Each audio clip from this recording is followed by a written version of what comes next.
Alright, back to more Endwalker. Gonna finish up the level 88 MSQ and hopefully finish up the rest of it today.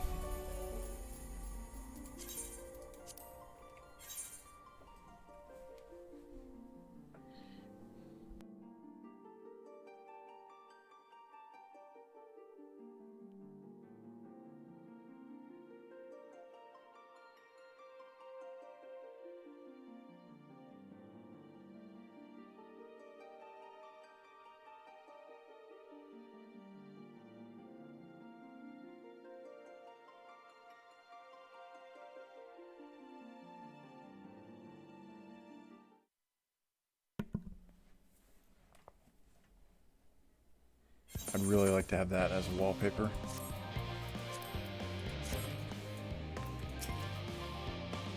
Much as I'd like to press the Appalled for more revealing tidbits, we should be getting back to our tasks.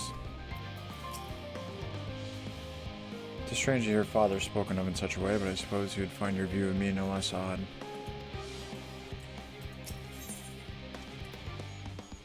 Unspecified task awaits you. In the event that our, and I quote, promised heap of adamantite falls right out of the bloody sky into my lap, Master Cockle wishes to be ready to put the proverbial hammer to anvil at a moment's notice. To fabricate these parts, however, he needs the flames, and Cockle's forge to burn hotter. He sent me to increase the amount of ether being funneled to its furnaces. The flow of fire aspect of ether in Labrinthos is regulated by an elemental reactor south of here, to which I have borrowed the key.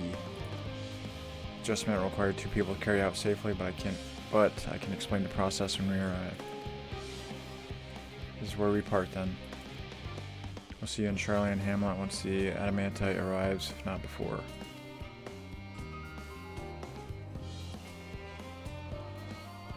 This way then.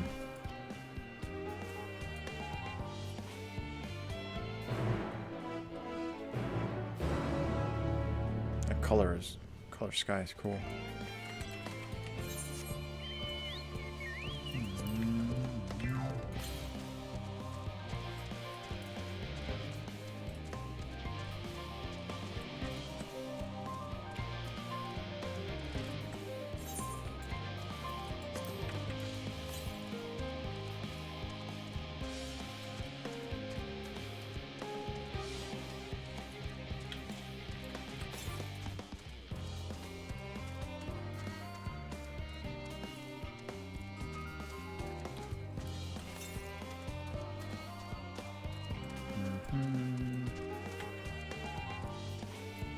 Oh, there it is.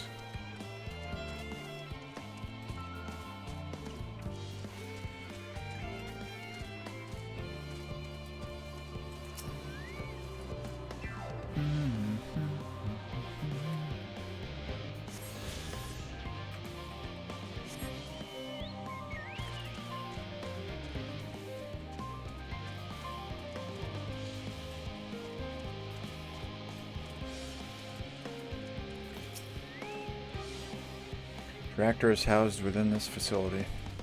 I'll be the one to go inside and adjust the fire ether output. When I do, a rather large amount of water aspect of ether will issue from the vent at the top. I expect this to attract at least a few elementals, which we would both rather not be drawn into the reactor itself. Trust me. Can I ask that you put down any that draw too near? It'll pose you a little trouble, I'm sure. Sure. Wait here if you would.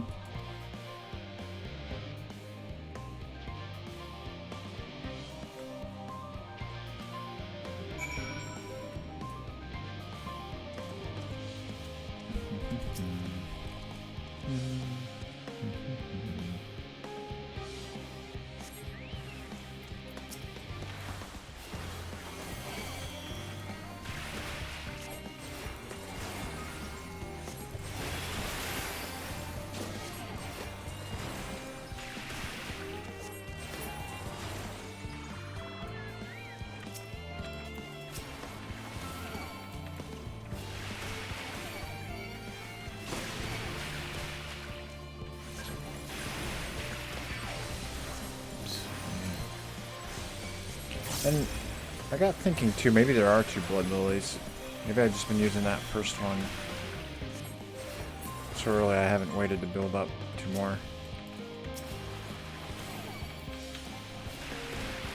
Maybe you have to have one before the next one can start.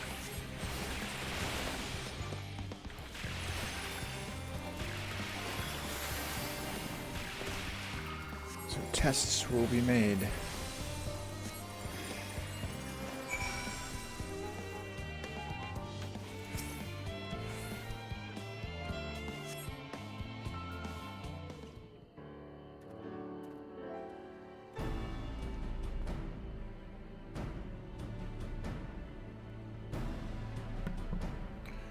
Did everything go smoothly out here?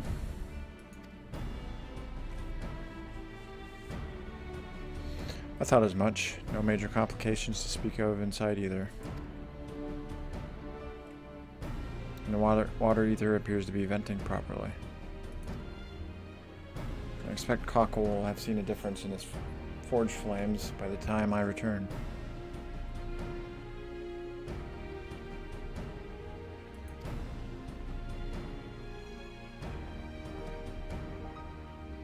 Since I have you, there's another matter I thought to discuss with you. Nothing terribly important, merely something I've been considering. Part of this I shared with everyone, yet you and only you have been to Elpis. So we have established, refined adamantite is a product of Malag, the Empire's twilight years, in fact. It is a material which saw much use as part of the Algon's efforts to extend beyond the bounds of this world, Dalamud, of course, being the most prominent. Of those who would push further, expand Alag's empire to encompass the heavens and the stars above, perhaps the greatest was infamous technologist Ammon. Ammon, I think, is what they call it in this one.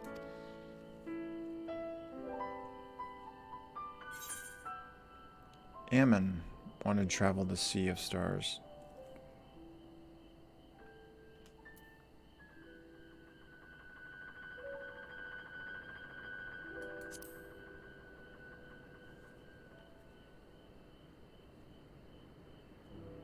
He did. He must have had his own reasons. However, for there is no evidence to suggest that he retained memories of his life as an ancient. He only joined the Asians once the Empire was all but dust, as you know. Not his memory, though, what drove him to pursue the idea with such fervor. This may seem far-fetched, but what if souls, like minds, have a personality, so to speak, a natural disposition towards which they are inclined?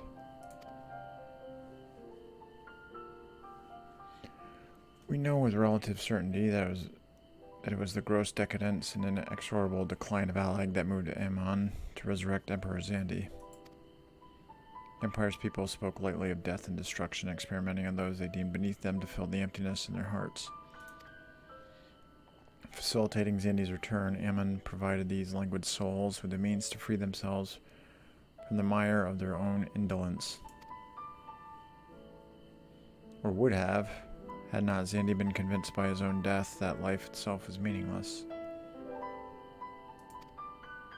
Ammon's desire for his countrymen to conquer the heavens could only be a means to the same end, to instill the people a new purpose. Like Hermes before him, Ammon was appalled by how those around him lived, but could never bring himself to believe that those lives are devoid of meaning. And both of them sought that meaning, that hope, in the distant stars. Such is my theory, Anyway. Ultimately, it is the consequence of their actions which matter. Their motives are of no moment, and yet, to reach those stars on wings of adamantite, travel the ends of creation beyond the promise of hope everlasting, that much I do understand.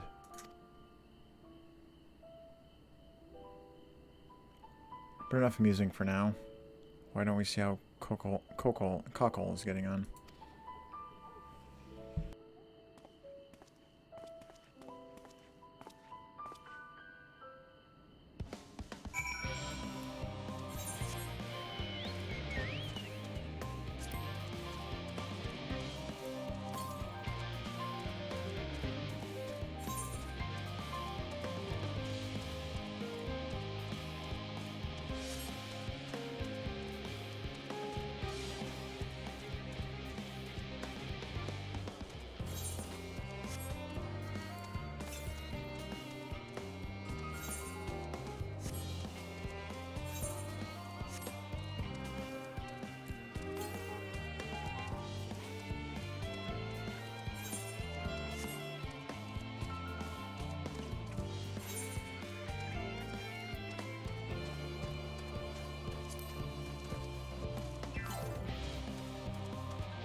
Ramaka Fumamaka. I did thoroughly brief Coco on refined adamantite's history. I only volunteered to go to the reactor because I was finished and there was little else to do. Hopefully that dispels any misapprehensions that I was kicked out for prattling on.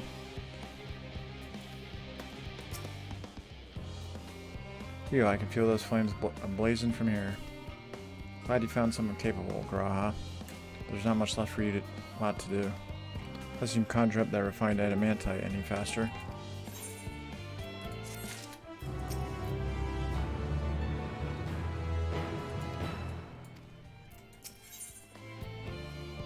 There's that one. Cockle Dancall is, as usual, worked up over the ether burner. I do trust you to deliver on your promise. I do, only. I hate waiting. I want the adamantite and I want it now. We share your impatience, I assure you. Is there truly nothing else we can assist with in the meantime? I wish the sitting about's unbearable. Pity the forum frowns on recreational explosions. Well, so long as they can't prove it was premeditated. Get you gone, I've mistakes to make. In that case, suppose I should go and return the key to the reactor. I'll have one more look to make sure that nothing has gone wrong, unintentionally or otherwise. I'm certain there are better uses for your time, however. I will join you in Charlie and Hamlet and on.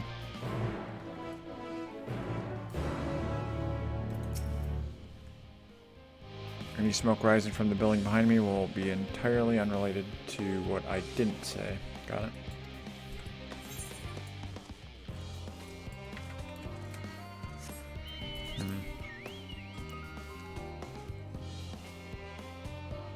I'm gonna come up short again, I think.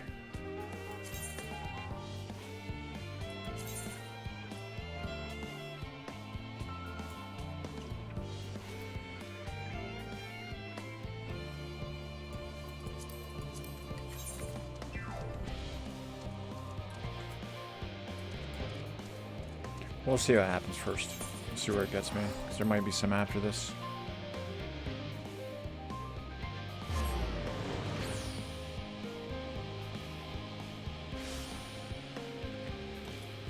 Excuse me.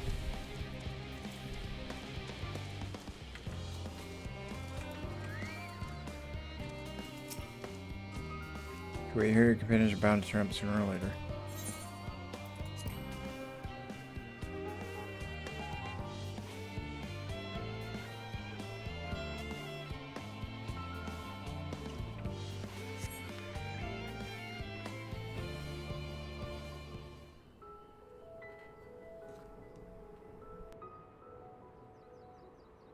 All set, I take it?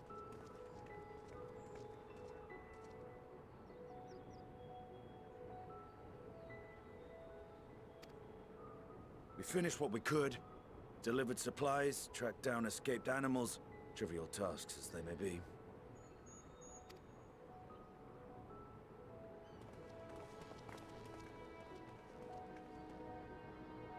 That's enough, don't you think? If there was anything more important still undone, that would be a problem in itself. The vessel is essentially ready for departure. All that remains is to load the final batch of supplies and see everyone on board. Once we've readied the ether burner, that is.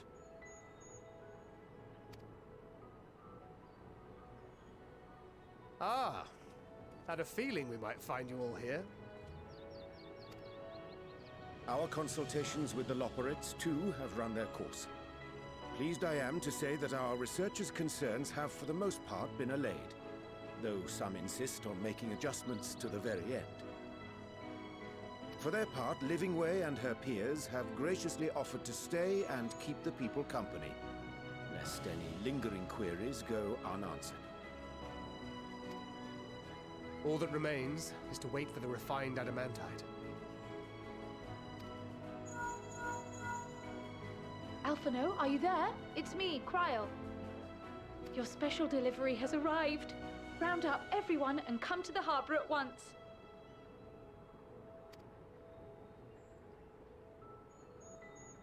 Speak of the devil. Let us go at once.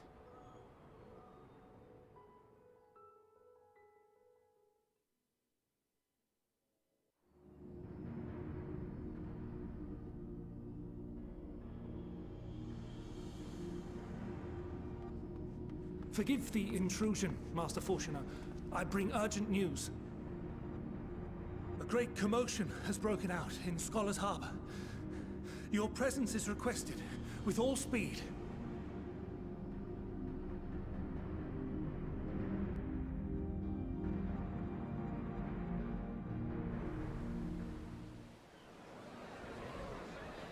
Now, where might this delivery be?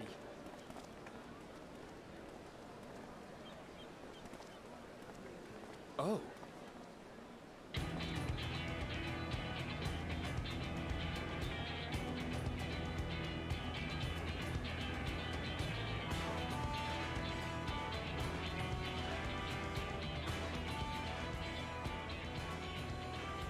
I'm sure it's very important, but we cannot accept these without the proper permits. By the 12! Surely, these can't all be.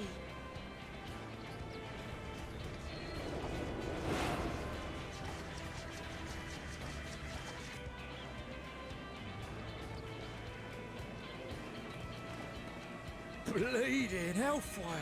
They're bringing them by sea and by air. All these folks and these crates.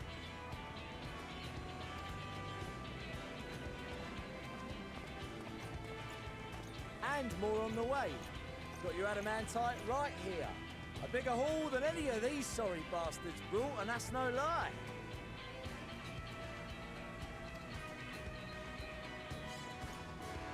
Yes, because you were charged with seeing the shipments from Gridania and Uldar here, along with your own. Give credit where credit is due. Sounds like the sorry whinging of a sore loser. An hypocrite to boot. Ain't no way a scrawny whelp like you took a dozen steps inside a Dalaman shard. I'll have you know I went all the way to the entrance.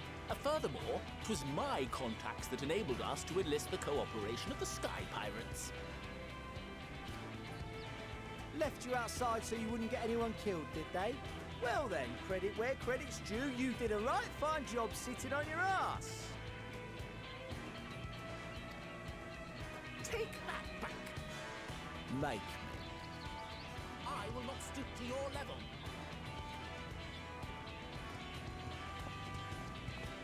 My, what a grand welcome party. Hancock and Saraban.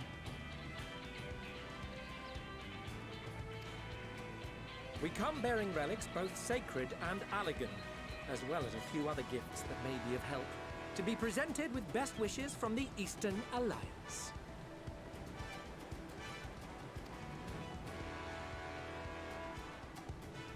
I myself have come with a sacred relic of Rayson Temple.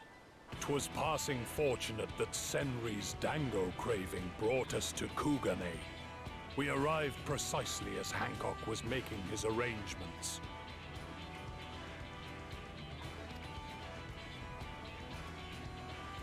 Upon learning of your need, we made haste back to Hell's Lid, with our dango, never fear, and consulted with the other auspices. All consented to the lending of Tenzin's legendary Phoenix Blade for this noble cause.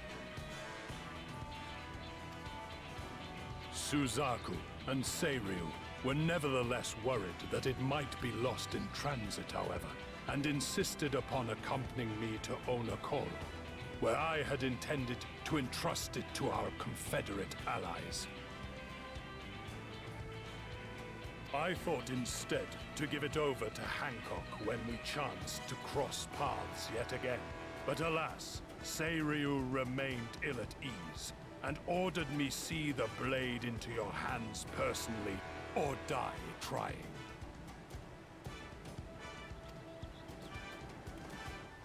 We did, of course, need quite the impressive vessel to get it all here in time.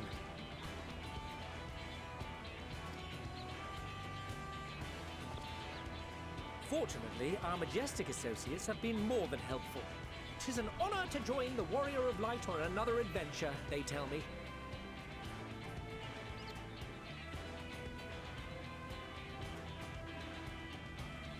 That is all wonderful to hear, but what of the extraordinary cost?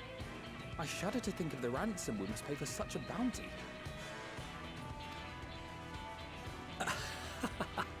Fret not for your coin purse, young Alphino. Lord Lolorito looks ever towards the profits of the future, and thus the East Aldenar Trading Company went to some lengths to reduce the financial liability. And since the Scions funded the entire venture, not a gill need be rendered up in compensation. Everything is already yours. We funded the venture? When?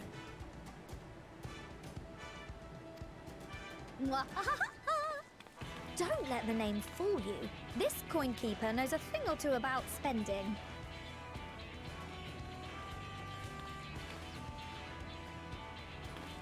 When it comes to capital investiture, a sprinkling of gil here and there will not do.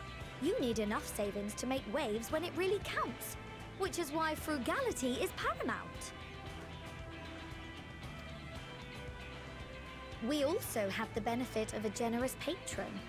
Generous being rather an understatement. She has supported us from the shadows since the very founding of the Scions. We even had coffers to fill. Mother! Amelians. I remain, of course, an entirely neutral party. I simply thought our family's coffers were needlessly full. She did mention at the start that she sent money to him from time to time.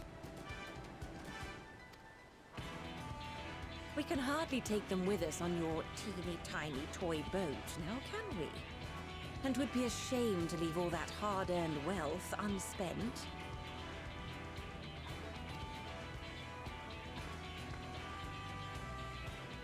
Waste not.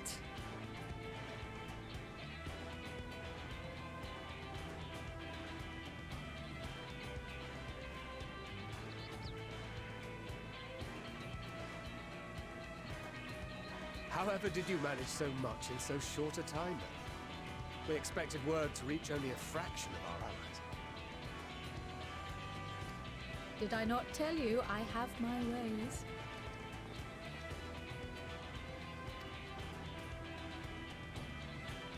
Erenville, you were involved too. I received a letter from Cryo after we parted ways in Labyrinthos. She explained what the Scions were trying to accomplish, and why you might soon require the services of the Gleaners, spread across the world as we are.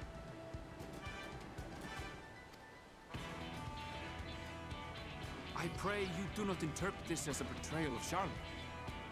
I accept that the Forum's aim in pushing us to our limits was to preserve what knowledge we have, and I bear you no ill will for it. Yet, in collecting that knowledge, what I came to appreciate most about our star is that there remains so much we do not know. That is why I chose to help the Scions, to combat the obliteration of those countless, undiscovered wonders. I held no illusions that they would be less demanding taskmasters. Though, rest assured, if I had, I would have been sorely disappointed.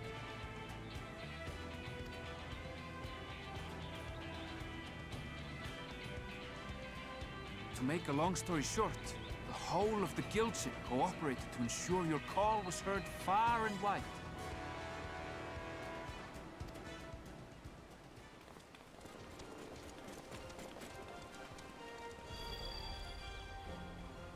What's this about a ship that can fly to the moon? And why didn't you mention it sooner?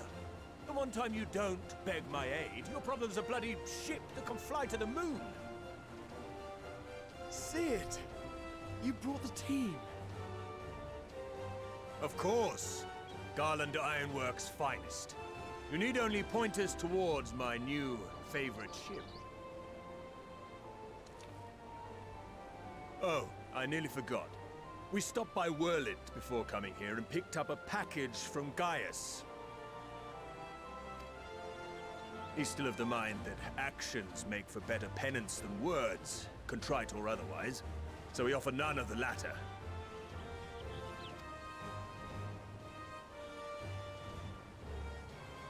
What he sent is an Allegan relic Valens used in his weapons experiments. Has a fair bit of refined adamantite in it, too.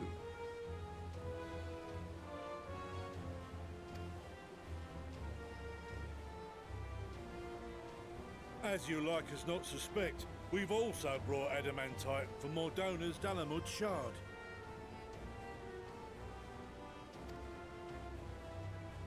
I admit to some consternation upon first receiving Kryl's message. So few scions remain at the Rising Stones now. Far too few for such an expedition. However, the Gleaners were able to secure us reinforcements. Idleshire's treasure hunters, not least among them.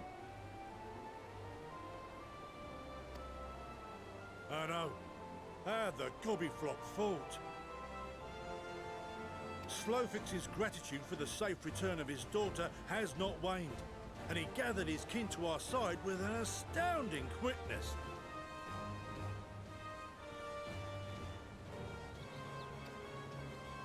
The clash between their machina and the Allegan defences was a sight to behold. I wager even you would have been impressed by the magnitude of the gobby booms.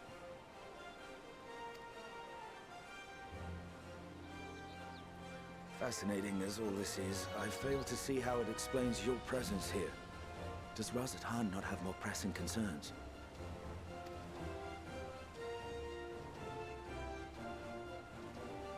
We do. Yet averting the final days would be the most expedient solution. That, and I am indebted to you.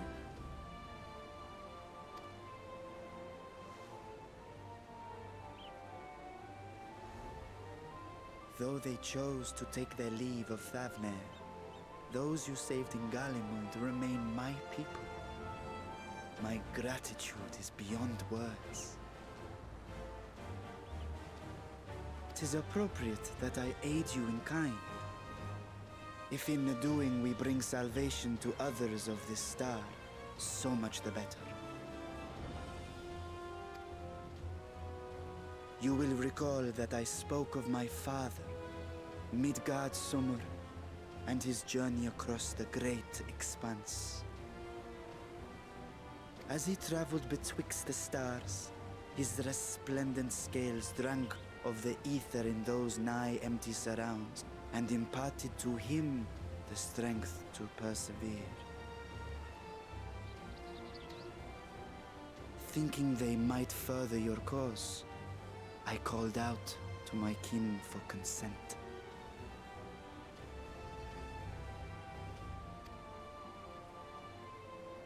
Ashdai's answer was silence, as ever.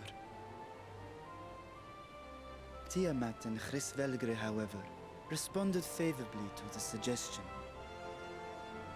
My sire, too, stirred from his slumber long enough to speak and say, "Very well." Thus have I brought you his own worm scales. Fit them to your purpose, and seek a worthier fate for us all.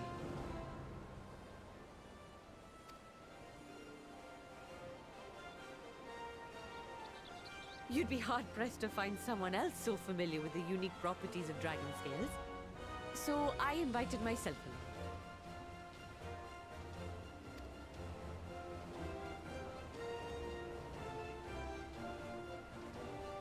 Bugger me, this is so unbelievable. I've gone right back round to believing it again.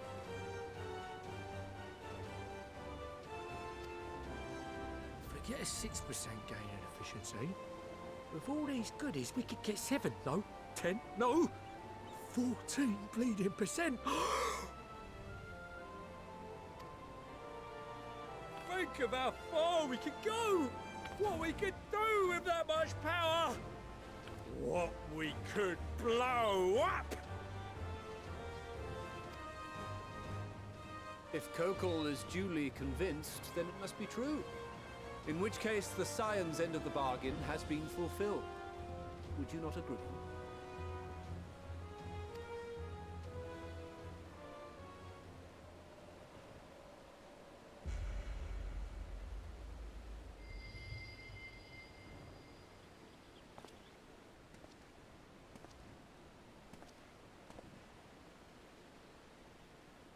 Yes, Father?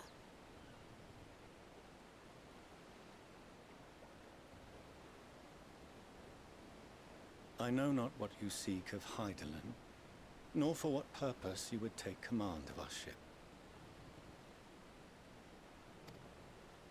Yet this much is certain. To do so will be to dictate the fate of this star and the lives upon it. The lives of each and every creature, in their magnitude and their fragility.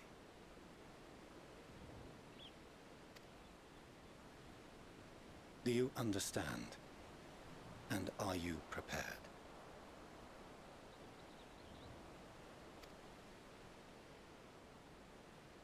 We have seen and we have felt how much each life shapes this world. And so we are determined to abandon none. We understand what is at stake, and we are prepared to bear this burden.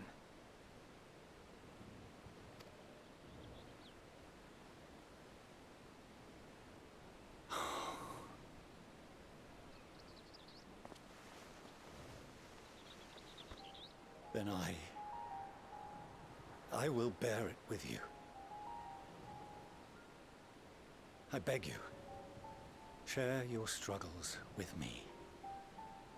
As family.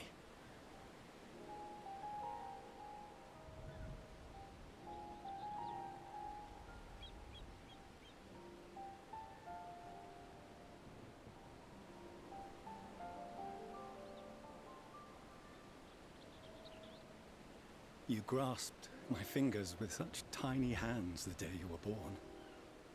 I thought my heart might burst.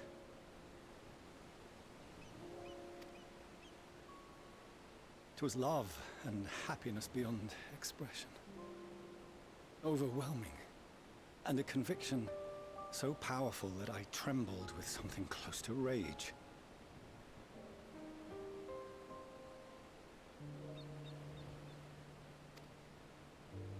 I had heard the final days foretold.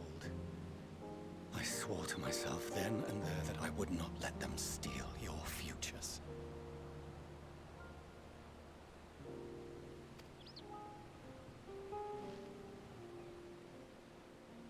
The great Exodus would succeed, must succeed. No sacrifice or sin was worse than the alternative.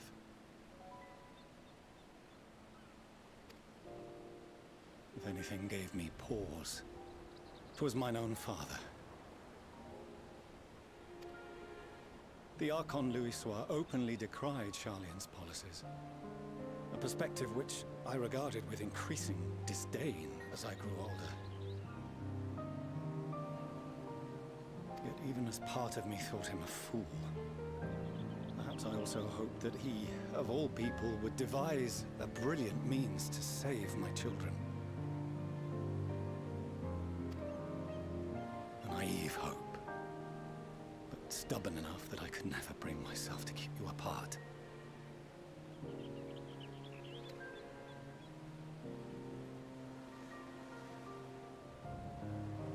No. That was his doing, when he perished at Cartano. As we pulled that twisted slab of Dalamud from the sea, I remembered the warmth of your newborn touch.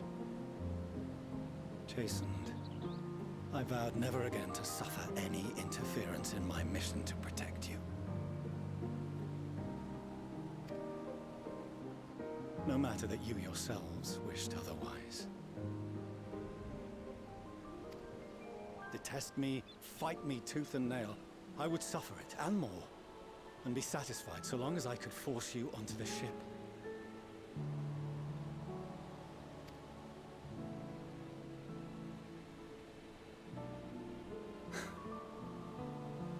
I was wrong. You two have grown so much stronger and so much wiser than I dared dream.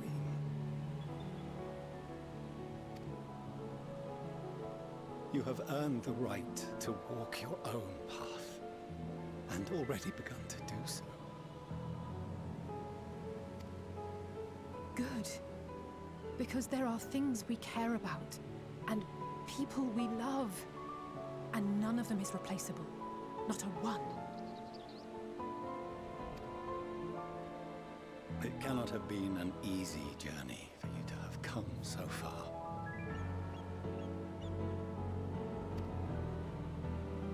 We shall be glad to acquaint you with the finer details someday, once this danger has passed. All that we have seen and heard, that we have felt and learned in our travels. Ours is not a kind world, but it is beautiful. Always. Oh no. Are you quite sure that's wise? After all, someone turns pale and flees the room when he sees so much as an envelope containing word of your adventures. Whatever will happen if he learns what you were really up to? Millions.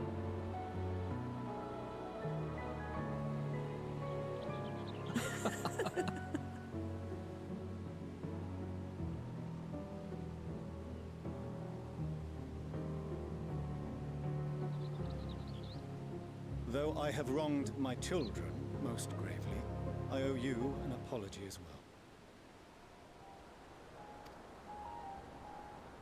I assumed that it was the Scion's influence that made them so keen to charge headlong into danger.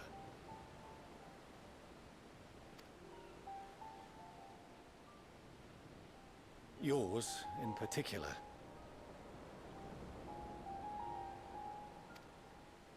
I see now that said influence instead brought them together with the many fine people gathered here today.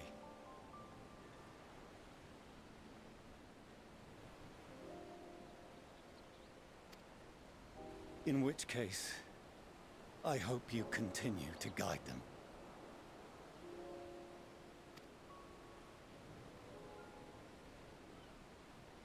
If we've finished loitering about the harbor, might I suggest we put our plans into motion?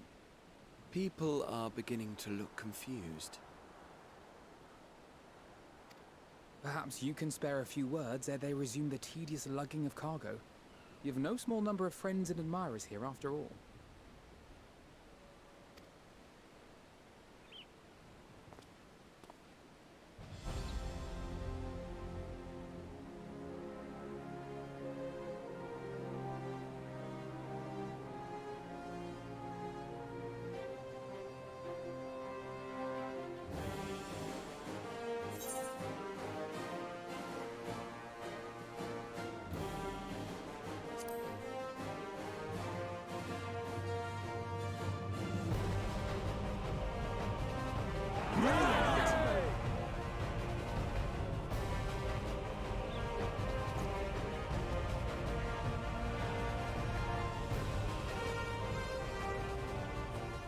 Your assistance is appreciated.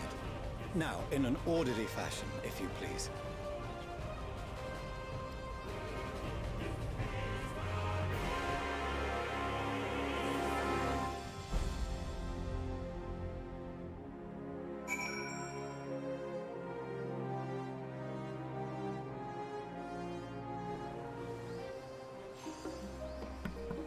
That's so awesome seeing everyone there and everyone come together. See the boats out there. Where's the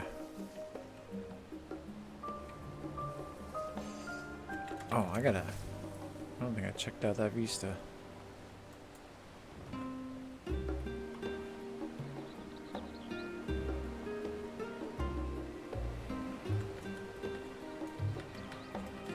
Whoops. Wait a minute.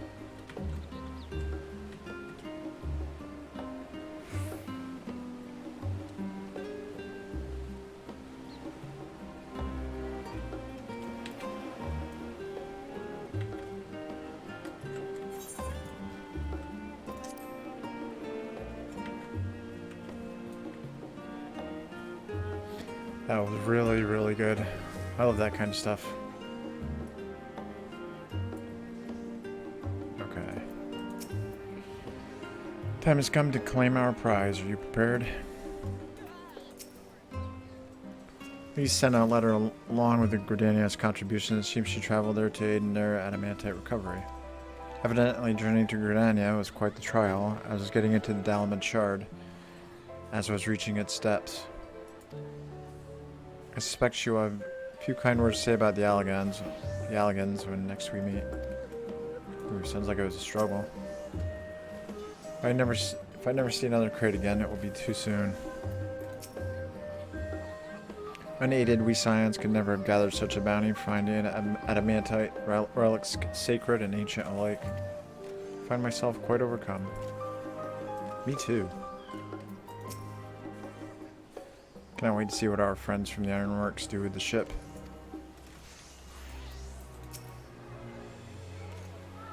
My throat hurts from directing so many people to Labyrinthos.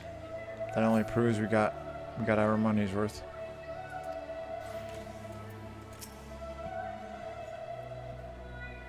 I apologize for not informing you earlier of Aaronville's involvement. He was something of a contingency plan. Thank goodness we had him and his fellow gleaners to hand, though. It would have been monstrously difficult to locate Sid and transport the Hannish delegation here otherwise.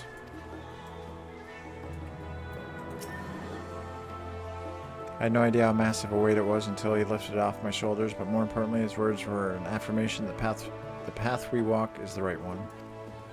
Part of me might have been satisfied so long as my family and friends survived the final days, but to save the stars is what we all want most, and if those same people believe that I can help see it done, who am I to say otherwise? Come what may, I will fight for this world of ours until the very end. Can't wait to see what our friends from the Ironworks do with the ship.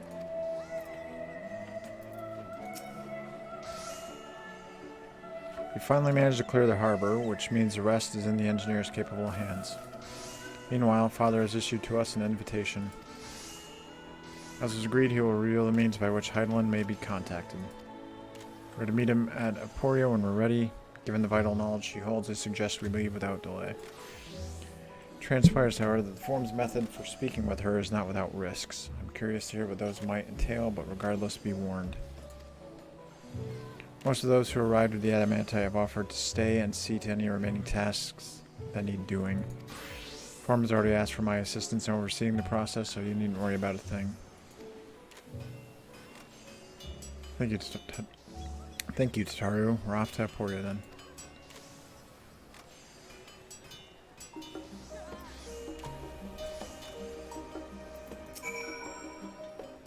I don't want any of you getting hurt, but I do hope you'll wring as much information out of Heidelin as you can. For all we know, this is the one and only opportunity we'll get.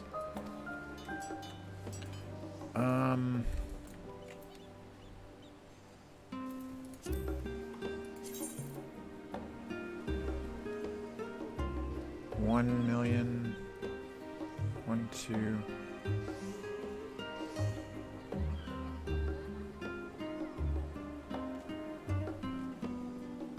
Can get another one from there. Yeah, let's do these, because I think I'm going to come up short experience-wise if I continue. So I'll keep knocking these out.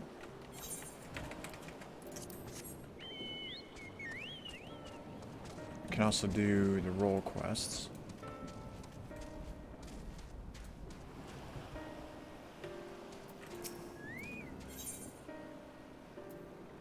Yeah, it's about 200,000 each one, roughly. Do you have a moment, adventurer? One of my colleagues has gone missing. Shit, she was going to Kajaya's footsteps to get a bit of exercise, but she hasn't come back. I go search for her, but it's almost time for a shift change, and I can't very well leave the kiln to operate itself. Could you find her and fetch her for me? Sure. You're too kind. She should be in Kajaya's footsteps. Keep an eye out for a hire with black hair. I'm sure she'll be happy to see you. She was out the last time you were by. And she's devastated that she missed out on the chance to meet one of the students of Baldessian. Look for a black-haired hire in Kajaya's footsteps. Time for her to come back.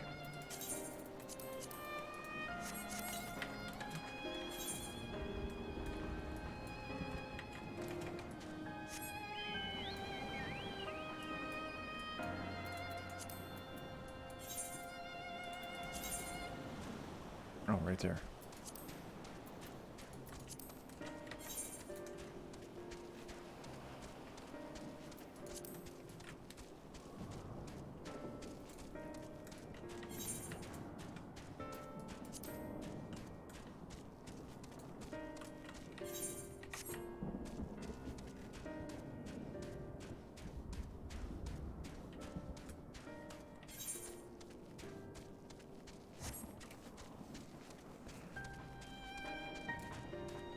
Say 2 million.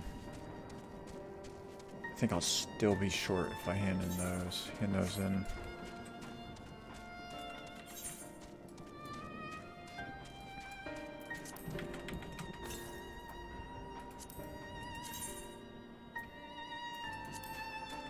Oh, so I'm doing these, I might as well hunt for the other currents as well.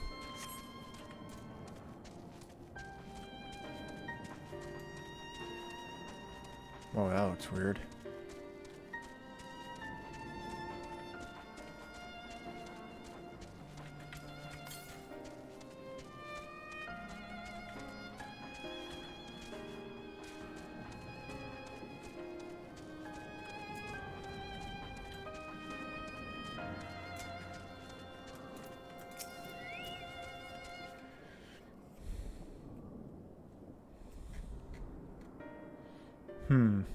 What do you mean I need to get back to work? Oh, have I really been out that long? I should really go. I was hoping to get a better look at the stage before I left. I'm sure you're busy, but could you assist me for a moment? Sure. Thank you. I'll inspect the walls, so could you make sure the stage is in order? Excuse me. Let me know if anything around needs fixing.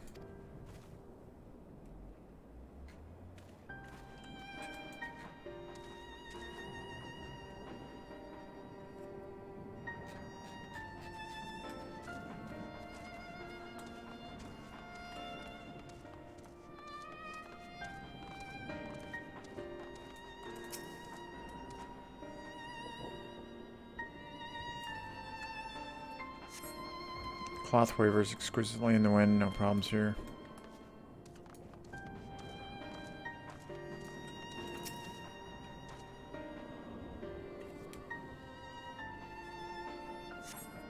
Some of the paint is worn off, could use a fresh coat. Actually, I could also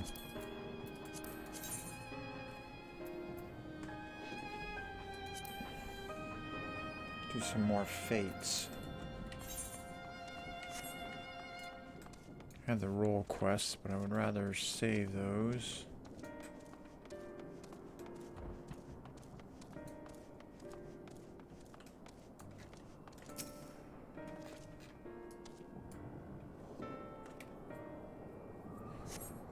There's a small hole in the floor, that can't be good.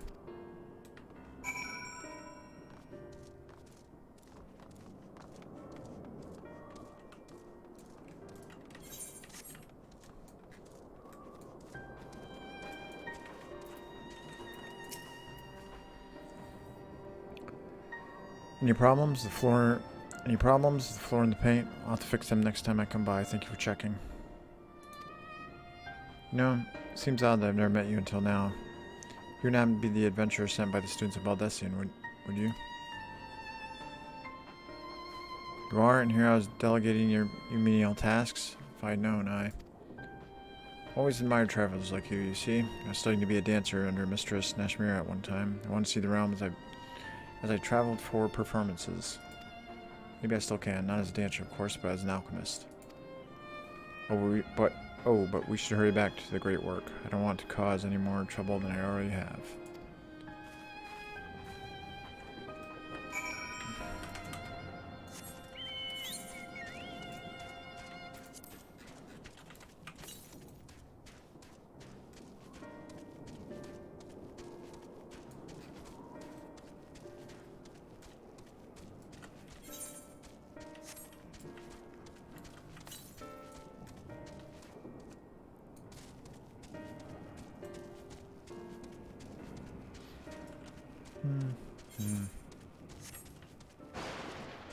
Whoa.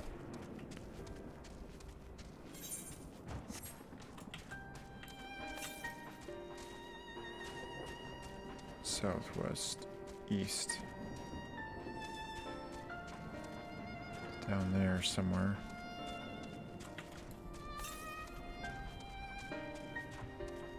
West, east. Yeah. Where would it be? Is it in there?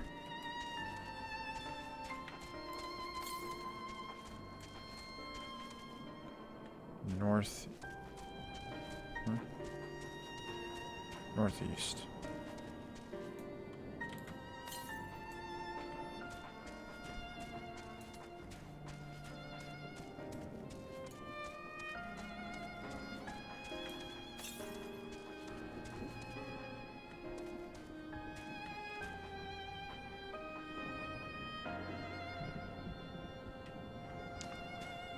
Weird.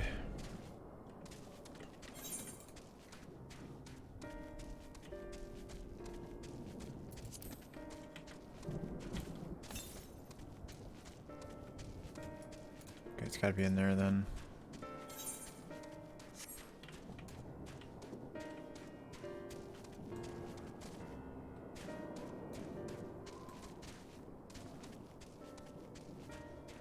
Can you drop down there, please?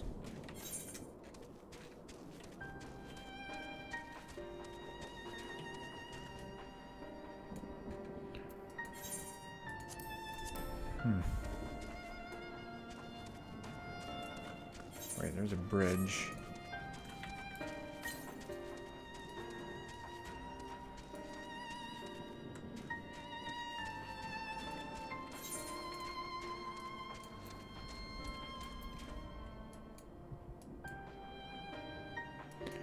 Yep, I'll approach it from a different spot.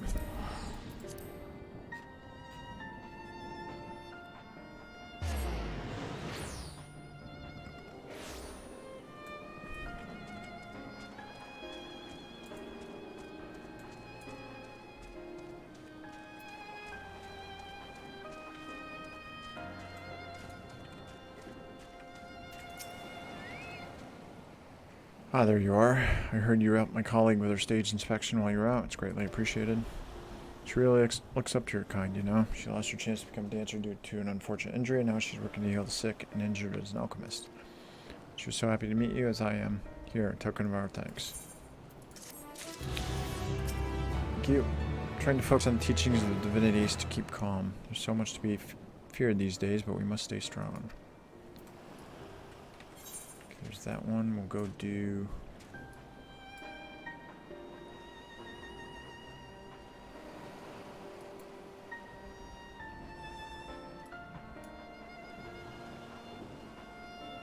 I'm gonna do that one, actually.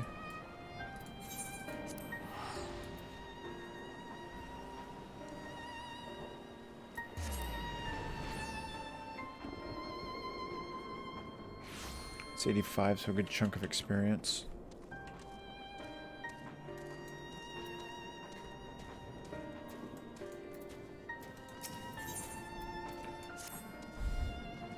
I know we are beset by monsters, beasts, and worse, but if you have even an ounce of strength to give, I would ask for your aid. I am in need of a brave soul to help patrol the area in search of any lost refugees.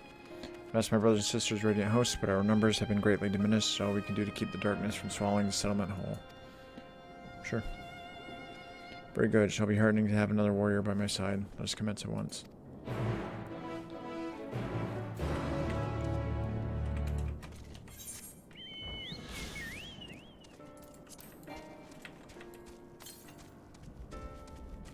West, east.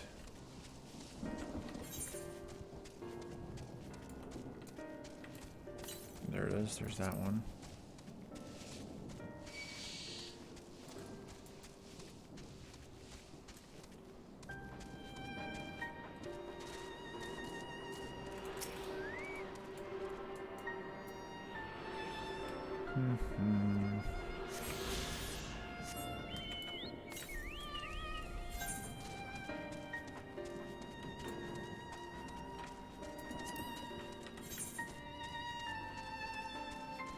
Crap, I'm not gonna make it, am I?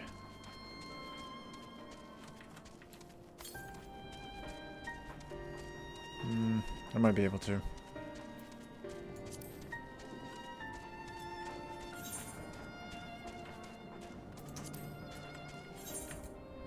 Oops.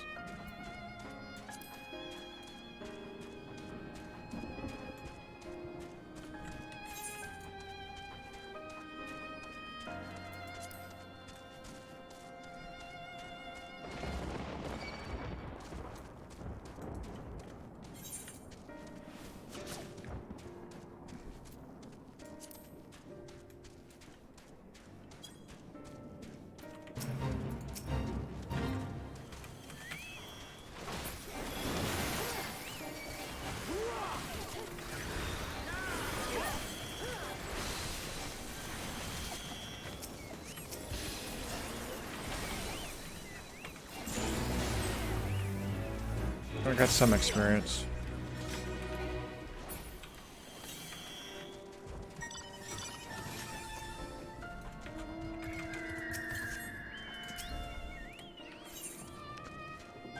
Let's see here.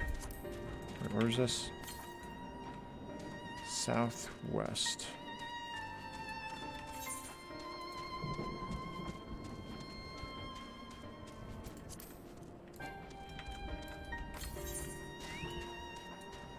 I'm gonna go over this way.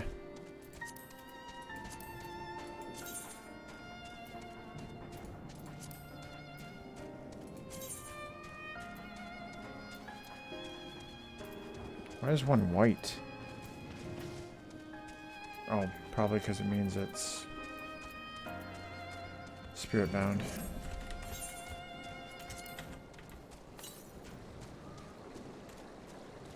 To the south. There. Oh, right there. There's that one.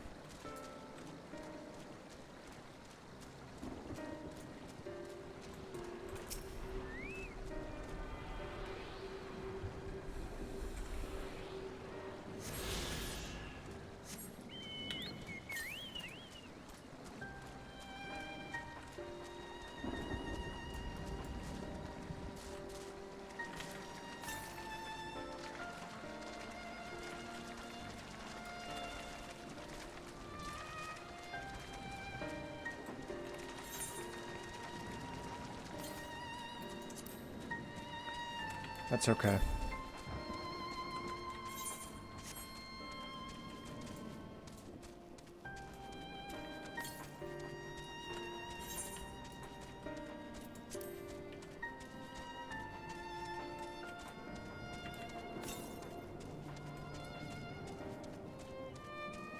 To the west. I did see this. Just brings sad memories now. That looks okay. West.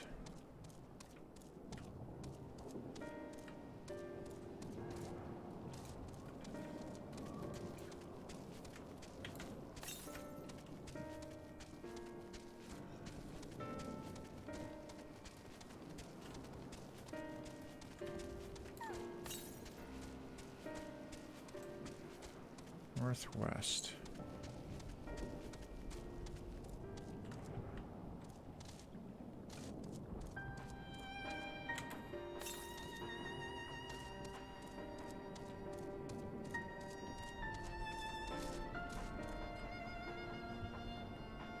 It's above.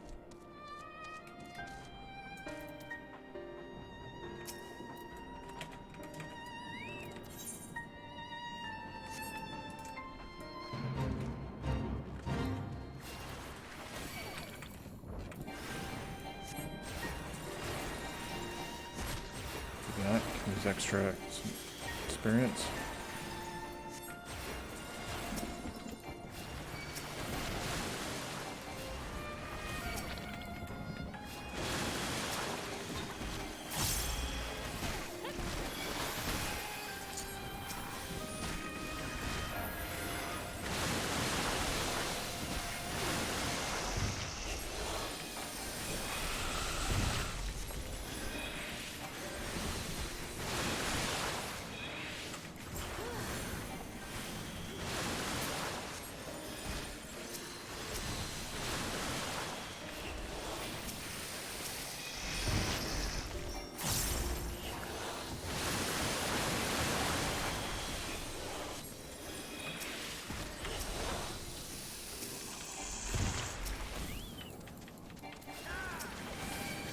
Oh yeah, there are a lot more here, so.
Okay, now that one. There it is. Behind there.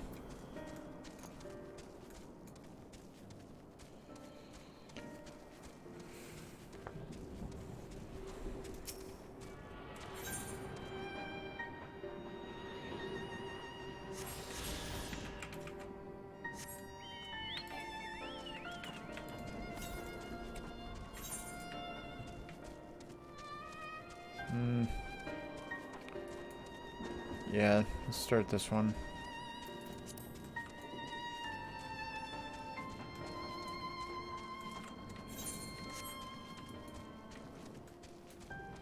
I figured they'd be close enough to go there.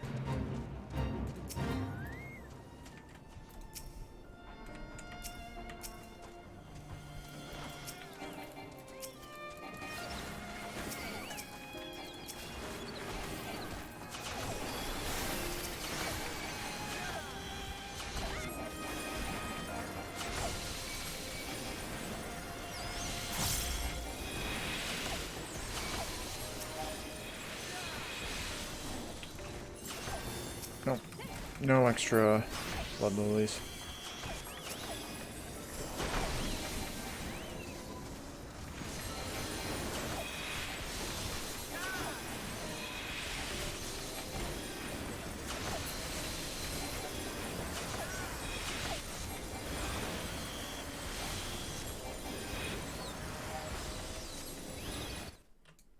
Ooh. Fuck. Clicked on the wrong one. For that. Clicked off screen. Didn't affect anything there though.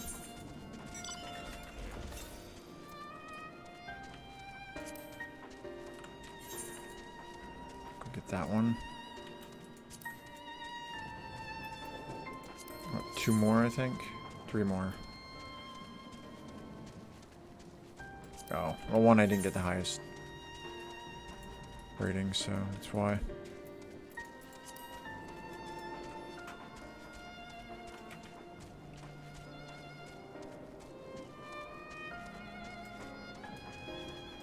I want to do this now because once everything goes, I don't want to have to stop and go back after that just to get enough experience.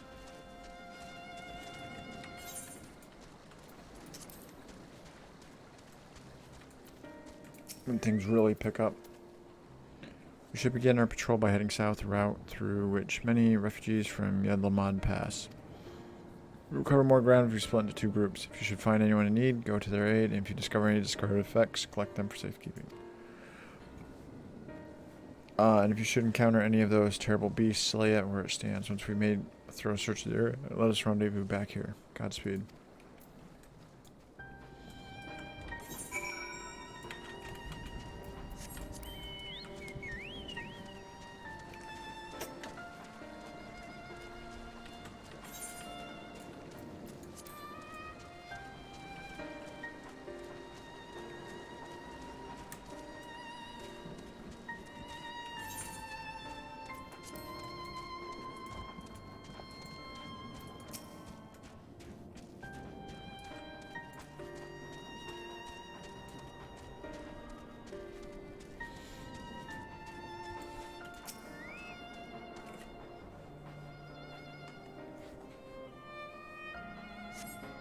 Survey the area, but detect nothing out of the ordinary.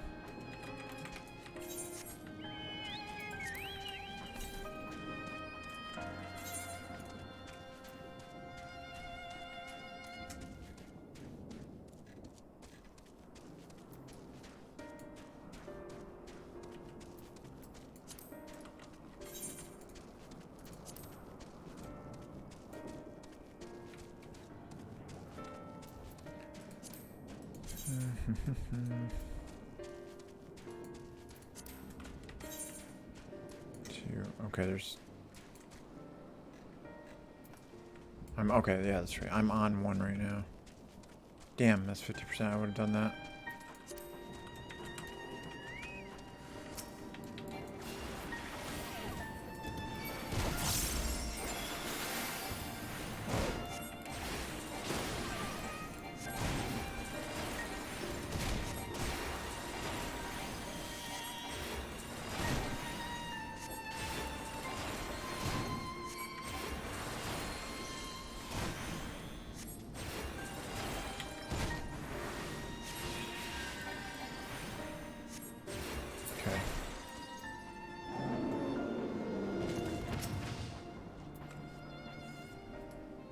You shall aid thee. Oh, is it gone? Thank the gods, I would surely died without your help. What are you doing out here? Let's help him out. I see, so the radiant host looks over us yet. For that I'm grateful. Well, I suppose if I follow the path you took to get here, I should be safe on my way back. You didn't leave anything alive, did you?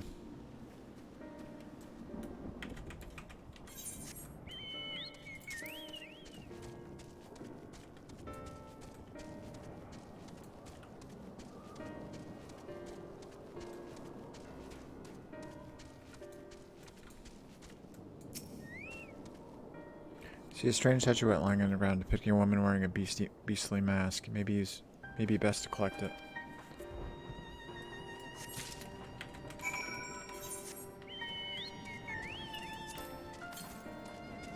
Whoa.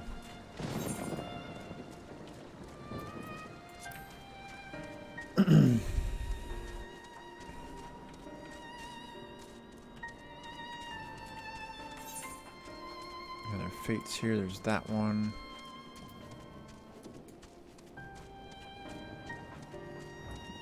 I'm not going to get there in time.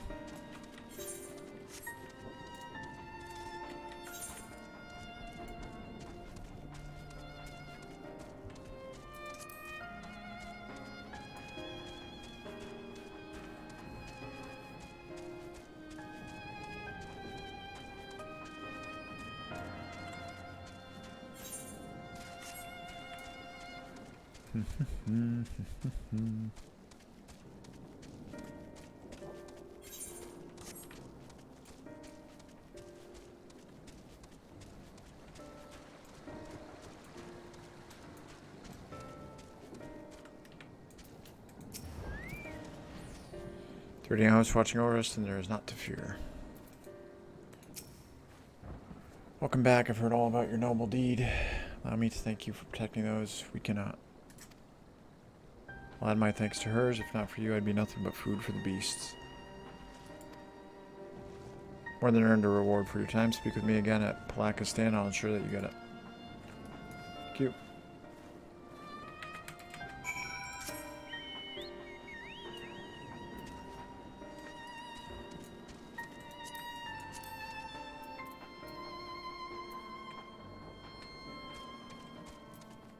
Heroes Hotline.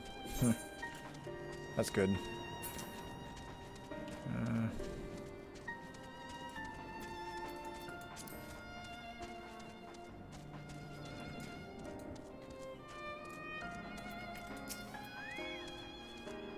The work ahead of us is vast, and any lives we can save are precious indeed. All I came across in my patrol was discarded belongings and scattered luggage. Did you find anything else of note? Small statue depicting a figure with the body of a man and the head of a beast. I recognize this figure. Doubtless you're curious as to what it depicts. There's a legend that tells of a Nusia goddess who sought the strength of the Murga, wresting her own head from her body and replacing it with the bestial pate of the Murga. In pursuit of wisdom, did a Murga do the same, replacing her own head with that of a Menusa. Thus were born divine beings gifted with both strength and wisdom, heralding an age of untold peace. When the refugees must have dropped this in their flight. This figure is a reminder that the most insurmountable hardships can be overcome by looking beyond the bounds of a tribe for help. A figure so fine was likely beloved by its owner. I shall do what I can to see it return to them. Thank you for your help today, traveler. No problem.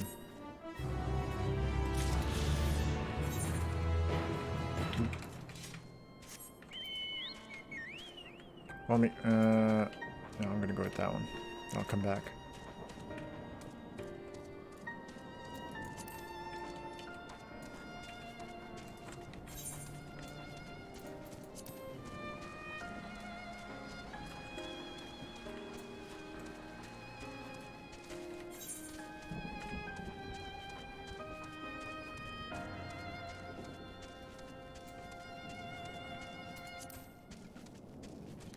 Bonus experience. Whoa. Do not attack that.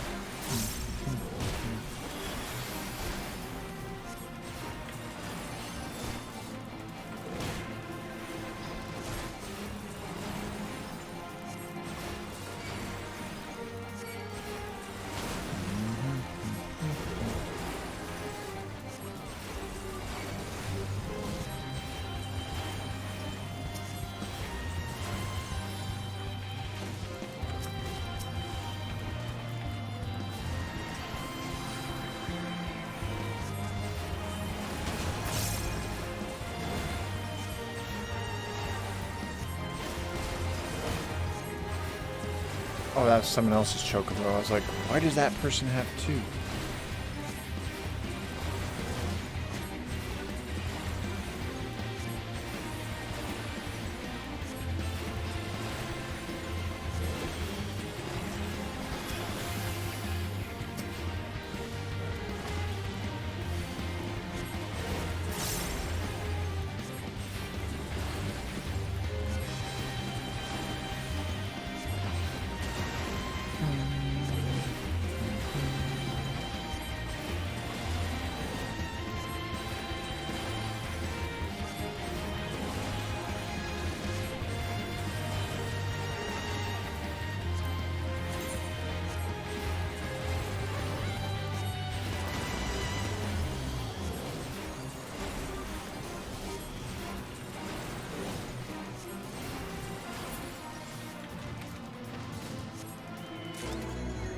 Nice.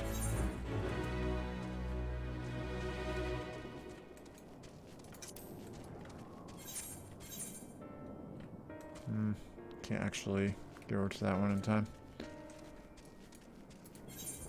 Back there, and we'll do that one.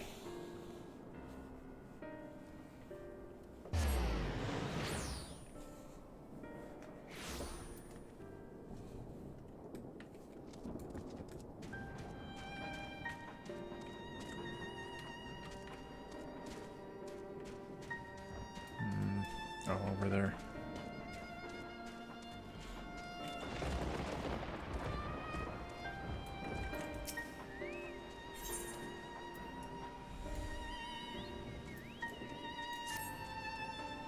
Awalak, you look capable of braving the jungles unscathed. Would you help me search for a group of refugees I became separated from? As chaos unfolded around us, I fled in the direction of Agama Temple along with a few others. There, one of those terrible beasts fell upon us, and I lost track of my group in the chaos. I was able to make my way here, none of the others have, and I worry for their safety. I would like nothing more than to search myself, but all hands are required to defend this place.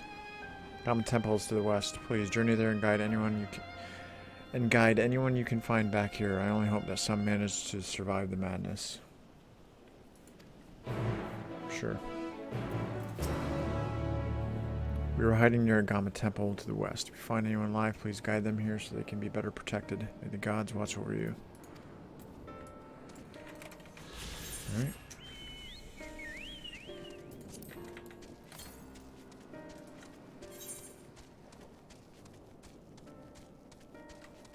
Northwest, huh?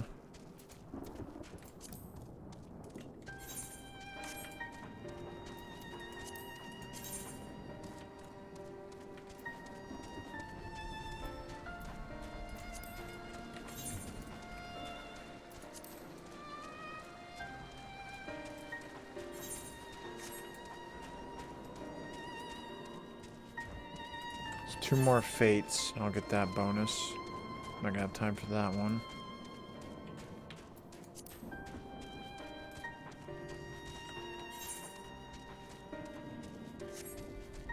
My friend the Yeti. So and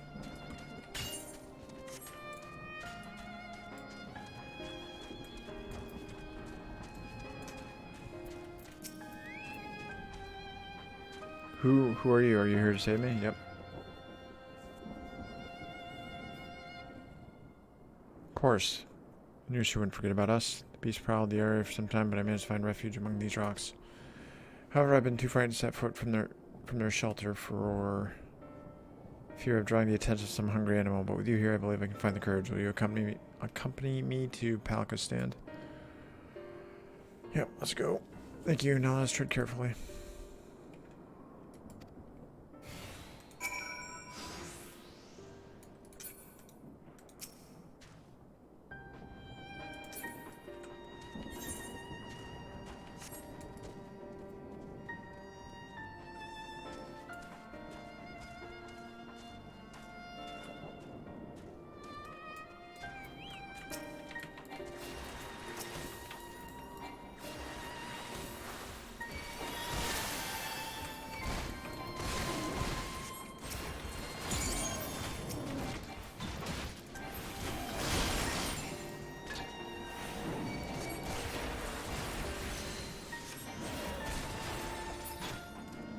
There we go.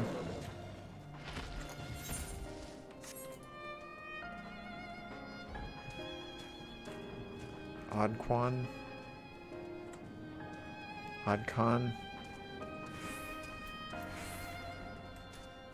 Q. Oddquan.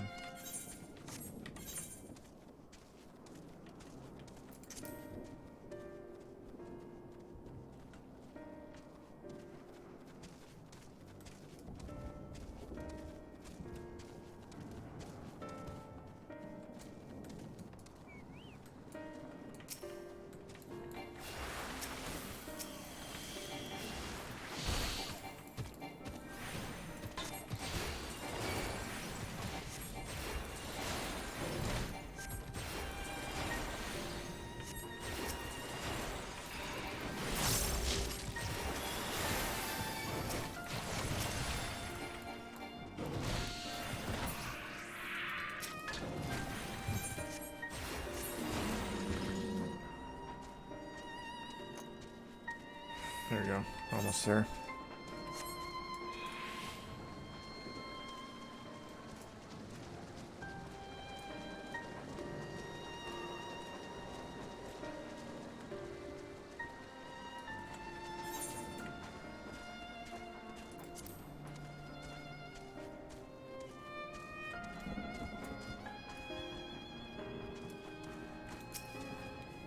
There you go, friend.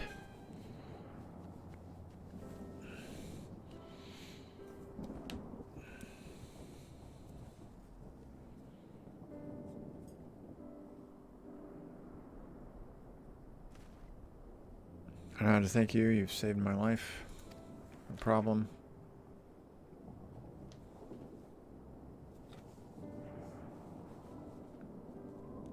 Please tell me that brave woman for a host that I've arrived safe and sound. I must think of a way to repay your bravery.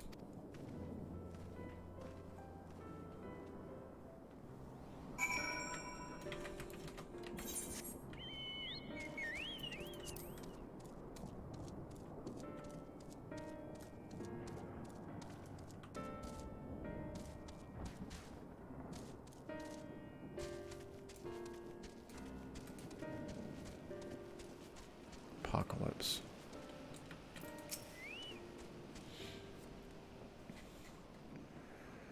I watched your arrival. I recognize that man from the group I was with, and I am overjoyed to see him safe. Thank you for escorting him here. Truly, you are worthy of the reputation you've earned. I dare say even Agama would be awed by your bravery. Thank you. He was a storied medicant of the Arcasadra. When the Hyers landed ashore this island, war broke out. He spared no effort to save the lives of all who were injured in the conflict. He saw no tribes, only those in need. He's not so different from you, who throws himself in the maw of danger to save someone they've never met. If Gama's spirit lives on today, it is through your selfless deeds. Take this as a reward, although I have no doubt you would deny it if I let you. Once my watch ended, I shall patrol the woods in search of any more hiding amongst the trees. Thank you.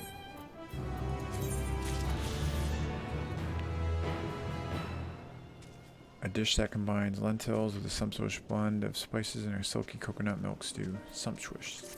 Sumptuous. Sumptuous. Sumptuous. Sumptuous. Here we go.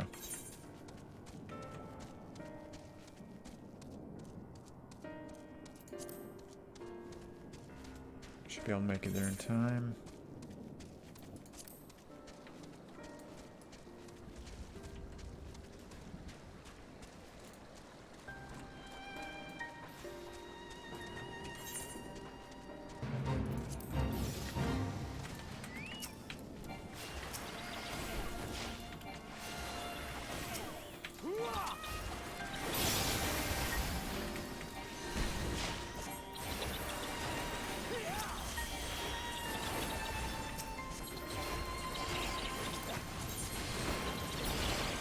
One more after this. Oh, yeah, kill. Maidens give extra experience, I believe, for completing these.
One more after that.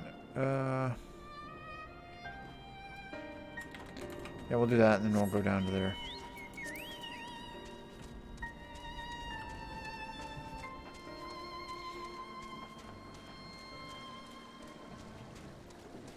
That'll get the log done.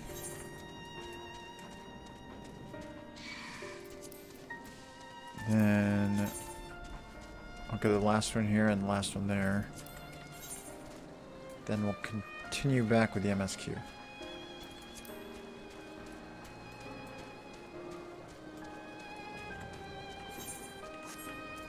Or I might do one of the role quests.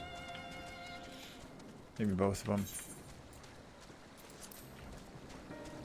I just want to make sure I'm far enough in 90 that I can do all the quests, or far enough into 89 that I can do all the MSQ. Not at any point I have to stop and do something else.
I have that one over here too.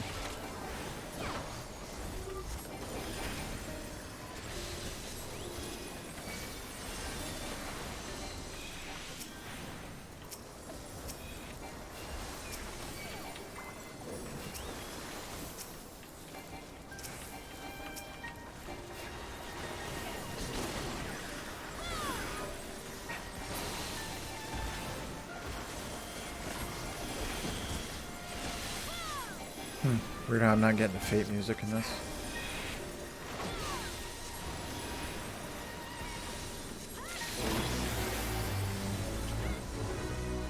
There we go. There, and the log's done too.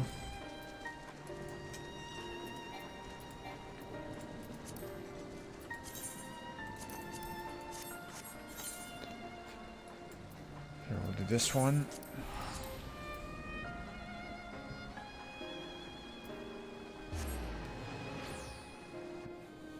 Yeah, I'll do the role quest too. I'm gonna need that extra experience.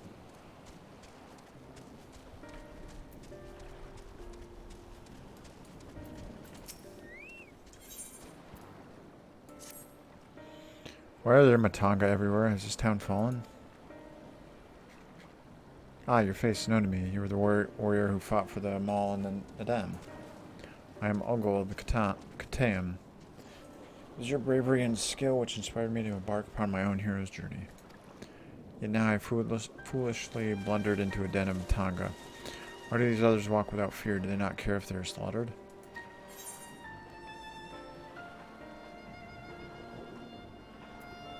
These Matanga are not like those on the Azim Steppe.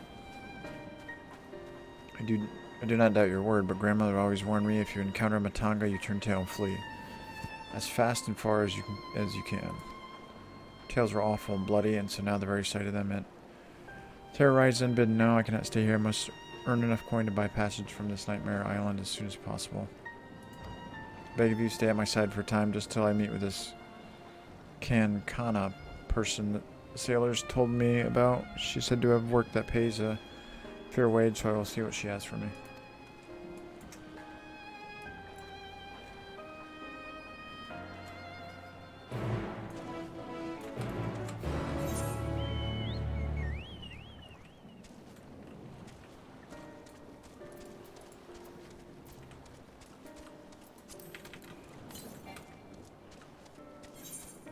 Northeast. Is it up on that mountain?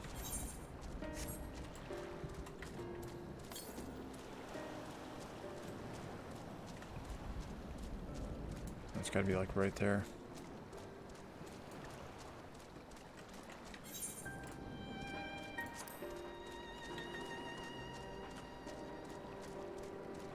There it is.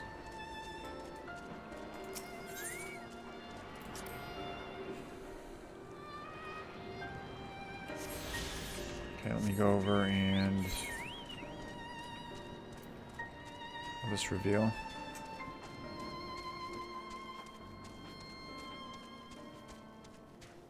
Nope, I think I have to fly up there. Oh well, no problem.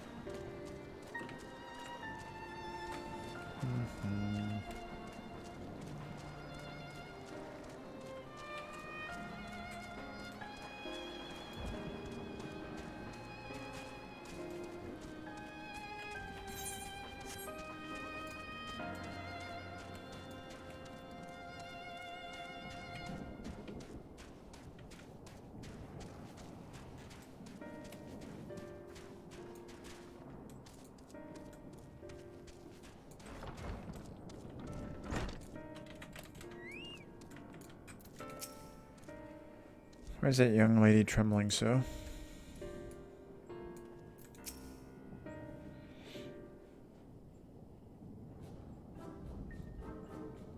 By the Dusk Mother, no one told me Kankana was a Matanga. Could I ask you to speak with her in my stead?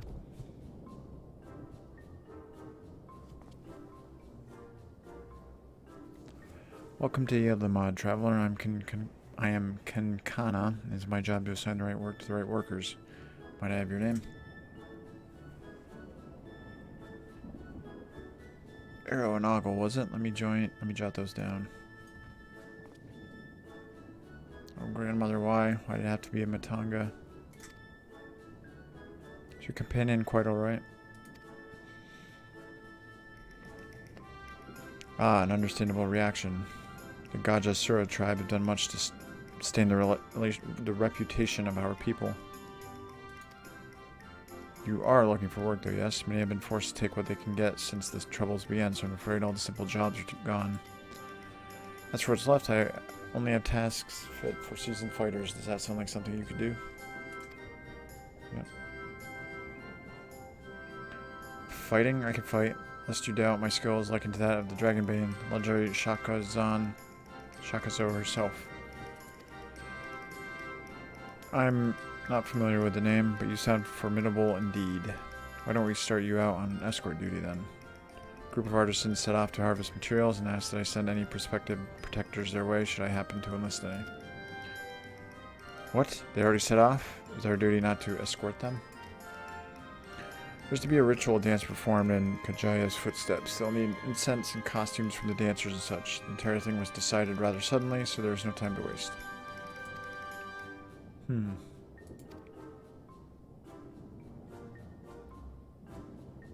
And these artisans you speak of, do they also include Matanga in their number? It was an Arcasadra who submitted the request. I hope that won't be a problem. Oh, not at all. I look forward to fainting at the feet. Of my most feared enemy. Arrow, I cannot do this alone. Pray lend me the strength of the victor of the Nadam, and half the reward for this task will be yours. The artisans didn't plan to venture far. Leave Yedlamad to the west, and you should soon come across your employer. Then that is where we shall meet. You will find me there, yes?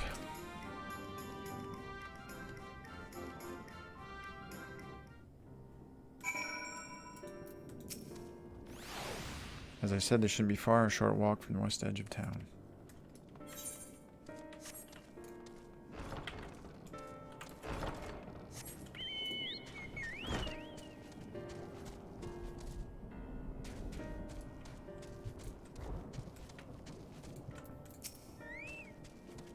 Dusk Mother, give me courage. You must be our belated escort, yes? Glad to have such courageous. Is your companion not well? She seems a touch shaky. Of course, I should have thought of it before. I shall harvest the necessary ingredients while the artisan stays here. That way I have no need to fear him or being harmed. Perfect. I must say, this is less than ideal. My people are already scattered across the wilds, and I wanted someone to roam around, sure they were safe from attack. Is your friend perhaps frightened by our Arcasodra? I've met such travelers before. Well, no matter. If you could patrol the area as I asked, I must attend to my own harvesting. My goal is run off the wilds alone, keep an eye out for her as you continue your patrol.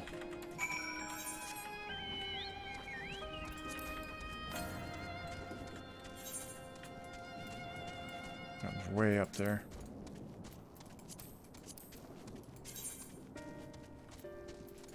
Two.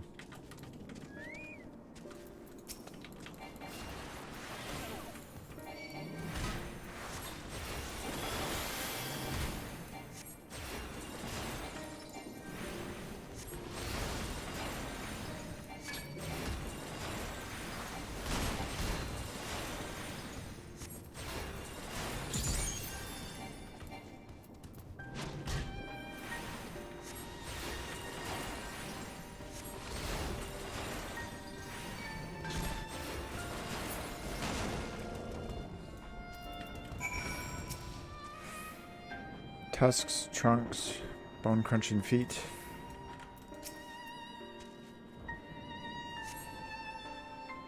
You must think me foolish. I was so absorbed in my task that I failed to notice the ground shaking at their approach. Still, my injuries are light. My satchel is full. Thanks to you, I think I can make it back to town in time to meet the others.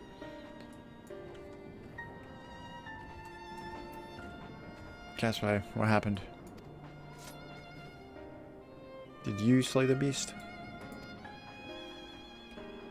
Wasn't your thing. I took the first one by surprise, but the second, knowing Matango stood at my back, my mind froze and my body refused to obey. Grandmother taught that we should let fear wash over us like water, but to my shame I could not have failed her more thoroughly. Not to sound ungrateful, hero, but why did you follow me? We were to patrol? Forgive me, I should have waited for orders instead of running off alone, putting lives in peril. Come, we should return to our employer. I want to be sure that the wounded man reached safely. Safety.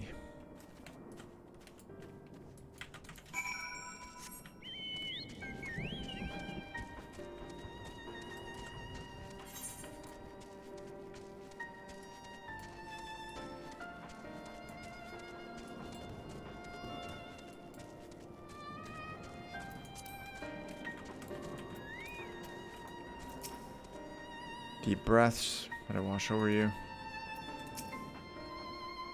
A colleague told me of his rescue, although we had hoped for an escort from the start. Imagine if you hadn't come at all. I've sent him and the others back to our workshop, so consider your duty with us complete. You have my thanks for your payment that you can collect from Kinkana. Good. Alright, I suppose we report to Kinkana then.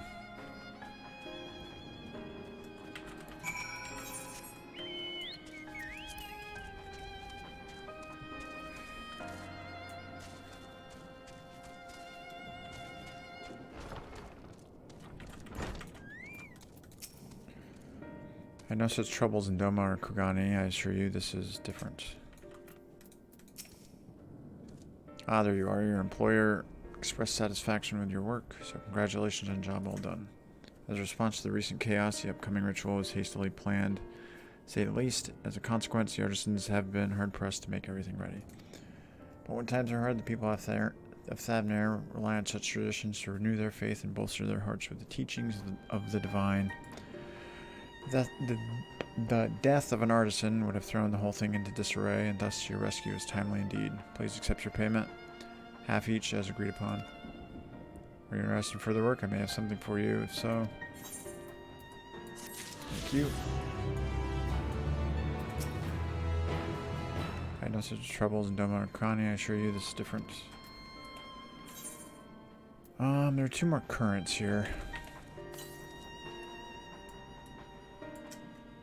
So let's head north. I think they'll be up here somewhere.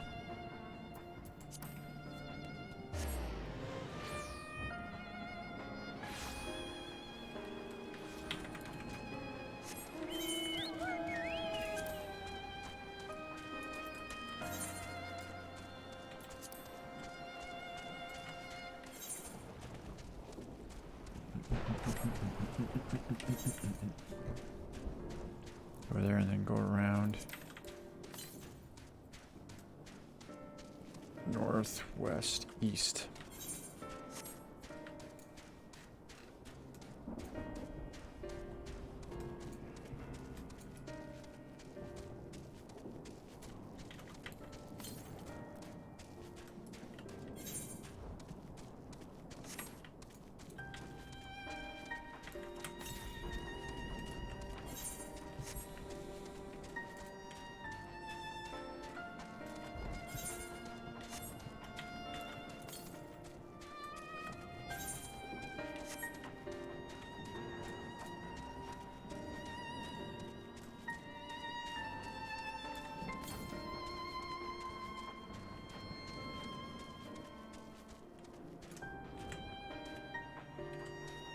Map over there.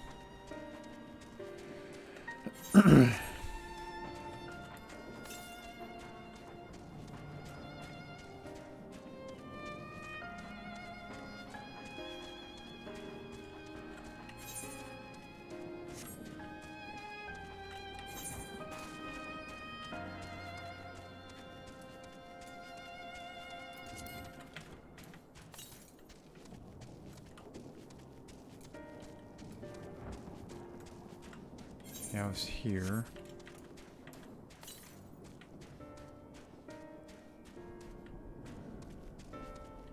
Okay, that one's right there.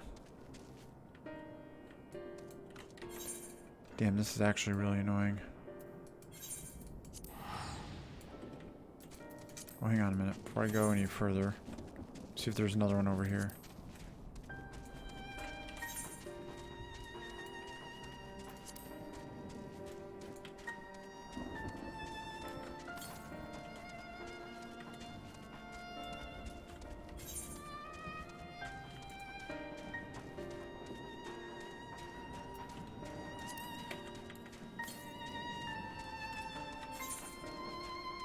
Alright, I'll have to go back.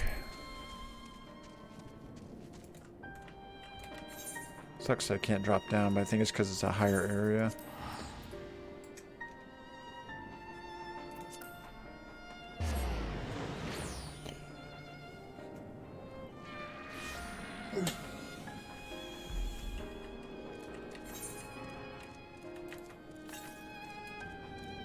Northwest.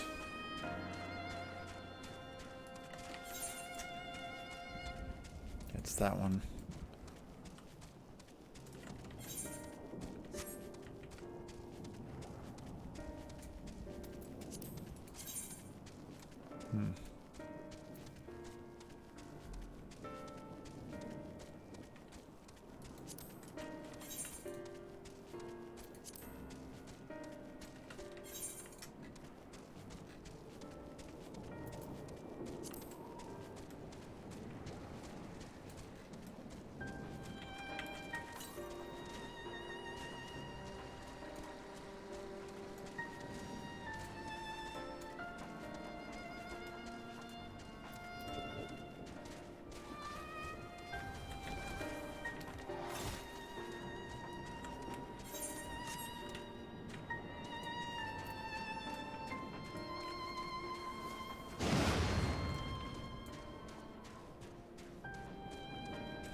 Southwest.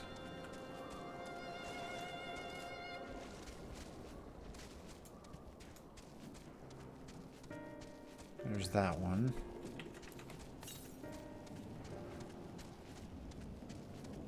So where's this other elusive one?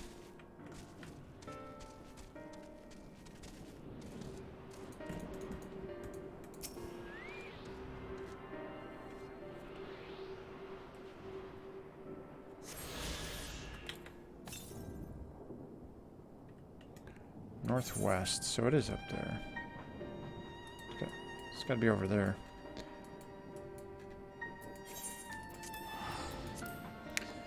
Damn things. Why wasn't it showing me the other one? Oh well.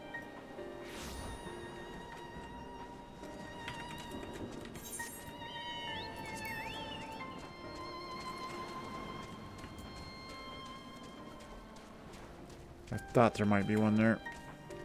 So look at that, then we'll do the one at Mare Lamentorum. Then we'll do the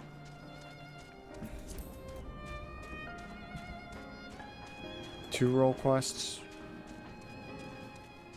I did the 3, because I'll be 89. Yeah, we'll just yeah, we might do all 3. Again, for the experience. Get that stuff done now.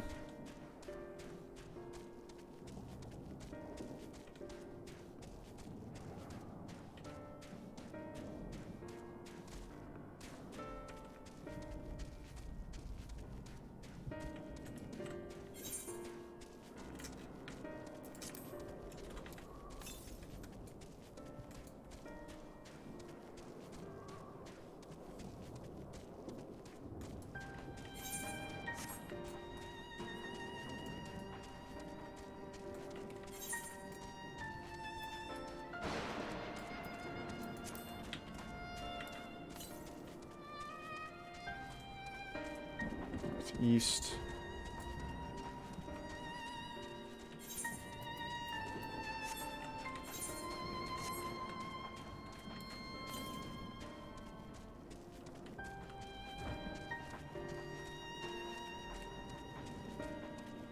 it up there? Oh, right there. Okay, nice. Right nearby. I won't reveal this stuff. I'll wait until I come here on another job in a class.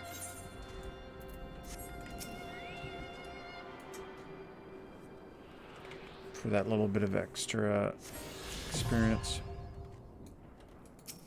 Cool.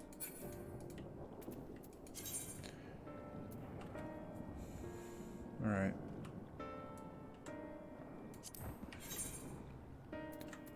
So then to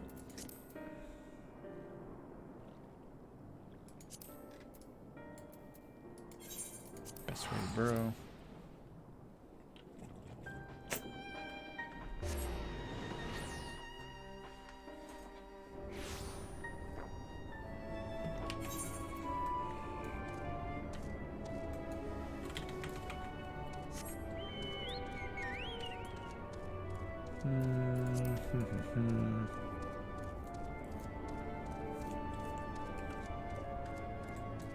Nothing way. We're all going to die someday, so what if it happens a little sooner? Wow.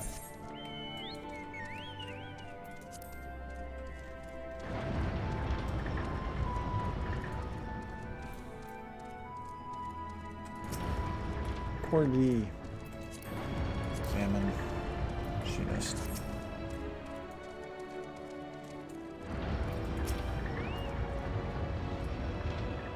Delighted to see you, but I'm very, very busy. Perhaps we can chat another time.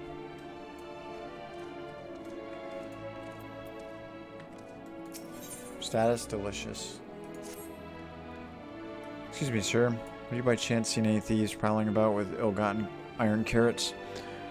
They're crimson, tender, surprisingly heavy. The carrots, that is, not the thieves. You haven't seen them yet, I'm sure you will. We've been told that you adventurers are quite good at solving crimes that no one else can be bothered with. Sure. Wonderful. I'm relying on you to solve our carrot caper. Honestly, what manner of fiend would deny a loper their dinner? Anyway, our culprit, or culprits, took 4 carrots and all. Those are not easy to carry about, so I dare say they can't have gotten far.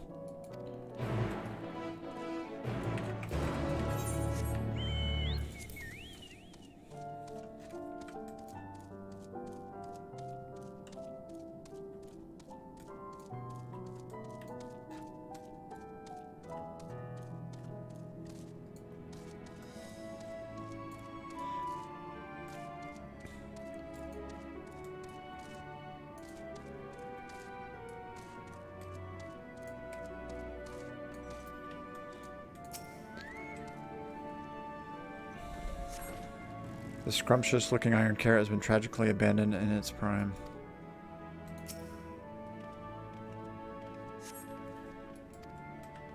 Has been abandoned in its prime. Mixing way. If I mix this carrot with that one, then but wait, perhaps mixing it with this one would be better. Oh, confound it. I was planning to mix what with what again?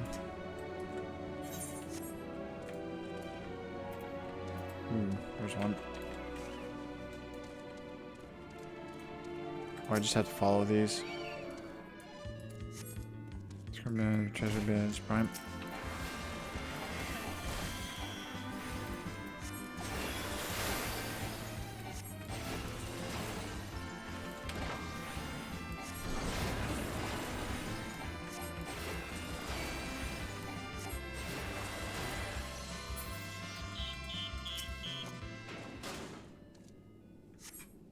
Scrumptious-looking iron carrot has been tragically abandoned in its prime. Philosopher's carrot?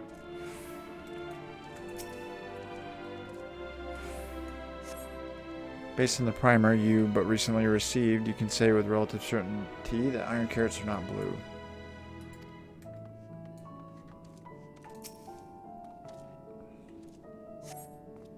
Scrumptious-looking iron carrot has been tragically abandoned in its prime.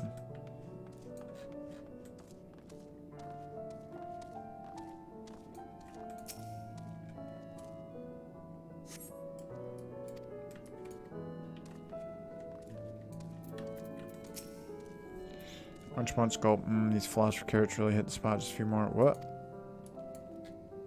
What? No, of course I'm not stealing. These are mine. Is it so wrong to enjoy an early dinner?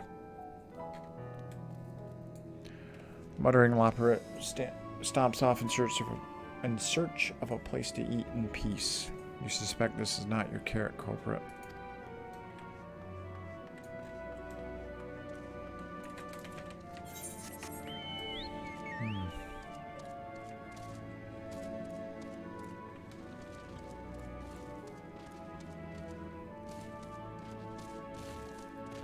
Gotta follow the iron carrots.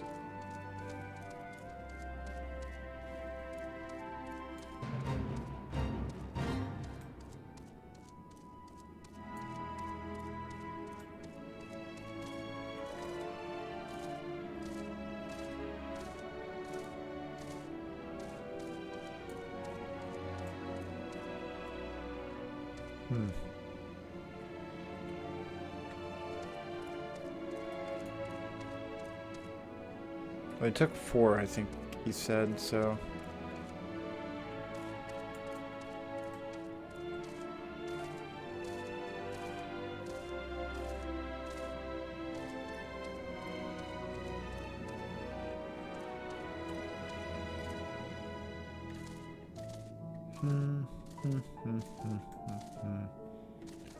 Come on, get up there.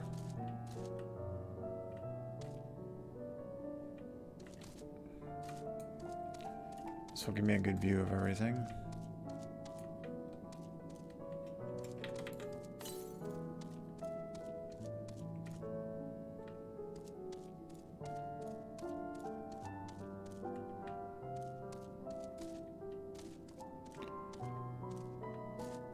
Carrot over there.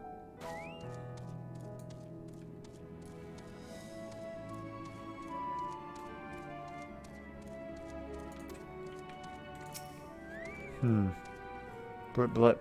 Insufficient stock of iron carrots. Iron carrot detected. Initiating iron carrot procurement. Whoops.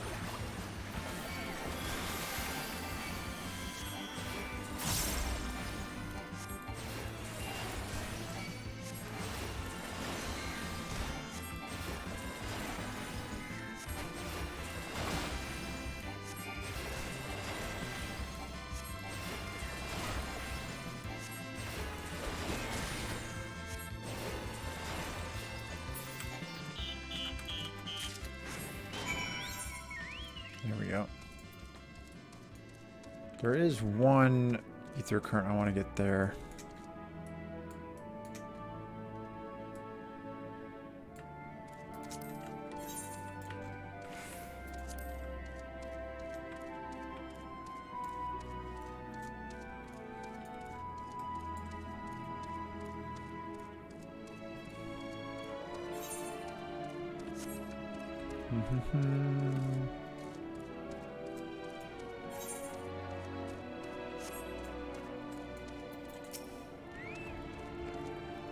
You're back. Please tell me you found the carrots. Sure did.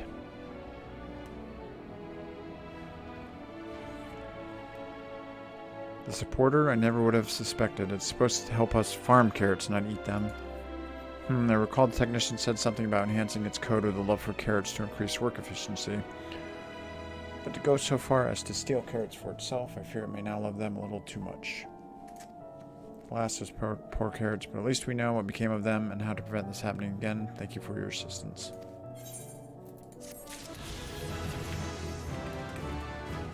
Okay.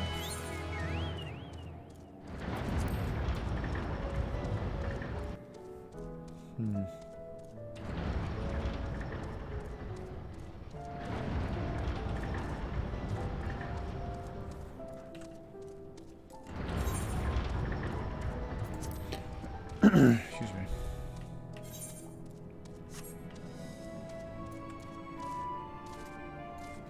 Boosting way. It's a pleasure to finally meet one of you, sir. I'm just preparing this and that for when one of your kind arrives so you can all feel at home. Okay.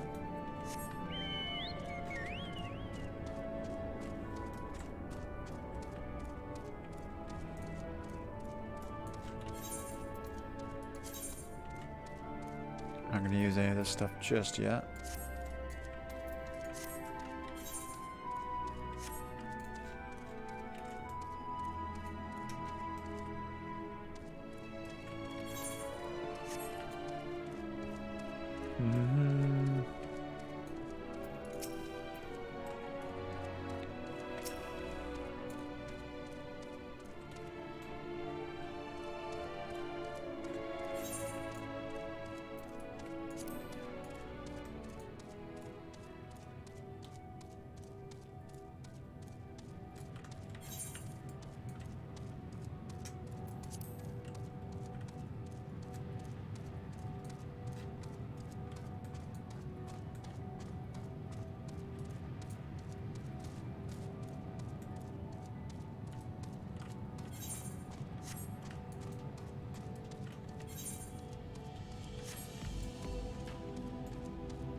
So it's over.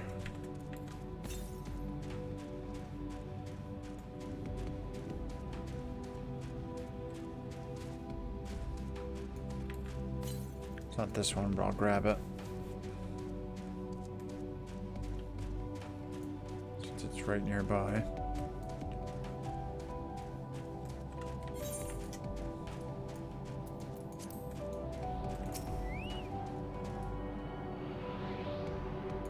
It's like right there.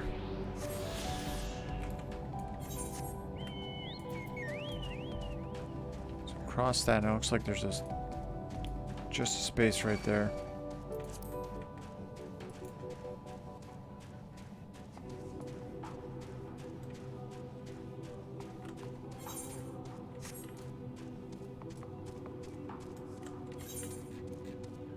Loving ways, darlings.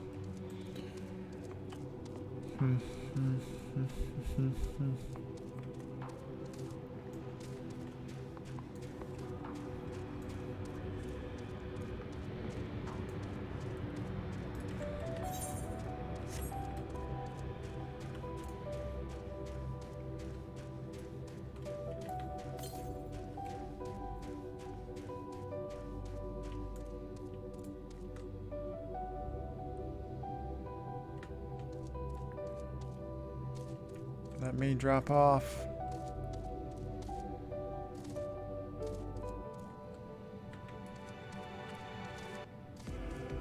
That's annoying.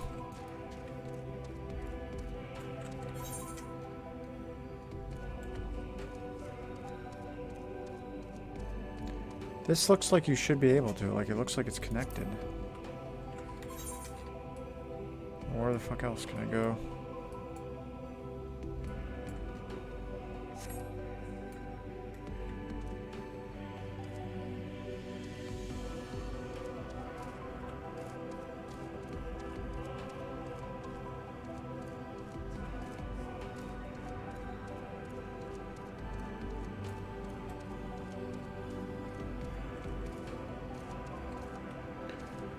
Go that way then.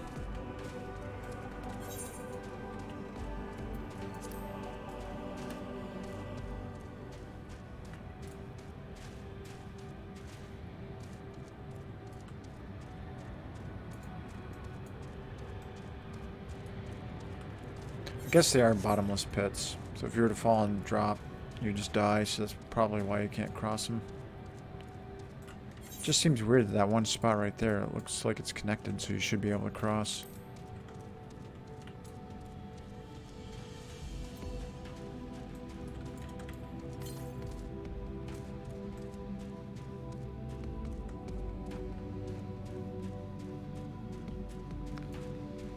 Can go over this way. Or not. God damn. Okay, I'm getting pissed now.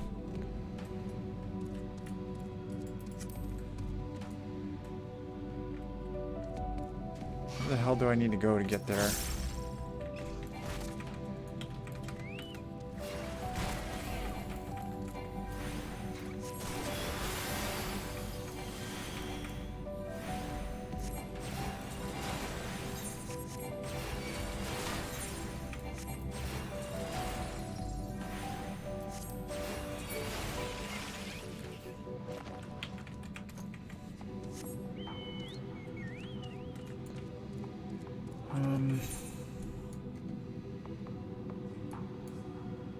Oh, it's Argos.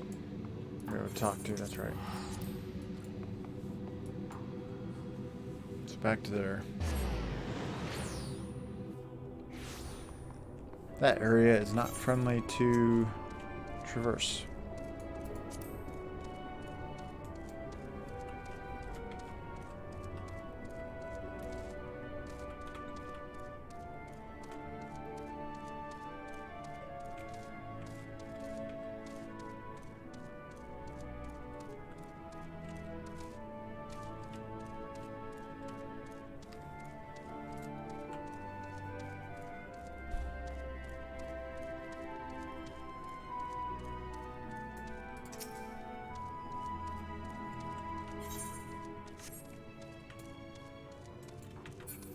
Take Argos over there.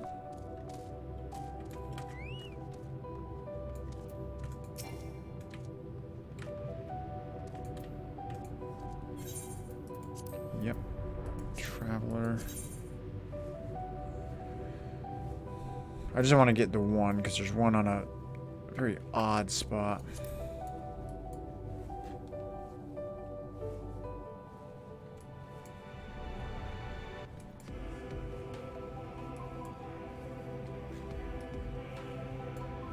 It's like over there.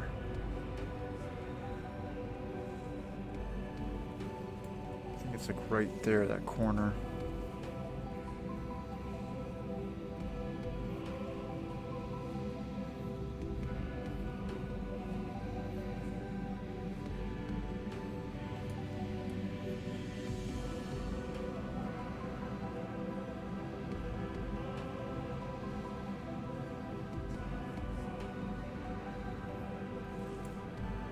I think for that I have to go around. I'm not sure.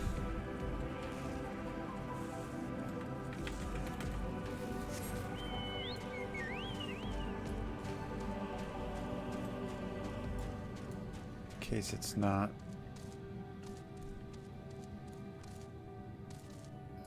Not friendly there.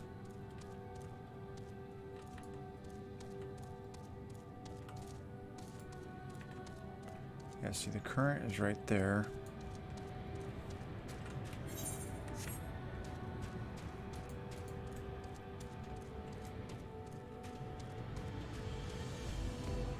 Yeah, so it looks like I can drop down from there. I don't think I can go all the way around here, could I?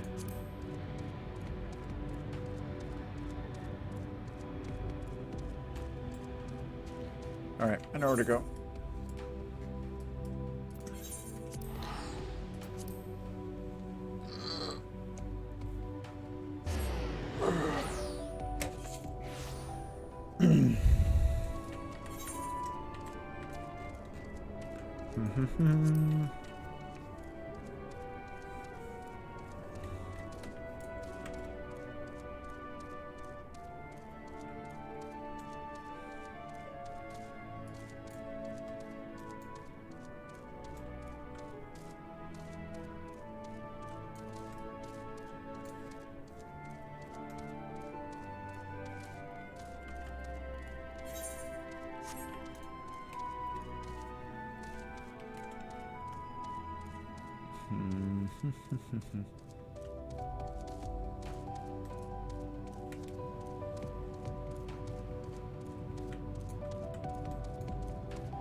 I mean, I'm assuming that last one with the Ether Current is either the last 88 quest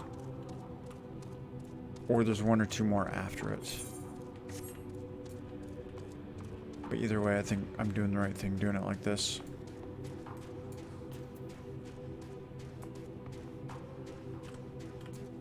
Making sure I have enough experience. Because the last thing I want to do is like get to like a little bit left and then it's like, oh,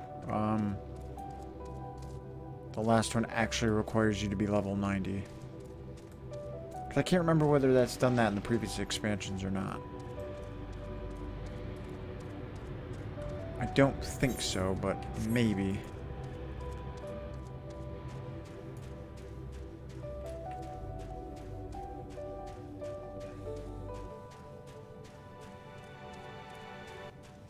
chance is there?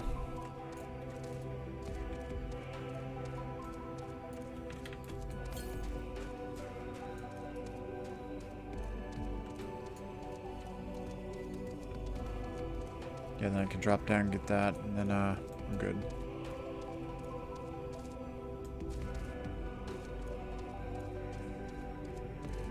The other one was, what, the role quest at Alagana?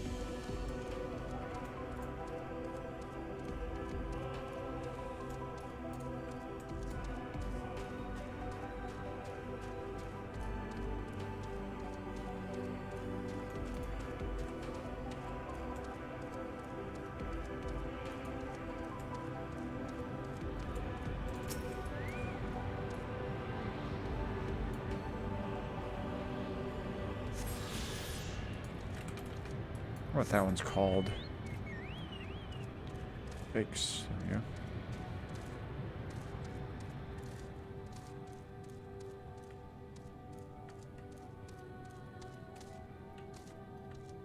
I'm not gonna fight it, but I just want to see what it's called.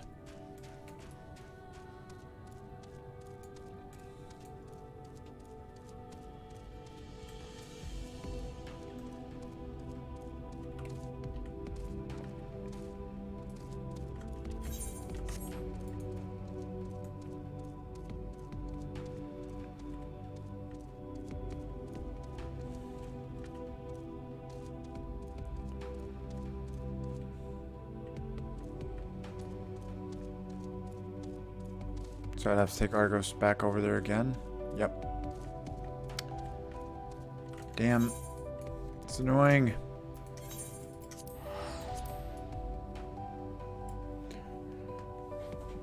There's also my curiosity because I got to see what that thing is called.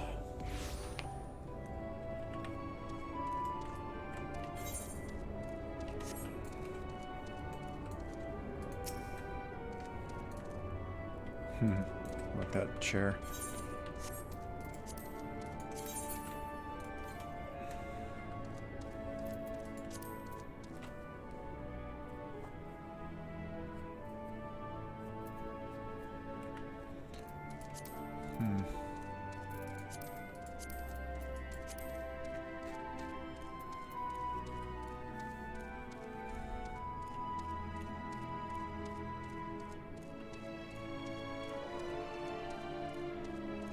Flame Blossom dissipates when all stacks are expended or the effect expires.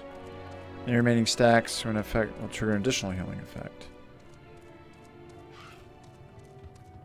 Okay. That's just basically a big AoE heal.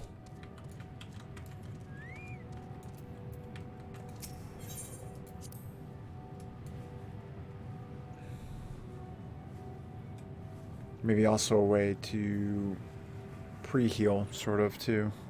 Big damage is coming in.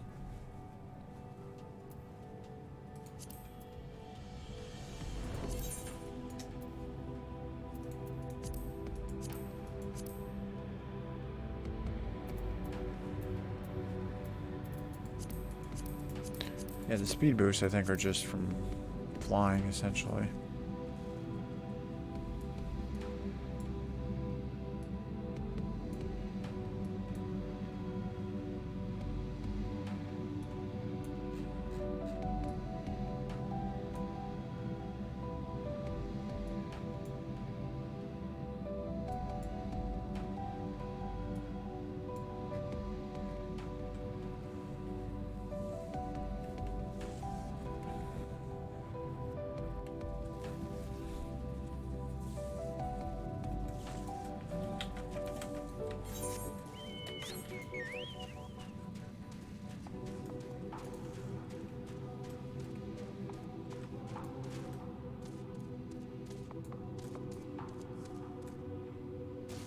Oh.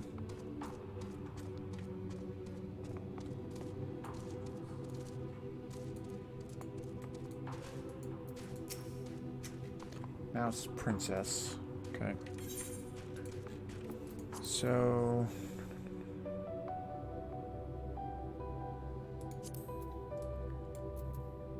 oh, that's right, the Alamegan Quarter. That's where I gotta go. think these role quests give 500,000 or close to it, something like that.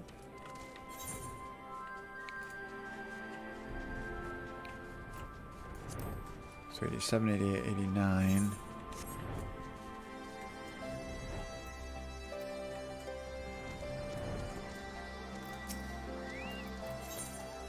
Yeah, almost 500,000. Where's the commander role? Then I take it this way, please.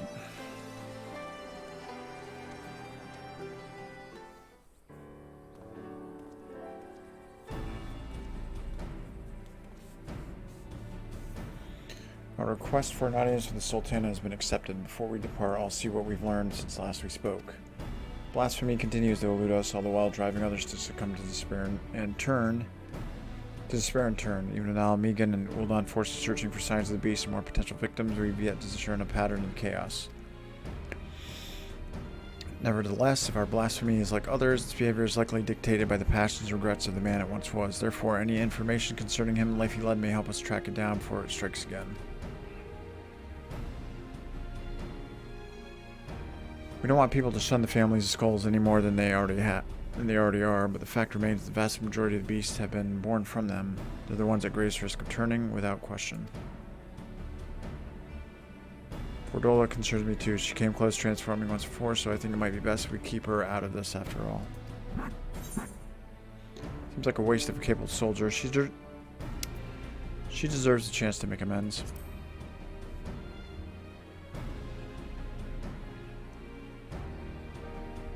I'm inclined to agree with Arrow. She was able to resist the transformation and has shown no signs of succumbing since then. If she wants to do her part, I say we let her.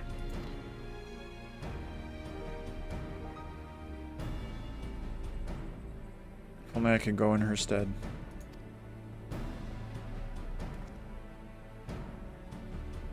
Actually, I was hoping you'd come with us to meet the Sultana. I believe she would benefit greatly from your understanding of the struggles our people face. You'd gain from the experience too. While she's not the sort to brandish a sword in charge of battle, you'll soon discover she's a champion of her own arena. As brave as any warrior.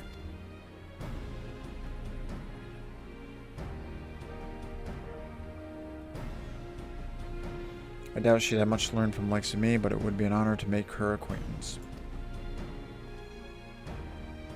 Ornvold and I will go on ahead and wait for you in the husting strip. Excuse me, we'll see you in on...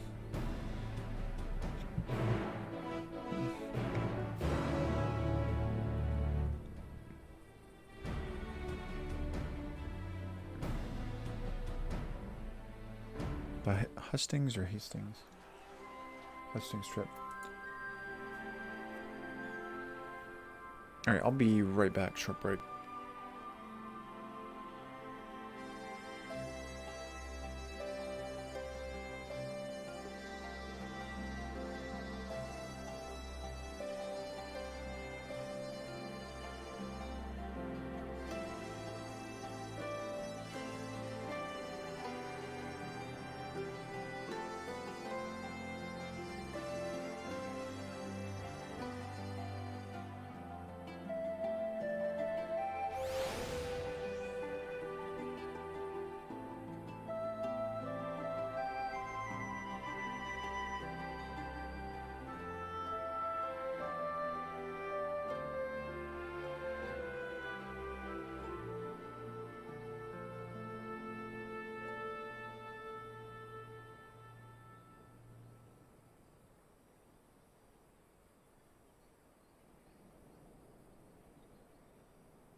Right back.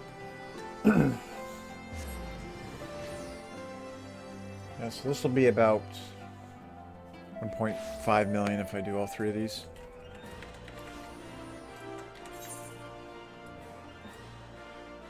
And then Reaper. Oh, never mind. I thought that was a blue quest. Yeah, that's got to be Reaper right there. I think. Yeah.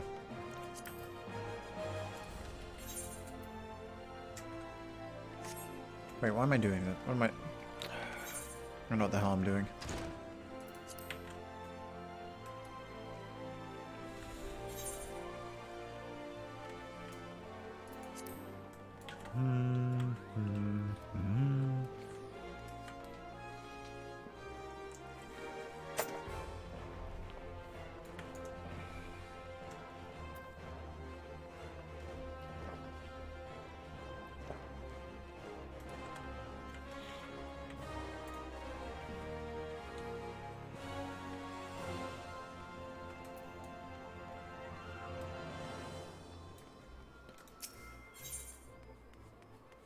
It's Chamber of Rule.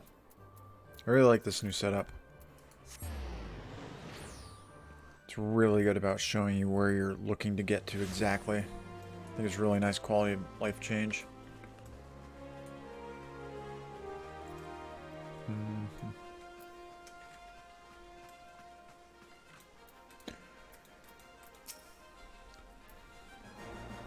It's the first time I've been back here since I discharged myself from the infirmary without telling anybody. Mind, I must remember to stop by and offer my thanks and an apology.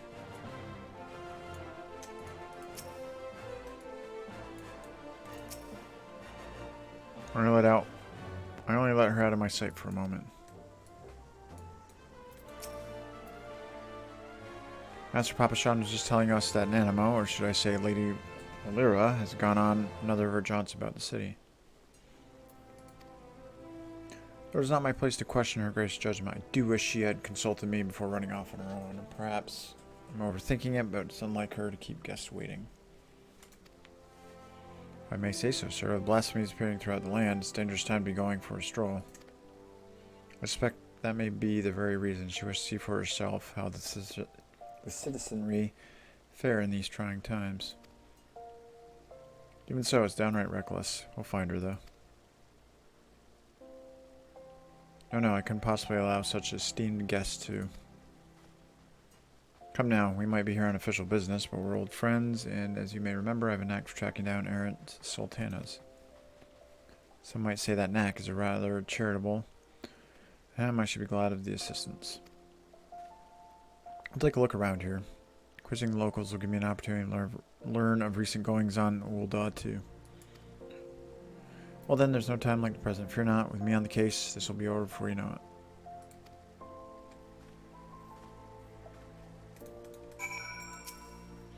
She's supposed to be meeting us here. Maybe we should wait for her to come to us.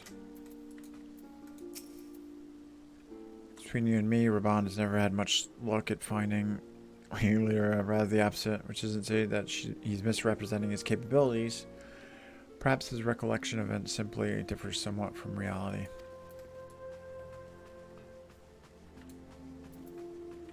Sapphire Avenue Exchange, we go.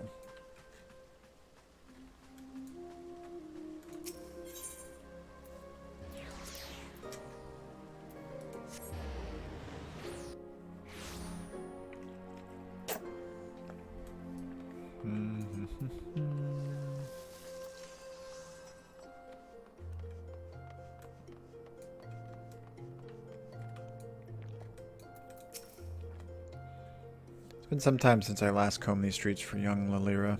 As a matter of fact, Papashan and I would compete to see which of us could find her first.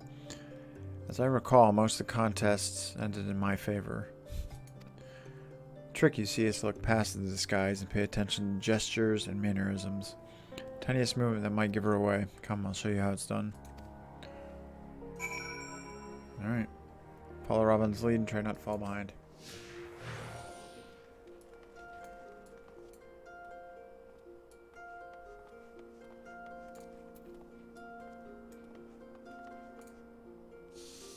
fond of using the stalls here.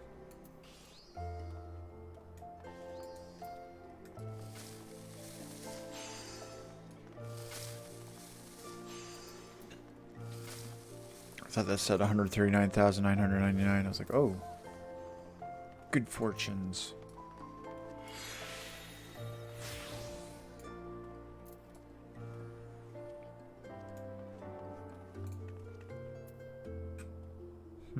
She's not here. Where could she be? If she's been abducted.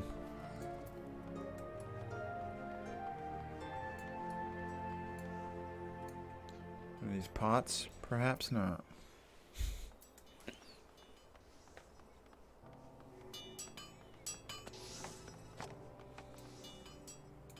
I've never known her to be this elusive.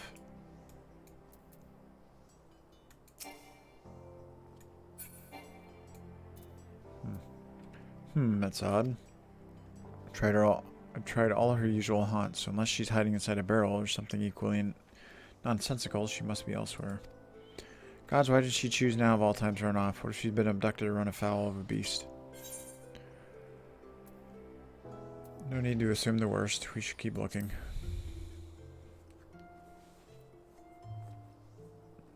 You're right, I know, but it's hard not to worry. Where could she be? Come to think of it, something Papa Sean said caught my ear. He thought Nanamo went on this excursion because of the emergence of the blasphemy and the beast, but I understand how our people are coping with the situation. If so, she'd be driven to seek out the most desperate and destitute. Pearl Lane, then. Might I ask you to lead the way? I'll admit my ability to track missing persons may have dulled somewhat.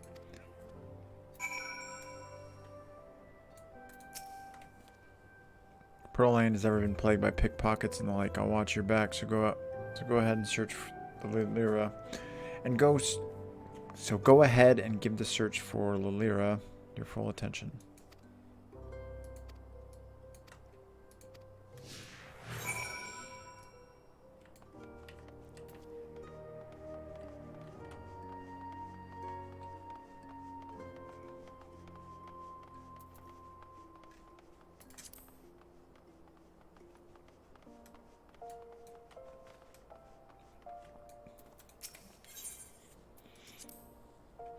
While it may not be immediately obvious, conditions here have improved considerably of late. Her Grace continues to support the rebuilding efforts in Garabania, which has led to the creation of jobs for many locals, both here and on the other side of Baelsar's wall. Some say money can't buy you happiness, but they've never tried living without it. Those who call Pearl Lane home never had the luxury of choice. City's poorest live here, and as such are at greater risk of turning. Knowing this, I expect Lyra came to learn from their plight.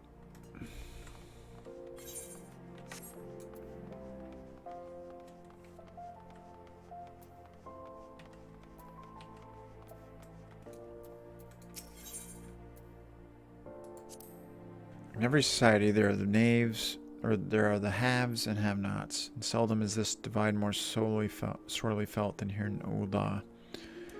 Many of the young and able-bodied work for Lolorito as guards, though he earns more in an afternoon than most will in a lifetime.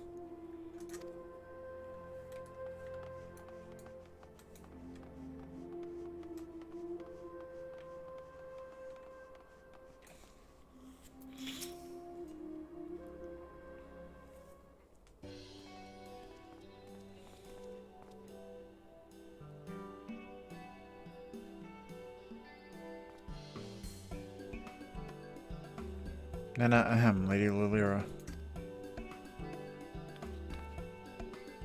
Raban, whatever are you doing here?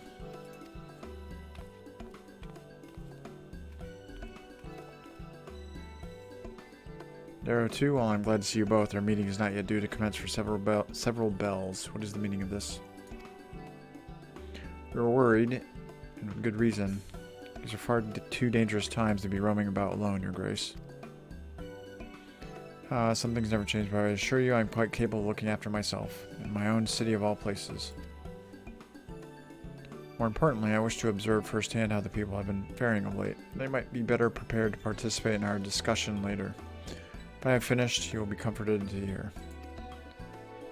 And pray allow us to escort you to more amenable surroundings. surroundings. Would you care to ride on my shoulder? Certainly not. You've already attracted more than enough attention.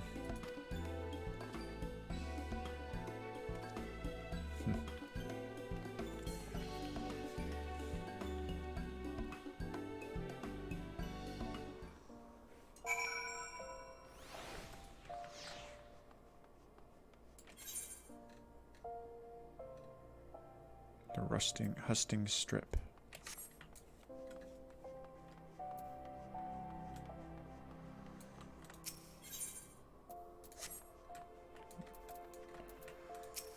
Bichwa. I consider myself a man of distinguishing taste, and I can tell you with all certainty that the quality of Ul'dan garments is unmatched. There are simply none finer. Sought up. Redolent Rose is master Weaver's Guild. His work is true genius, bold yet delicate, traditional yet innovative. There's none more fit for the job than he.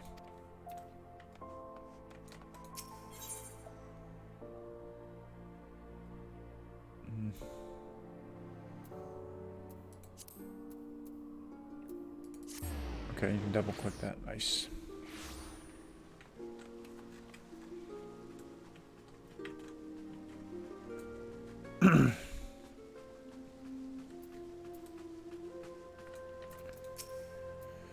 I had every faith you and the commander would find her. I have a feeling the search would have taken rather longer if Raban had been left to his own devices.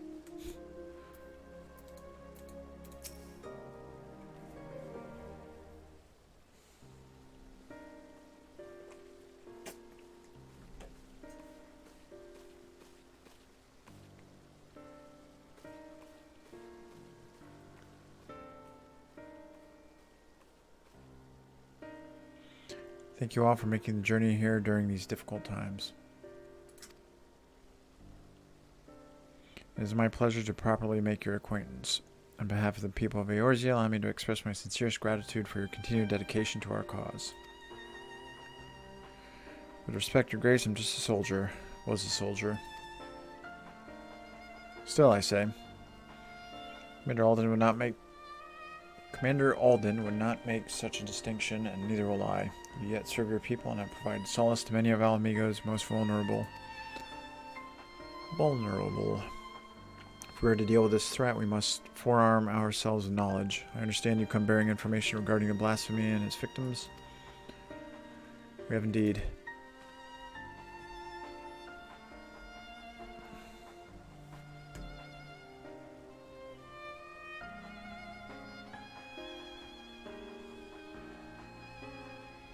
Hence the need to locate families of Crania Lupi members who have fled to Thanalan. There is no end to the struggles faced by Alamigan refugees, and those who once pledged allegiance to the Empire are no exception, but rest assured that, irrespective of their pasts, all will be treated with an even hand. All will be afforded such aid as I am able to provide. Magnanimous as always, Your Grace. If I might be so bold, I have a question. What do you have in mind for those most at risk of undergoing the change?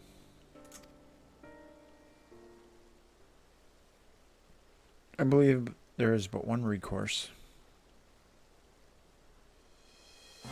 Earnest and open dialogue. While some are born into unimaginable wealth, others suffer great hardship and oppression. The circumstances of our birth are beyond our control, our fate subject to the whims of the gods, some would argue. I once thought myself a prisoner to my fate, a figurehead helpless to watch on as my people starved. Powerless puppet. I wanted nothing more than to cast it all aside, to free us all, but failed for my naivety, and then was afforded a second chance for my privilege. The world is unfair, terribly so, but we have the power to push back against inequalities and injustices, not overcome them on blessed occasions.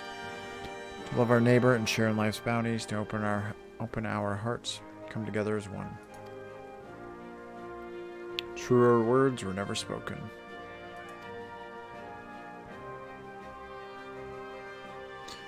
But without the support of the people, such words are naught but vain platitudes.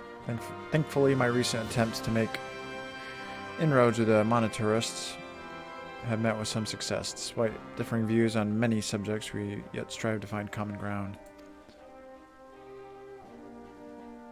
Common ground. We've been pouring all of our efforts into aiding families of Crania Lupi, and while it seemed to help to a degree, some have still succumbed and turned. Of course, they're not the only ones in danger. Alamegans everywhere, whether they sided with the Empire, fought for their resistance, or were caught in the middle, they all suffered. They all wake up in the night, at times haunted by memories of death and despair.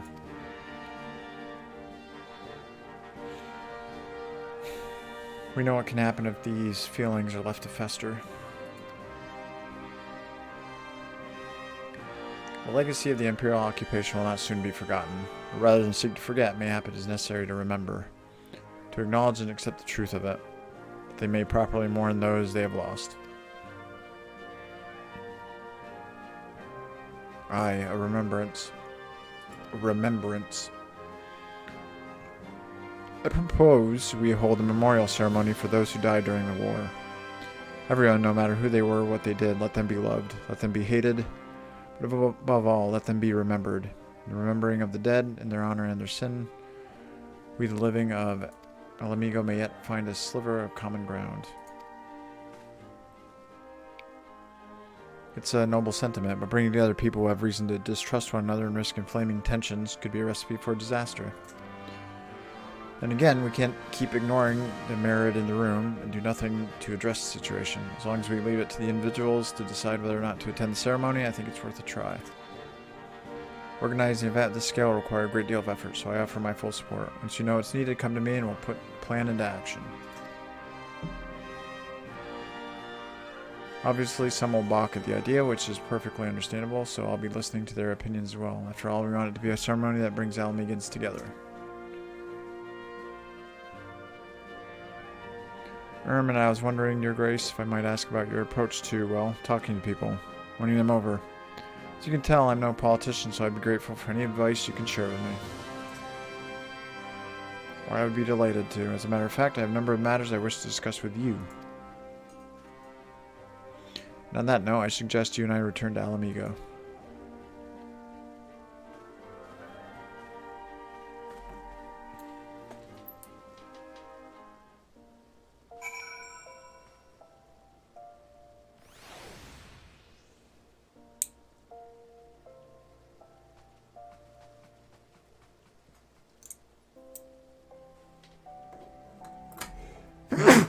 Excuse me. Wonder what Abba and Ollie would say if I could tell them I had a chat with Sultana. I can hardly believe it myself. To see the Sultana grow to become such a capable and compassionate leader, it brings a tear to my eye. The relationship between Ul'dah and Alamigo is one which I cherish deeply. It is imperative that we coordinate our efforts in facing this crisis.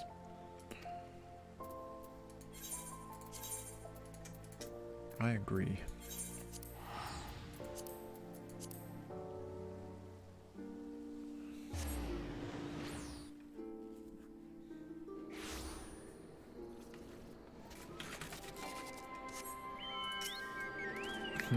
Major issue.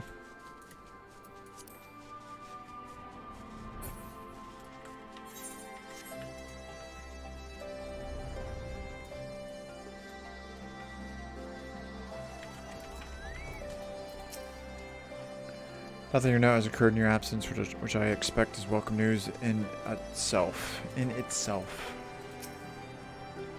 You are involved and make a good impression, but he's outdone himself.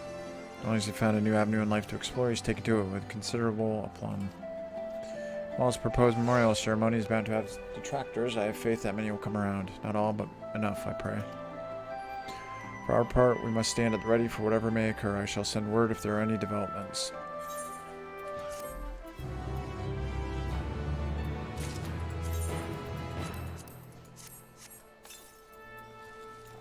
Keep Dash well fed. Arnvald wishes to put your considerable reputation to good use. There you are, Arrow. Commander Alden has asked me to convey to you the following information.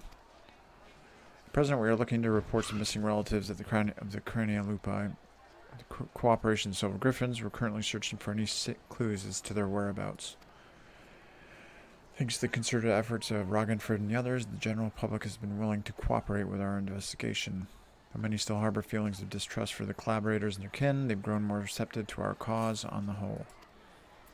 Arnvald's been making steady progress in preparing for the memorial ceremony. He plans to hold a meeting between the various community leaders to go over the finer details. In fact, he was wondering whether you could assist in delivering the invitations. If you can spare the time, you should be able to find him in the Mercantile District. Anyway, that's all for now. I have a few other matters to tend to, so if you'll excuse me, duty calls.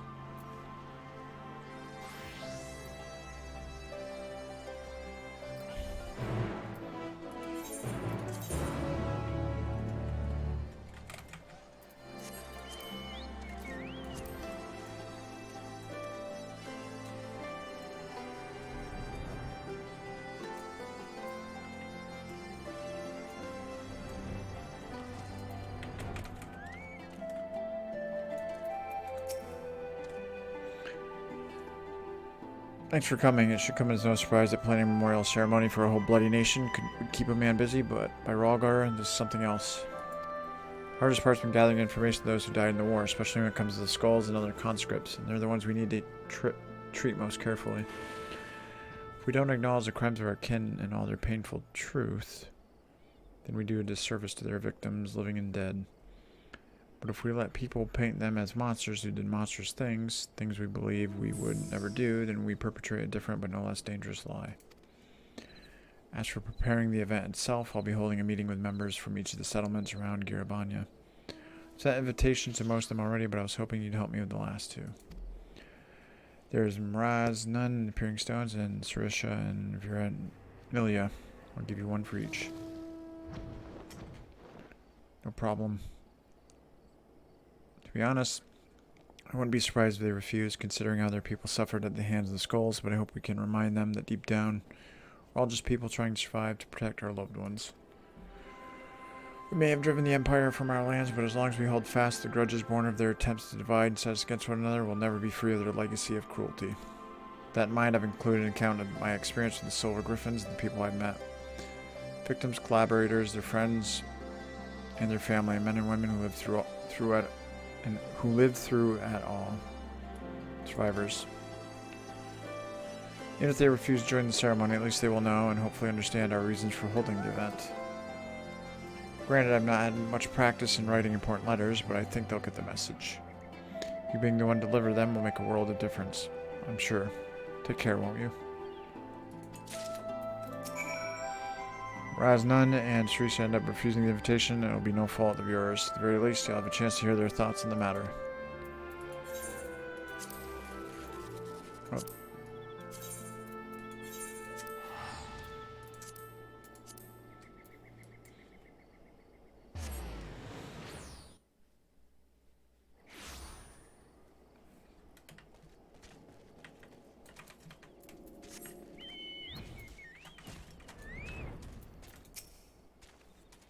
Greetings, friends. It's been too long since last we spoke. What brings you to my village?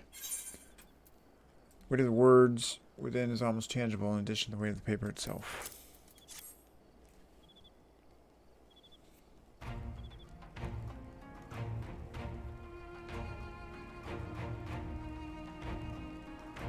So the rumors are true. I need not read this letter in full to know its contents. I understand that Ragnfrid's volunteers are working to support the families of those lost in the war, which few will deny is a worthy cause, but to include the relatives of the Crania Lupi? Lupi? Gotta be Lupi. The Skulls watched the Empire slay us in our thousands, and still they turned their cloaks and fought for our oppressors. And you would ask us to mourn the deaths of these curs alongside their victims? I ask only that you read the rest of the letter. You have every right to be angry and to refuse. Ernvald wishes only that you read his account for coming to a decision.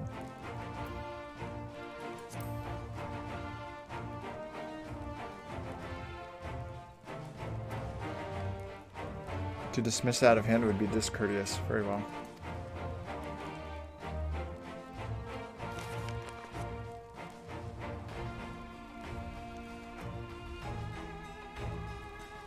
Family. As none, my tribe is my family. I know all too well the responsibility that brings. I would do anything to protect them, anything. Loyalty, pride, conscience, my very soul, all are meaningless if I cannot ensure the safety of those I love. I suspected some skulls had been faced with the self-same choice. But to see how their kin suffered, I cannot say. I do not understand, though I wish that I did not.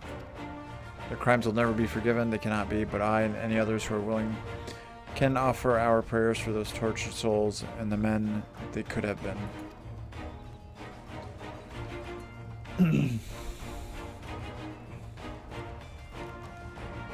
I accept the invitation, not on behalf of the tribe, but as Raznan. But I will put the question to my people that they may decide for themselves. I am also eager to make the acquaintance of the person who wrote this letter. He does not want to turn a blind eye to the bitter truth, painful though it is to confront. The meeting will be the perfect opportunity to take this measure.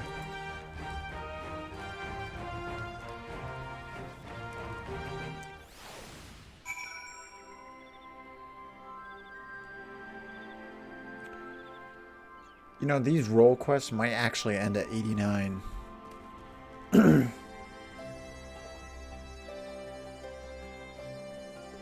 storyline-wise, it wouldn't make sense for it to continue to 90. Still might, but we'll see. I will convey your friend's intent to the rest of the tribe before attending the memorial ceremony. Those who cannot support it will not interfere. You have my word.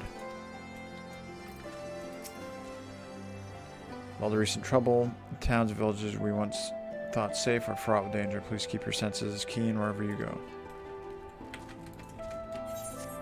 Not to mention, it would also be 6 quests, not even 5 like they usually do. Let's see what it says.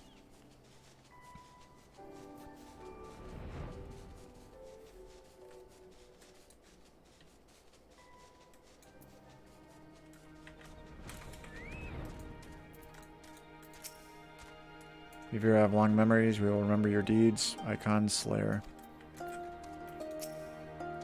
Welcome to what do we owe the pleasure of your visit.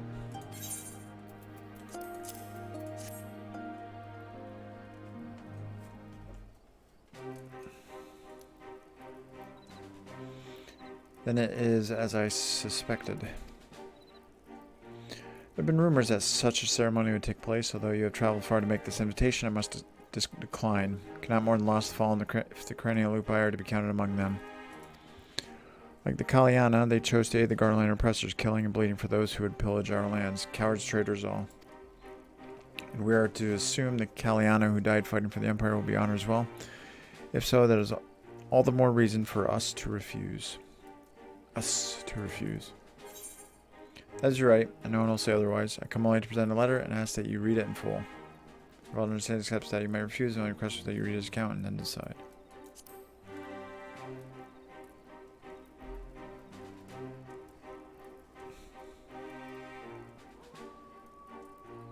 If you insist.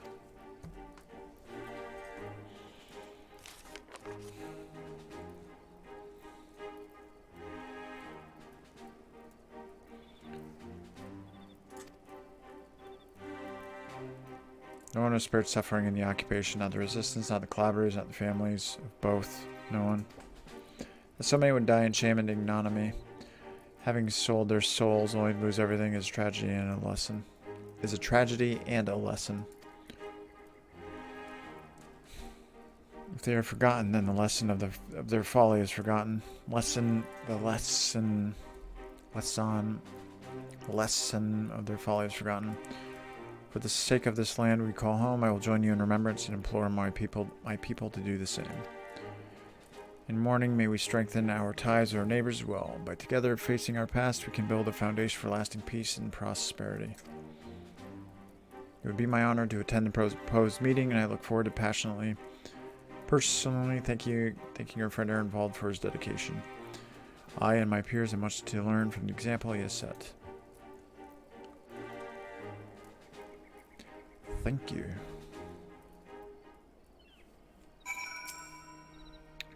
Would I be correct in guessing your friend does not often scribe such letters? I could not help but notice he had foregone the usual platitudes and fanciful phrasing. His directness was most refreshing. His directness was most refreshing.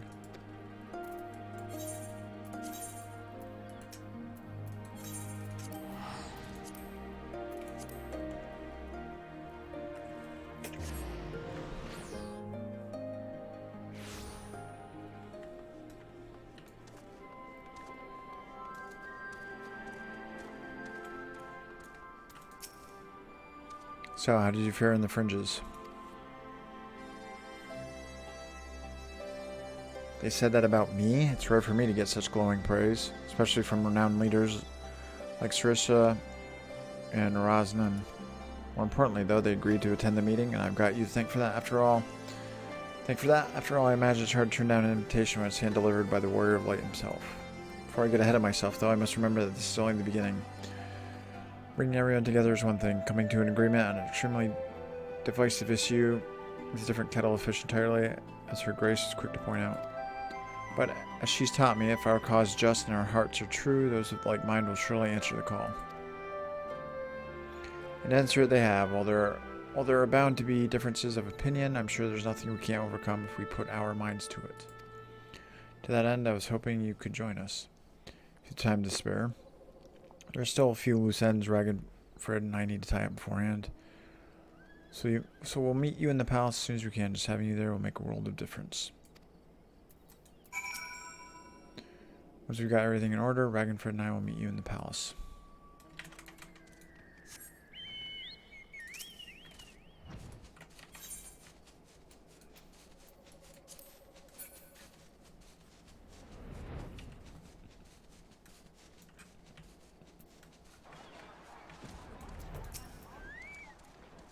I like how when there's like a lot of players around, you get that ambient sound of a crowd of people.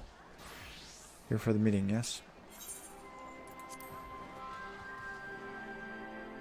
It's a nice little touch.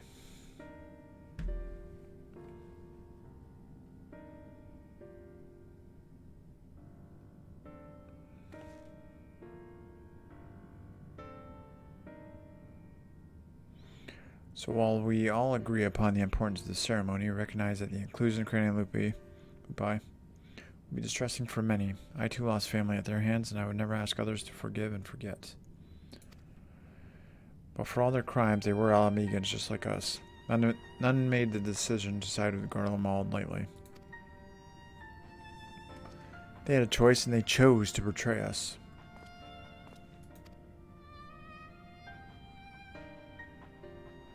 Who among us have not made difficult choices for kith and kin, and do not forget that Fordola chose to stand between us and a primal. What does that have to do with it?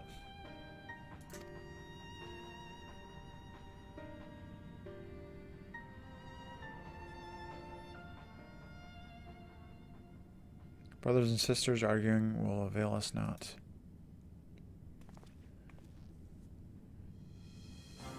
The fate of Alamigo rests on my shoulders and yours, on those of every man, woman, and child that calls these lands home. To uphold our honor, to strive for prosperity, to protect our loved ones, we all know the weight of these responsibilities. It was that self-same weight which drove many of our people to serve our oppressors, misguided as it was. And though they chose a different, unconscionable path, in the end, we all wanted the same thing. To deliver our families from persecution, that they might live to see one more day. Because another day in shame and self-hatred was still better than none at all. The regretful dead are survived by their despair. Despair which threatens to drag us all into an abyss from where there is no escape. Know that it surely will, if we welcome it into our hearts out of disdain for those we cannot forgive. But we Alamegans will not be so easily defeated. We will stand united and conquer this menace.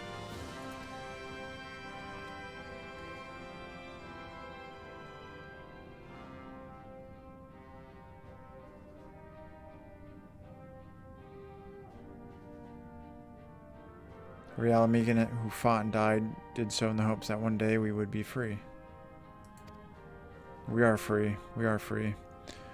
By the blood of our fallen brothers and sisters, we are free.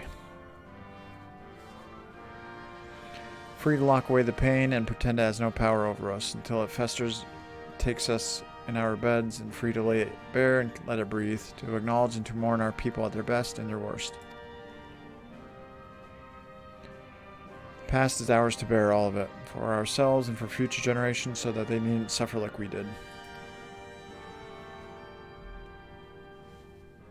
Let us make Alamigo a nation where no man is left behind, where he can make all the wrong choices and still be afforded the chance to make a right one.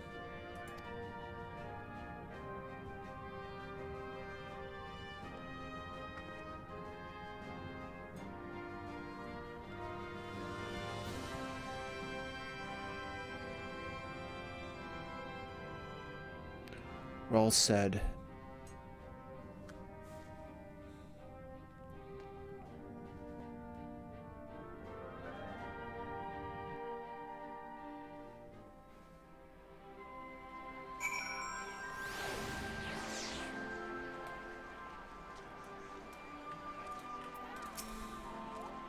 I see a lot of important people coming and going around here, even though I should be used to it by now. Can't help feeling nervous. That went better than any of us could have hoped for. You have my gratitude for your part in the proceedings, but we both know who the real hero of the day was. That was all Ehrenwald's idea, and it was his words that finally won over the naysayers. Now that we have the community leaders on our side, we should have a much easier time convincing the rest of the citizenry. Of course, holding ceremonies is by no means our final objective. No matter what we say, some will refuse to attend. It is my hope, however, that it will still serve to provide a measure of closure for us all, and to ease the plight of the vulnerable and ostracized. Speaking of which, you will recall the incident with Fordola and Alagana. The young girl she saved and her mother wished to thank her personally. Considering what happened last time, though, I have reservations. It would be a valuable opportunity to present a former skull in a more positive light. On the other hand, I don't need to tell you how unpredictable she can be, and that's before taking her echo into consideration. But that's a conversation for another day. Go and get some rest. You've earned it.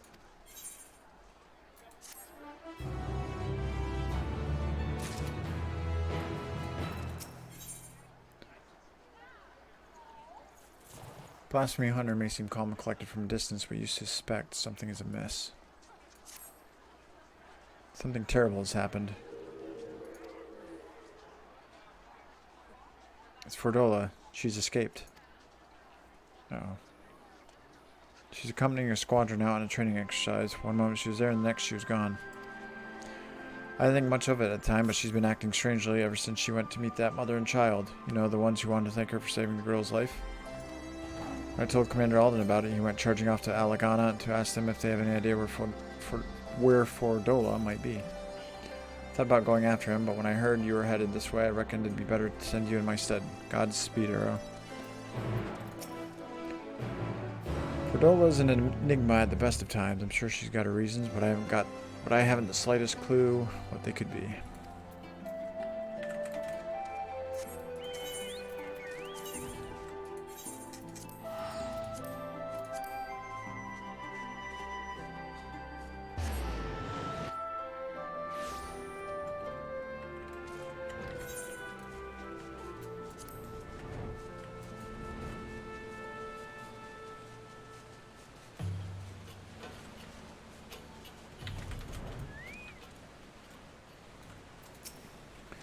Gods be good, what is she thinking? She might know who it is. I know you, you're friends with the brave lady, aren't you? Have we done something wrong?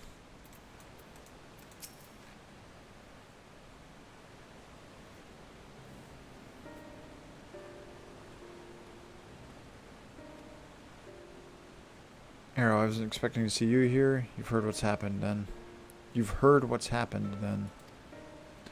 Just as Fordola was beginning to earn our trust, she's given us the slip. As you may know, she wears a choker that is designed to do exactly that if its enchantment is triggered. It's supposed to prevent her from escaping. If I were to give the order, she would be dead within moments, and she knows that. She took the risk anyway, so I have to believe she has a good reason. That's what we're looking into now. We were hoping Clairol and the young Lily here could shed some light on the matter. I'd like to ask you about your conversation with Fordola, if we may. Yes, of course. I know she's the butcher, or was at least, but it didn't seem right to go without thanking her. That's why I requested the meeting, to express my gratitude and my apologies.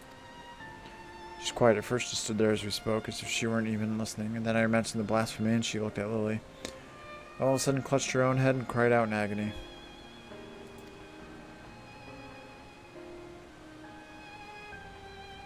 The echo. Can you remember what you were thinking about at the time? A man, the one I saw in the city. What, who? Did you have something to do with all those people panicking? I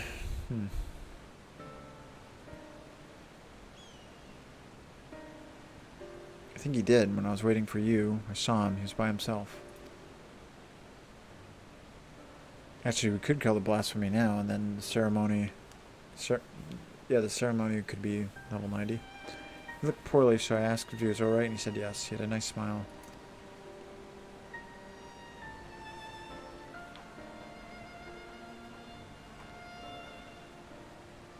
He got up and started walking, but then...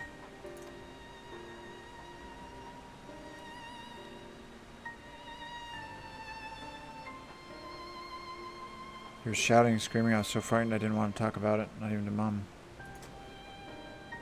Wish you'd said something sooner. I'm sorry, Puppet. I'm sorry, Poppet. This is my fault for leaving you on your own.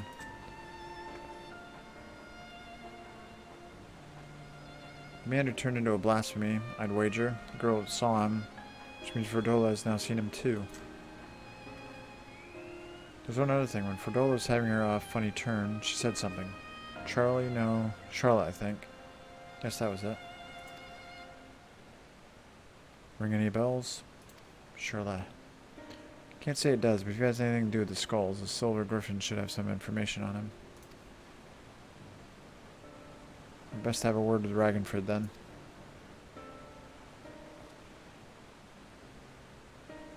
You've both been very helpful. I'd also like to thank you for being so kind to Fordola. She may not have said it, but I'm sure it meant a lot to her.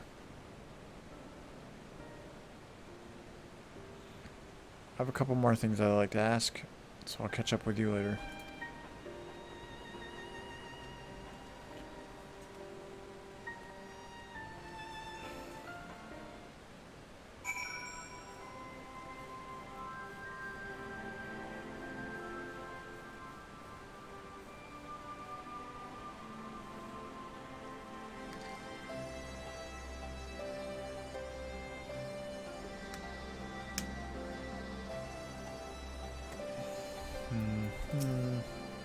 Whatever she's dealing with, she needn't face it alone. I wish I could have told her that, even though I know she probably wouldn't have listened.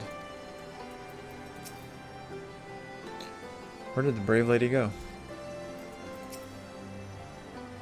Fordola may well be everything people say she is, or worse, but she did us a good turn that day. I'll never forget it.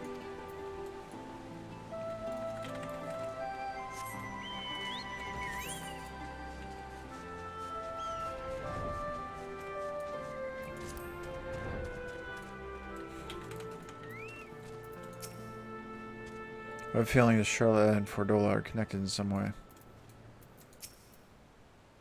Charlotte, you say? Yes, the name came up during our recent investigations. As I recall, he served under the Viceroy during the occupation, and his whereabouts is currently unknown. Had an older brother named Ansfrid, one of the Cranialupi, which would give him connection to Fordola. Is there anyone who can tell us more about him? Yes, an uncle, who we recently helped find employment here in Alagana. He's actually the one who asked us to look for Charlotte. Most likely find him working at the Sleeping Stones. As it happens, I was planning to bring him something to eat. I'll join you there shortly.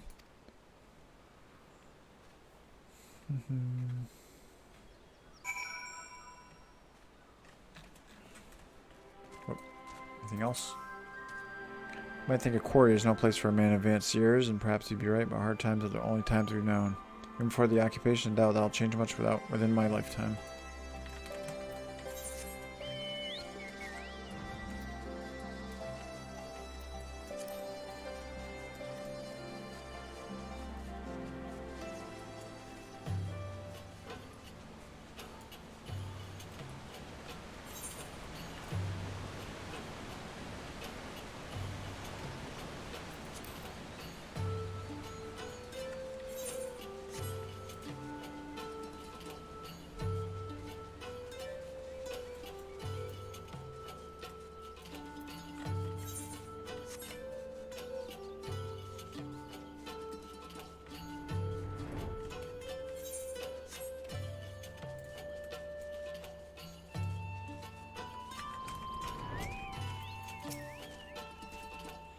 Perhaps we should have asked what he looks like. Yeah, good point.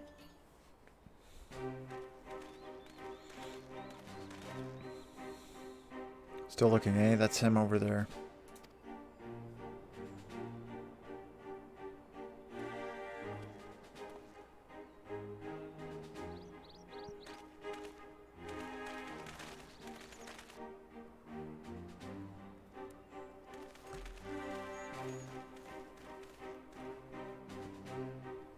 I hope we're not interrupting.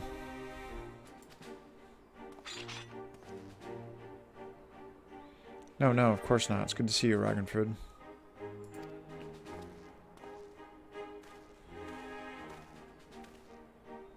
My word, the Bull of Alamigo and the Champion of the Alliance will bring such esteemed guests to our humble quarry. At ease, my good fellow. We merely wish to ask you about your nephew.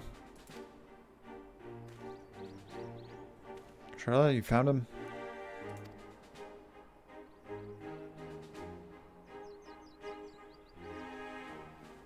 No luck yet, then. Is there anything else you can tell us more about his childhood, perhaps?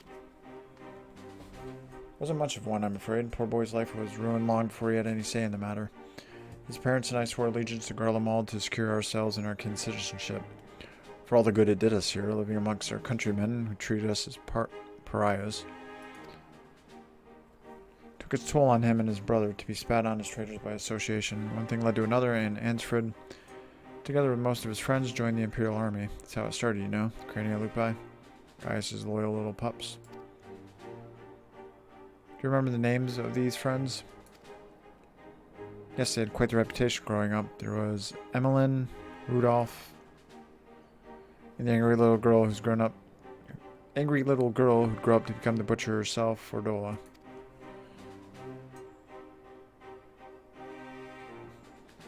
Charlotte was part of their group too, yes, but from what we've heard, he chose not to become a soldier. Wouldn't have lasted a day in training, he knew that better than anyone. Of course, not that it helped him to feel any less guilty for turning his back on the others. He blamed himself for their deaths, for not stopping them when he had the chance, for not being strong enough to fight by their side. Maybe save them, maybe not. But he wasn't there and he wished he had been. Then one day he was gone. Wherever he is, I hope he's safe and well.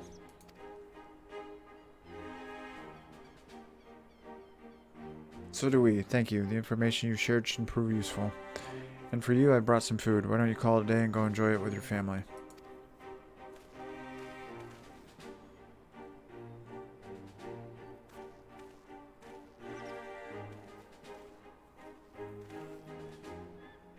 Let him have the peace for now. Back to Alagana.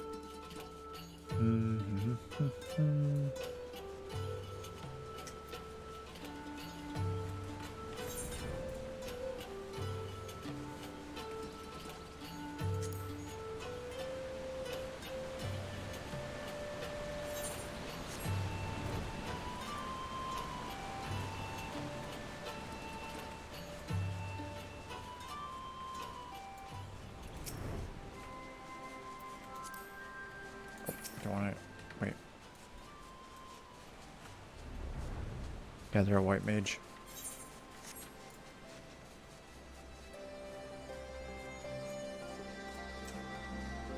Is that the same cane I have? Oh, different. Same staff.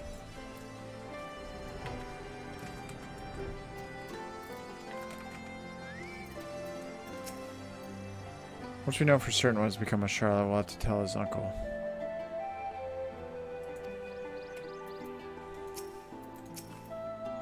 So not only was his brother a member of the Skulls, but Charlotte himself was a childhood friend of Fordola's. Told he refused to support the Silver Griffins as well. He's been trying to make his own way for some time now. His His brother and his friends died at Specula Imperatoris, save for Fordola. Gods only know how I felt about her after that. Or how Fordola felt about Charlotte after seeing Lily's memory of him, transforming into blasphemy. Brother of a man she killed and a childhood friend besides. She thinks she's responsible for this. That's why she ran, to kill the beast. Never thought I'd say this, but I'm worried about her. Fordola is a survivor and outcast herself, exactly the sort of person the Silver Griffins are trying to support. You've seen for yourself the sacrifice she's willing to make, and if you can learn to feel sympathy for her, maybe others can too. I think we have enough information for the time being. Let's return to the city and plan our next move.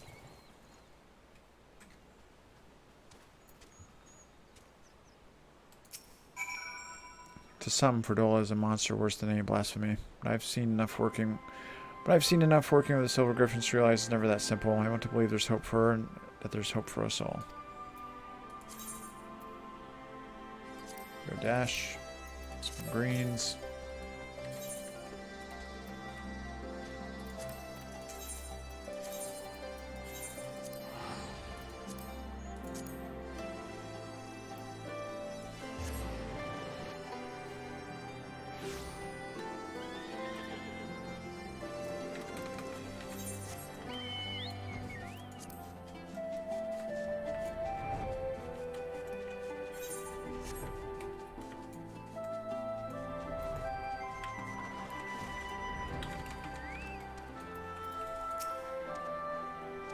It'd be quite a blow for us to lose a warrior of Fordola's caliber. I hope we can find her before she does anything stupid.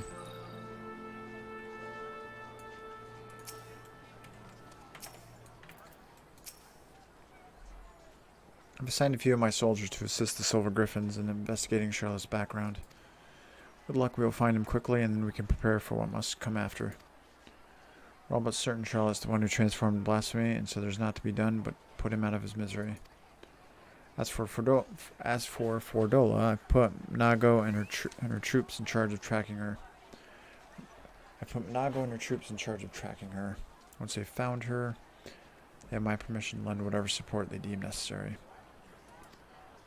If it comes to it, I may ask you to join the search. Until such time, I ask that you take this opportunity to rest. Sultan Tavnarian Cod. Okay.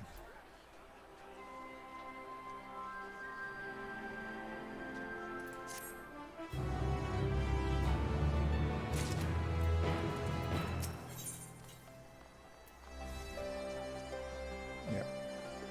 So they've changed those quite a bit.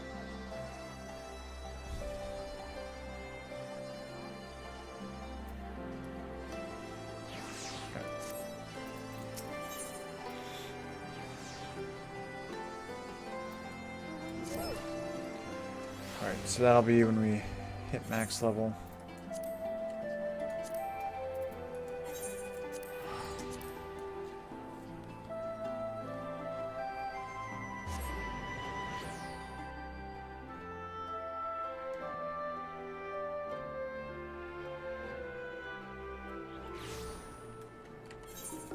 Alright, let me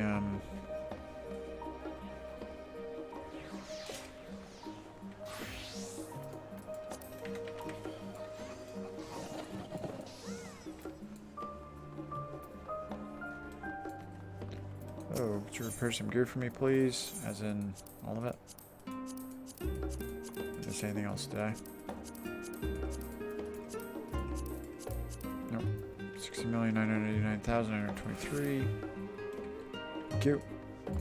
And let's switch to the recommended stuff.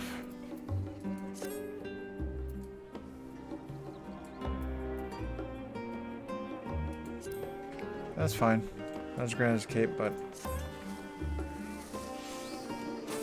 I don't mind this look either.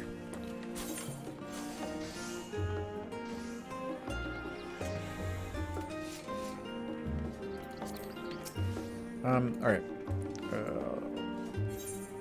Where is this?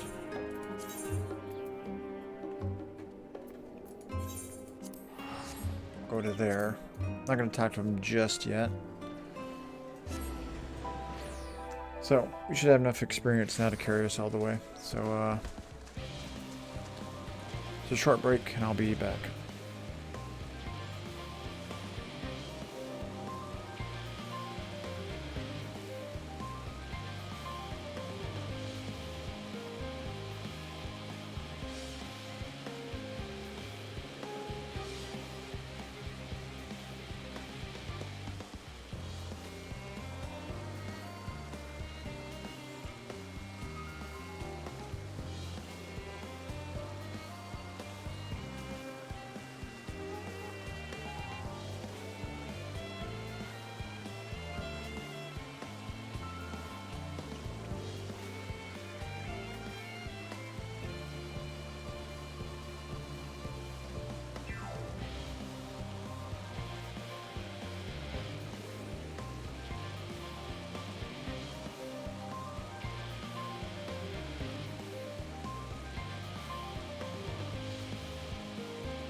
Alright. So, I have enough experience. Should carry me all the way through. So I probably shouldn't have to stop for anything. And if I do, should be able to do one or two things quick to get it. Here, I've already shown the others inside. You want to speak with Claire. She has the key to the lift and can send you down after me.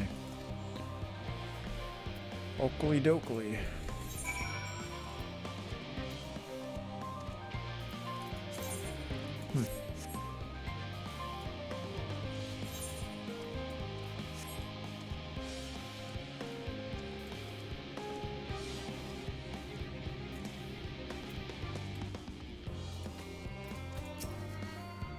Pleased to report all my plants are hardy, healthy, and happy. Looks like my cultivation system is working well.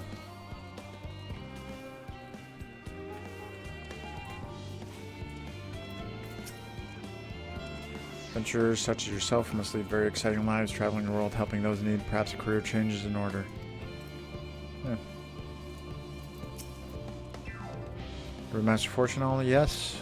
Just step inside and lift here.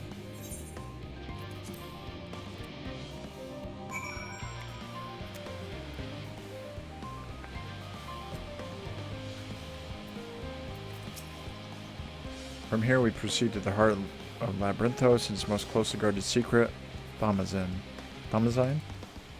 Marks the beginning and end of our efforts. Once we delved to seek audience with the star, once we embark on our journey to the heavens.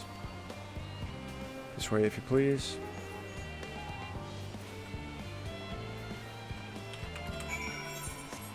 Let's go dash.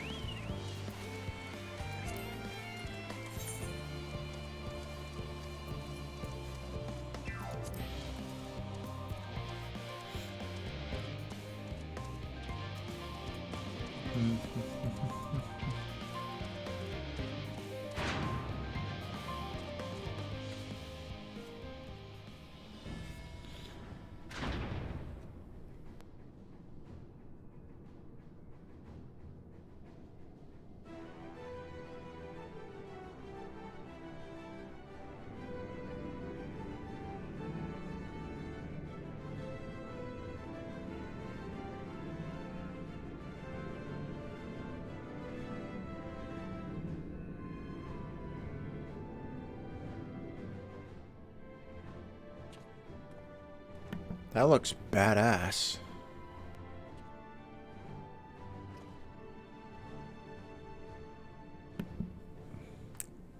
Speech, damn. Bid you welcome to Thomazine. Direct your attention toward its center to behold the ark over which we have long labored. Thomazine. As you can see, it was designed as a medium-sized craft. Better to reduce fuel consumption. Miniaturizing magics have been applied to its interior to ensure that the thrust-to-weight ratio does not place too great a limitation on its freight capacity. The ether burner, as you know, has been removed for further modification, but we shall reattach it soon enough. I've received word that Cockle and several of your allies are working on it with an intense fervor. They are sure to see it done. 'Twas by their expertise that many a prior disaster was averted. If anything, I fear they will not afford us much time for speaking with Heidelin ere they finish.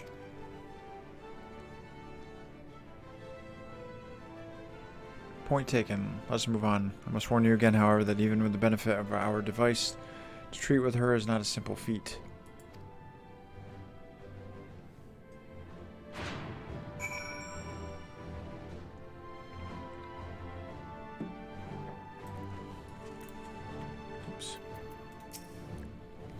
You feel it too, don't you? The ship is impressive, but it pales in comparison to the vast primordial power beneath our feet.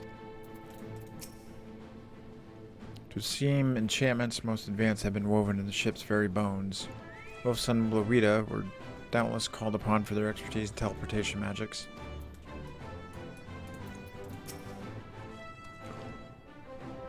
It was the Alligans who first combined the mechanical and ethereal sciences into a revolutionary discipline.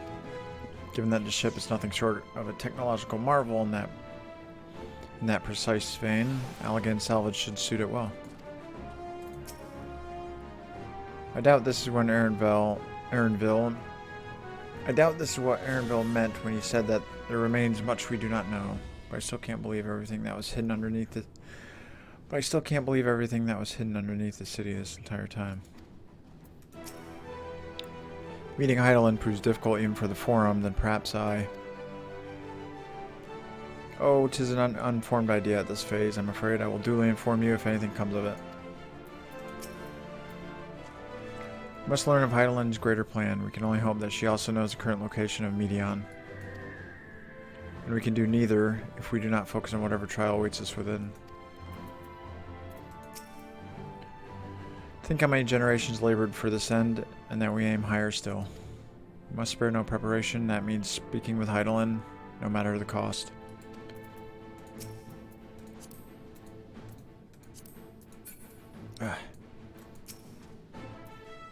I can well imagine the zeal with which they're working on the ether burner. I keep saying afterburner, the ether burner. And all I can say is that I'm glad we have something to do other than get in their way. Once it's ready, we'll see to it that the ship is put to good use. I've done what I can to impress upon you the gravity of what lies ahead. Are you prepared? Yep.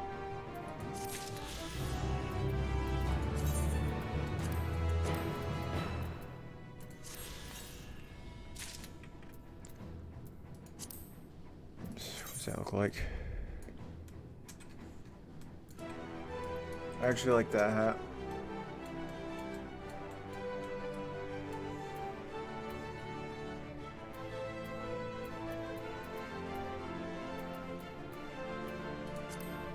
Oh, that would be with all of it. I like that. I'll keep it off though. A second here. There we go. For children, one and all. To lead you to Heidelin at last. We make for the rift at the center of this chamber. Come.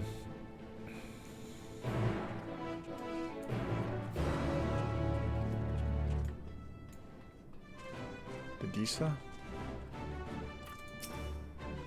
I'm performing final checks of parts for the ark we're constructing. Even the smallest error can lead to a huge catastrophe, so we cannot be too careful.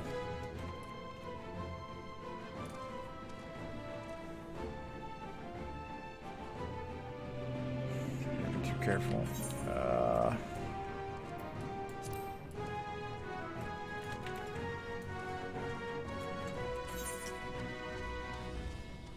No, it's the other way.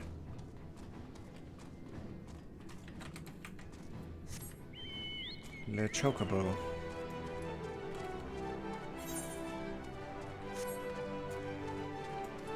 Should better talk to Cuthbert. Do you recognize this cylindrical structure? It's a tank we use to store ether. Storage system made possible through technology developed by yours truly. Nice.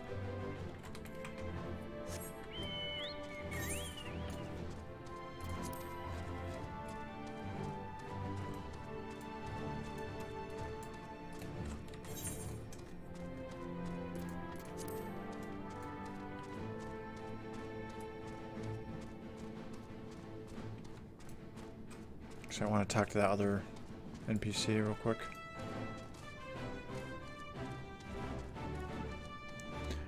This place looks awesome too. Like, damn.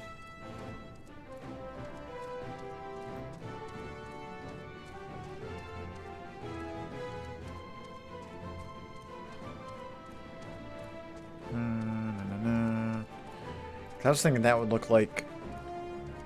I thought that would be the ship from you see in the intro. I thought that was going to be what the ship looked like. That's something else. This machine is used to compress ether and represents a vital portion of the ark. Unless its outside changes when it actually launches.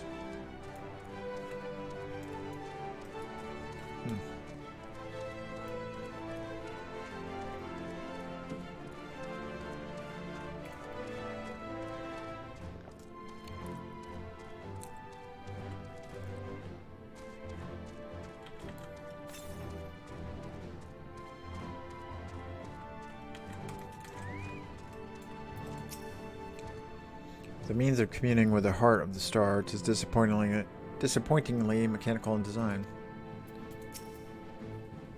Am I the only one feeling terribly nervous? Surely not. I doubt there's anything worth worrying over. Not for Heideland's champion, at any rate. They must employ a full cohort of engineers just to maintain the lifts. Just to maintain the lifts. The ether here is more brilliant than I have ever seen. This doesn't strike me as particularly dangerous unless one is afraid of lifts. The ship in the way, I didn't even notice this was here. Whoops. I should hope that Master Fortunal has more to share, sending anyone stumbling into the ethereal sea. So I'm wondering if that's the last zone, the ethereal sea, or wherever Medion is. It's probably where Medion is. As you all know, alongside our physical world exists an ethereal plane, what we refer to as the ethereal sea. The heart of the star, the physical and ethereal are one and the same. Thus, the deeper we go, the easier it becomes to pass between said planes. We utilize this principle in constructing the Antitower, and once more here in Thamazane. Whoa, that looks cool. No sooner did the Forum decide to withdraw from Eorzea than we began work on this facility. Our work culminated in a device that allowed us to peer deeper into the ethereal sea than ever before in search of Heideland's ever fainter echoes.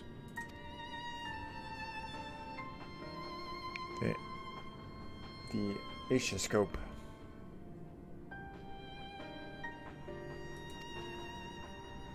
Can you communicate with her through this device? For a time, yes, but since the 7th Umbral Calamity, it has been rare to hear even a whisper. If you wish to reach her, you must journey closer to the center of the star than we have ever dared, beyond the Asiascope. Even so, I make no guarantee that you will find her, nor of your safety, not so deep in the ethereal sea. We understand, but if we are to deliver this world, we have no choice but to try.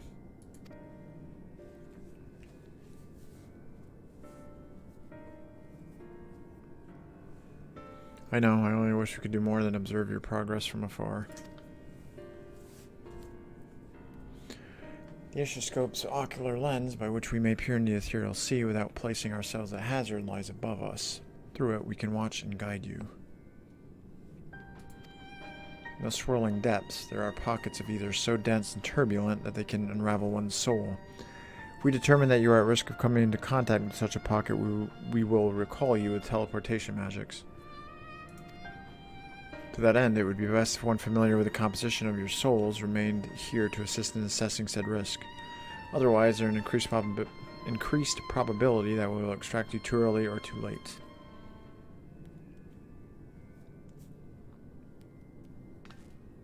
Please allow me. I have thought upon this much, and in truth I do not believe that I am fit to join you in the trials ahead. The events of the Tower of Babel drained me, yes, but even before that, your capabilities far outstripped my own. This is no time to have a weak link in our vanguard, no matter how much you may wish it were otherwise.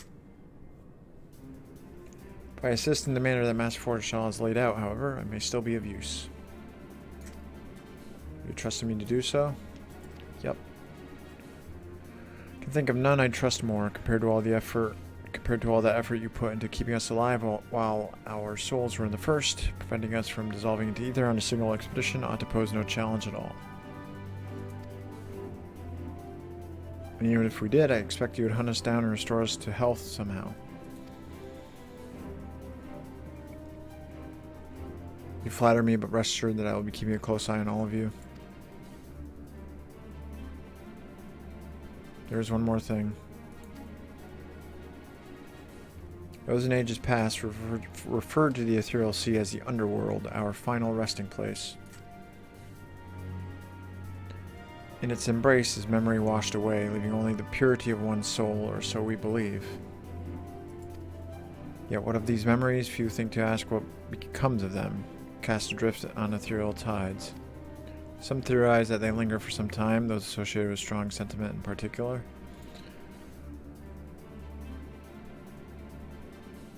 In those depths, memories of the departed may even coalesce around you for hatred or for love.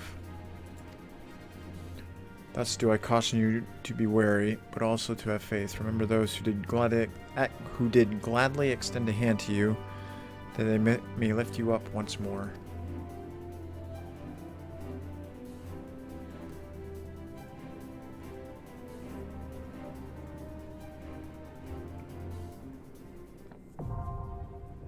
Asiascope now accessible. Oh, it's a dungeon. Interesting. Once you are below, you should proceed through the Asiascope to the central observatory.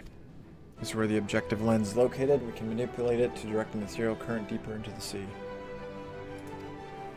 I shall assist you in every way possible. This is your journey to make. When you are ready, I bid you step forth.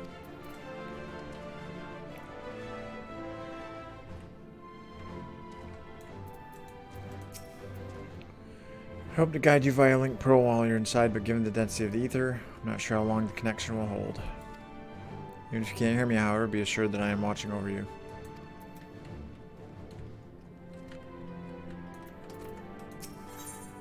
Small talk. I've seen more than enough death in my time, friends. Friends, enemies, far too many to count. Once revenge was all I lived for, all that hate, all that anger, what good did it do? None, that's what. The way I see it, there's no point living for the past. It's the present that needs protecting. Hydaelyn be unwilling or unable to divulge Medion's location, I shall see our comrades delivered to the moon, one and all. I pray, however, that this eventuality doth not come to pass. While even a sliver of hope remaineth, we must needs fight on.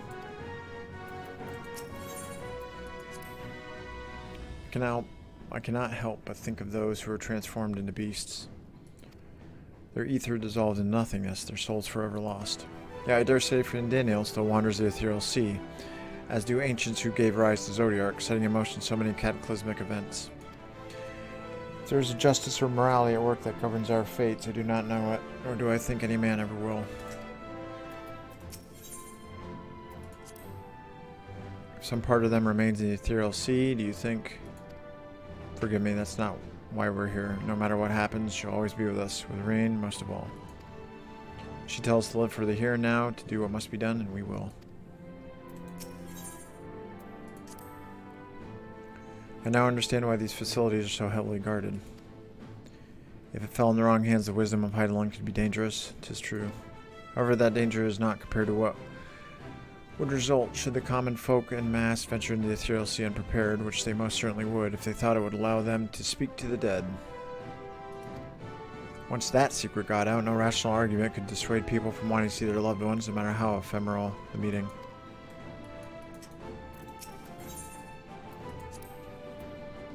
We have always tried to do the right thing, but we have not always been kind nor merciful. I should not be surprised some few harbored resentment for us as they passed on. We must face these truths and meet them as they come. Maybe our enemies are down there, but if we beat them once, we can beat them again. I'm more concerned about our meeting with Hydaelyn. We may find our truth, but what if... No, I'd rather not think on it. Let us move on. Once you are below, you should proceed through the Asiascope to the central observatory. That is where the objective lens is located. We can manipulate it to direct an ethereal current deeper into the sea. Though I shall assist you in every way possible, this is your journey to make. When you are ready, I bid you step forth. Alright, let's go.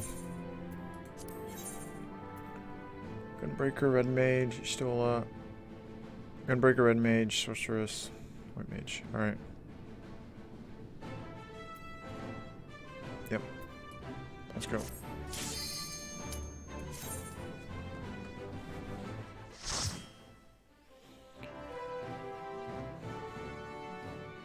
I'm excited for this. Oh.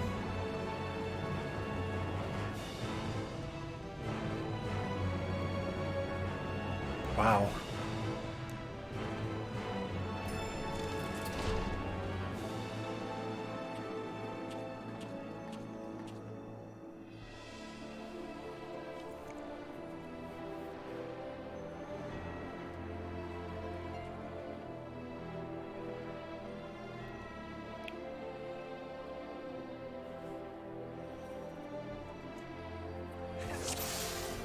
I like this music. All seems in order with the lens, and I trust you can hear me. Yep.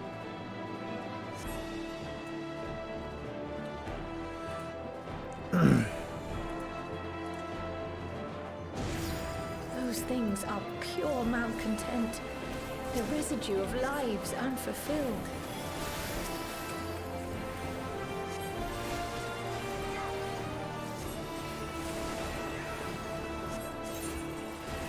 Oh, he's a cookie.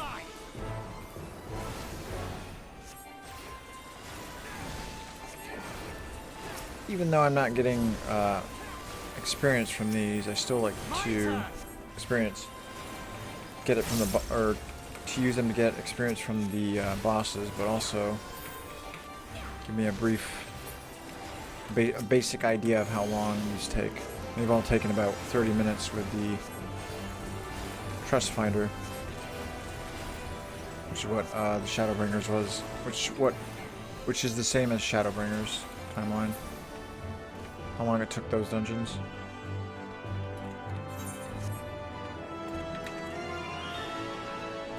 This place is awesome looking, damn. This is so cool. Music is good too.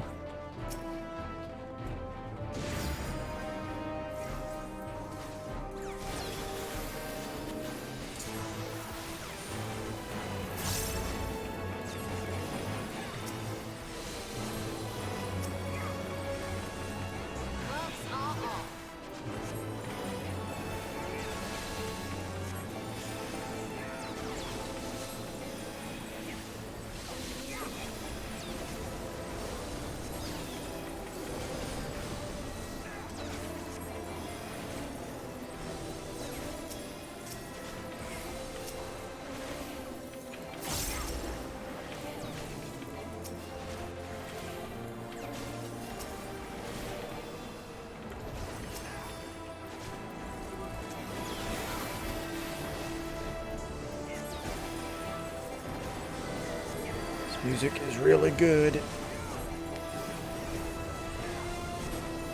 I know I've been saying that about all the music, but it's true. It's really fitting to almost every single setting or event. So this way.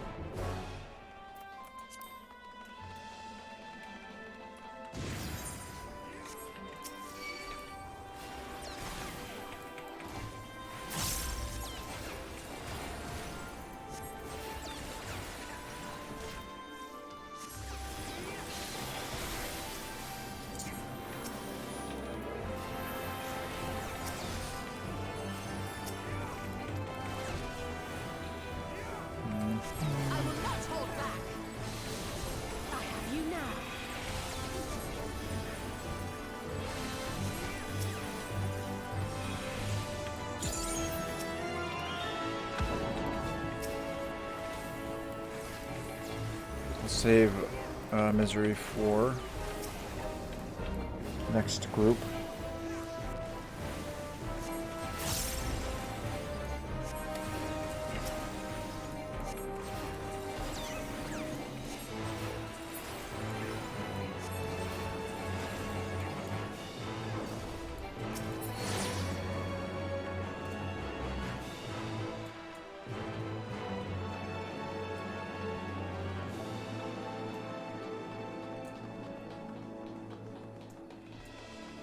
So who are we gonna see down here?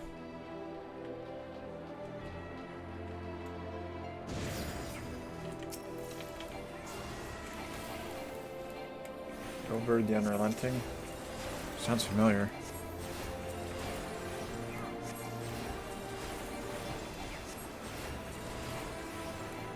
Was that one of the traders?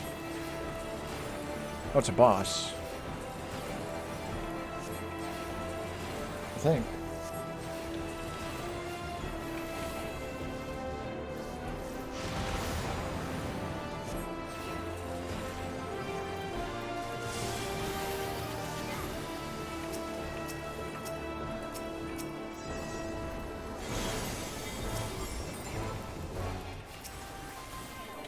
Once the memory of principled Scion takes form. Hey, it's Papalymo. Cool.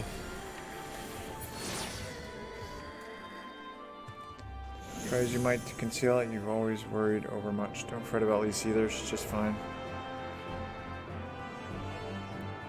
It's will given form. Damn. Thanks, Papalymo.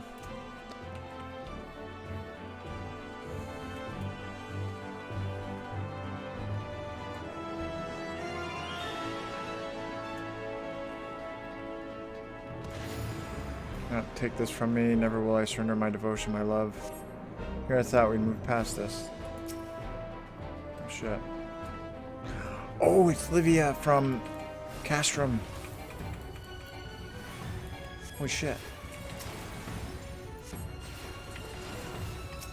You're mine!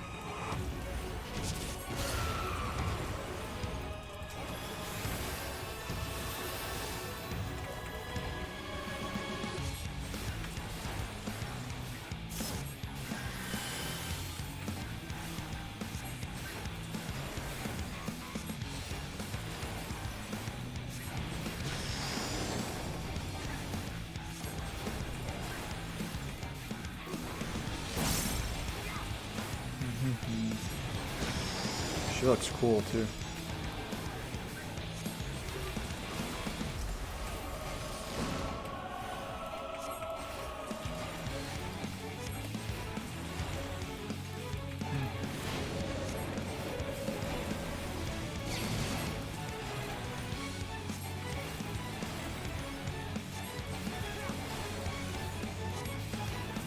Stand.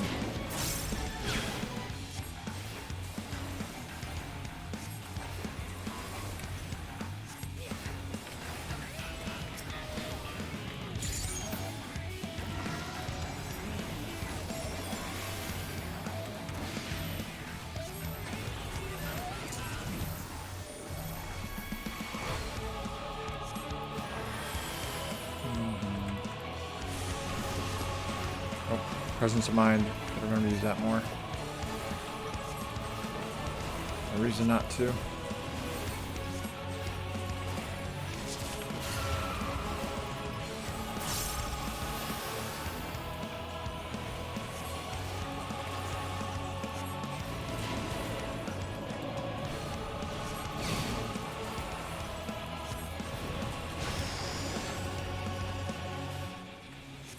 Oops. You underestimate me.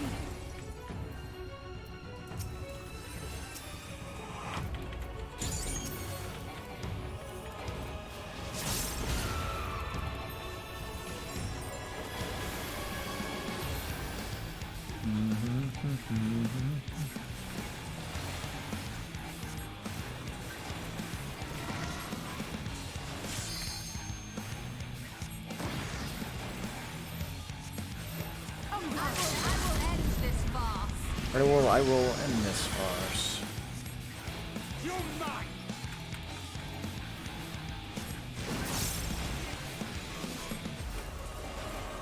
Let's give them a show. Let's give them a show.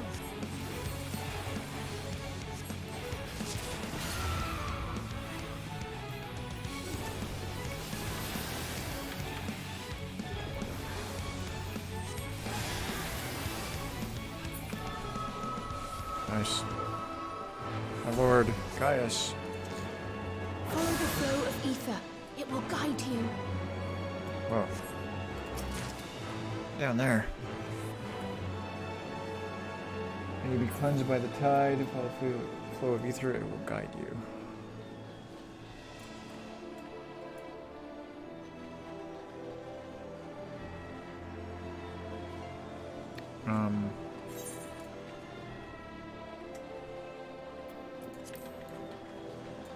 Oh, duh.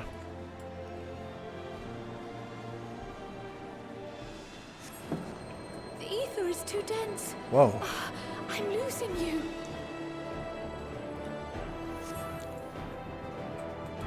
Reminds me of Dark Souls.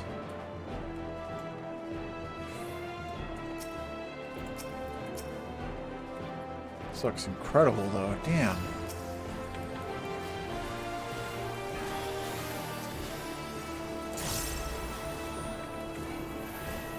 Look at that. That looks awesome.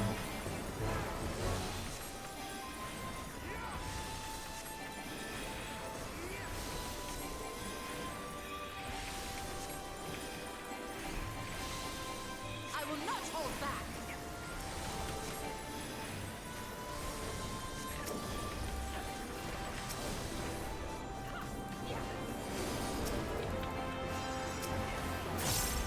You underestimate me.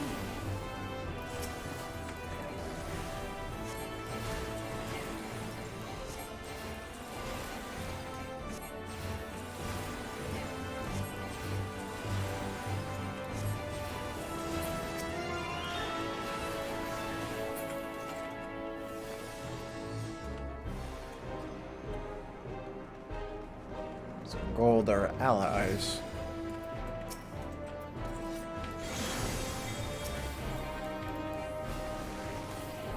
A rush of familiar affection, memory of valiant Archon takes form.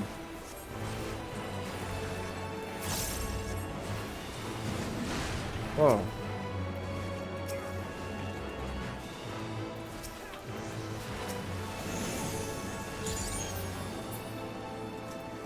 Is that Arbert? It's an axe. I'm trying to think who wielded an axe. It didn't look like Arbert's axe, though.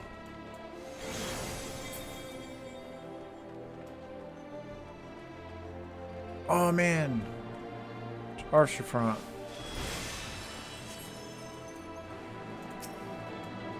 Thanks, man.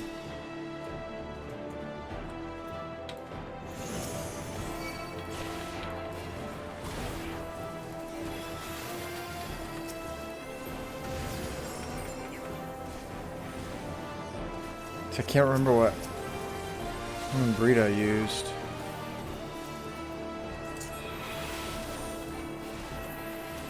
Smile, what is it? Smile's more deserving of a hero.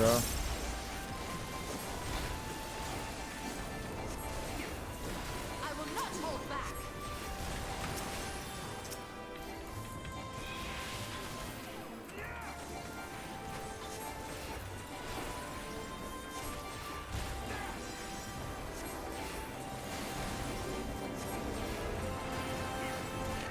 I gotta check that because I want to make sure that's accurate.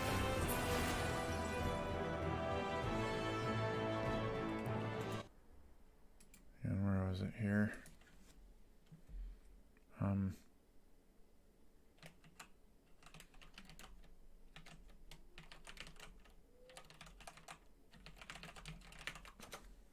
Whoa.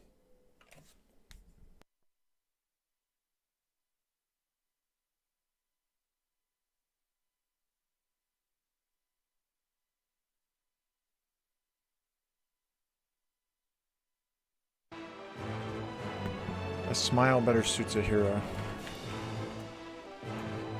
It was right there.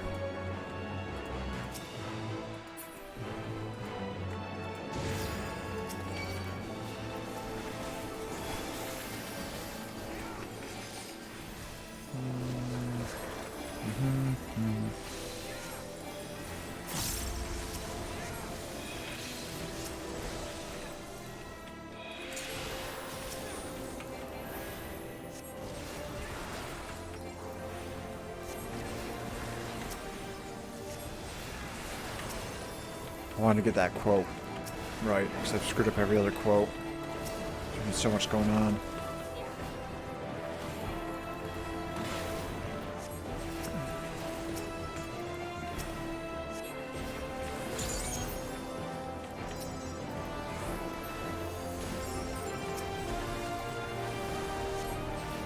They're taking quite a bit to bring down.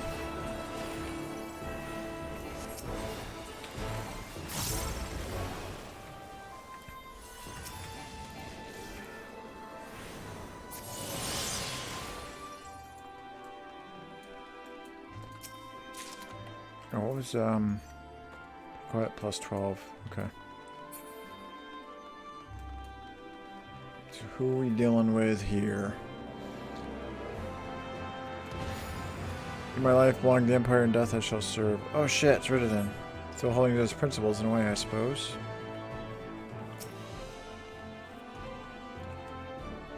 The Unbreakable. Oh no, we're gonna beat him.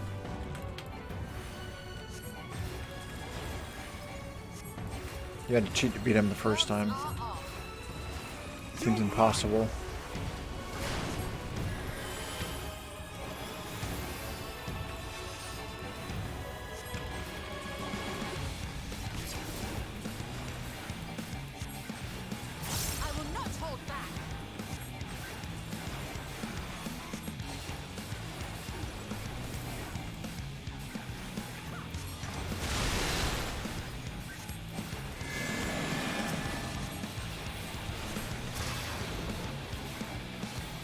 Underestimate me. Oh, okay. You underestimate me.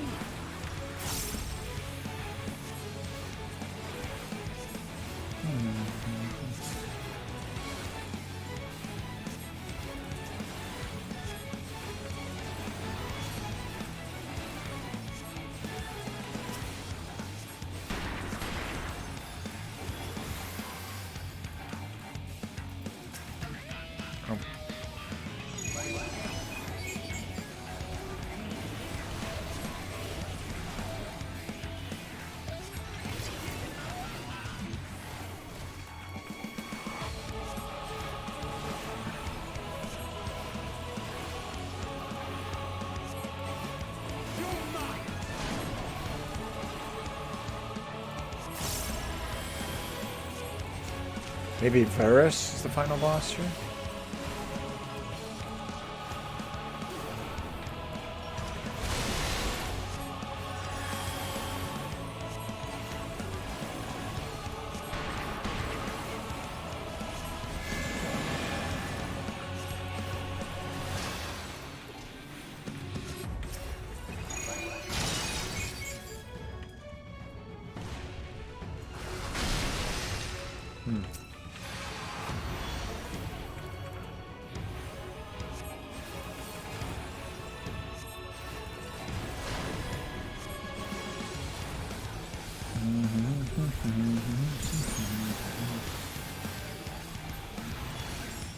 Excuse me.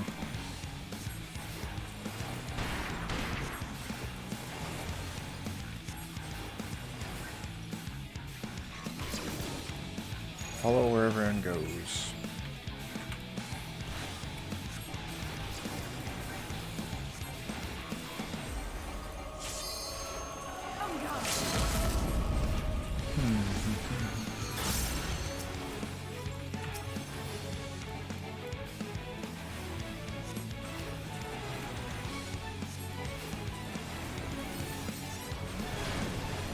You underestimate me.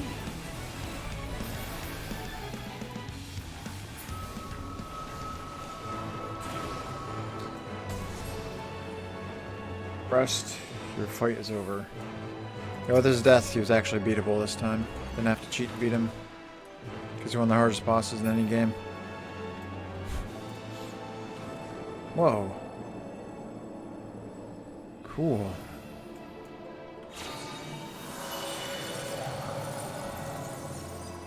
The light, it's... Indeed, it's her. Infilia.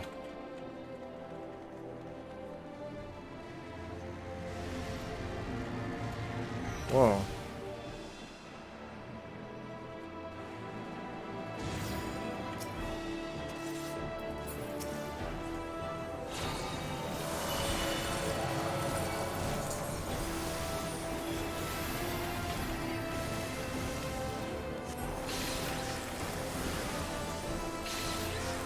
Presence fine, cast is quick.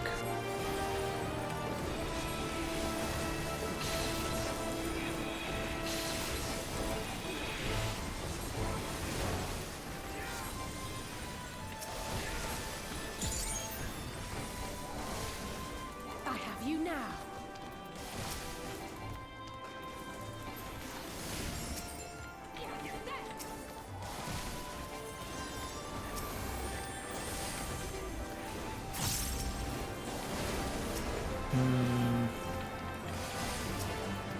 This is really cool.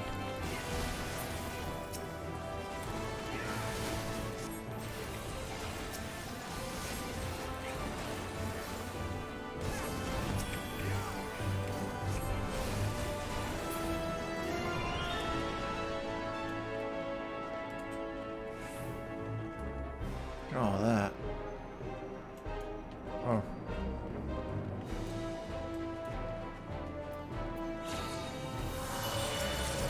And you're almost getting 1,000,000 per boss. Check something. Oh, for that one, yeah.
What's the range on that? Radius is 8 yards, okay. So that didn't change.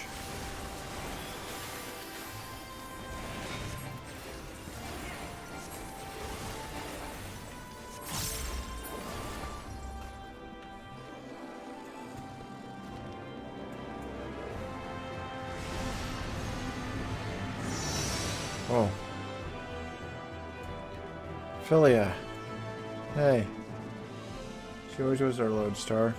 Philia. She knows. Indeed, it's her. I knew we would meet her. I knew we would meet here. That's so cool.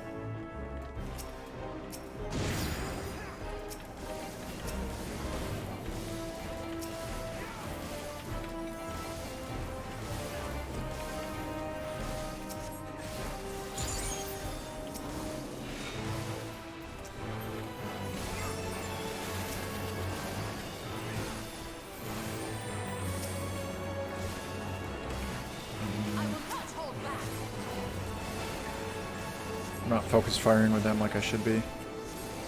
I have had the midnight down. Midnight down well.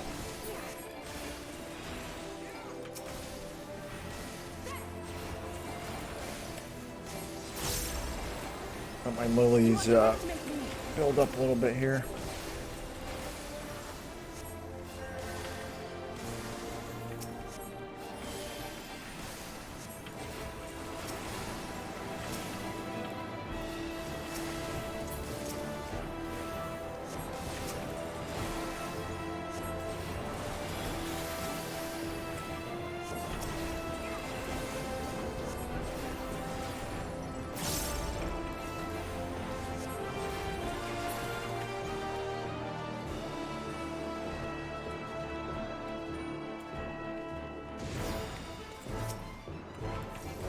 Ooh.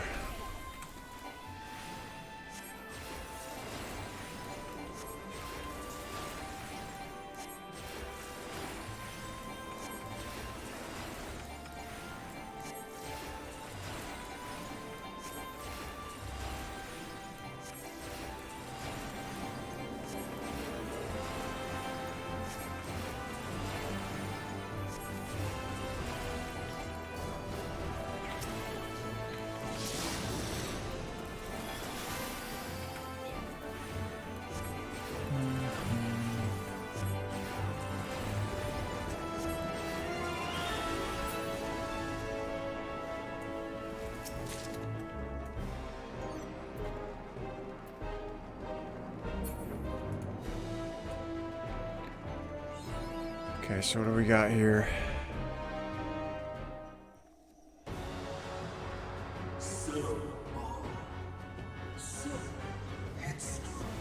Fan Daniel?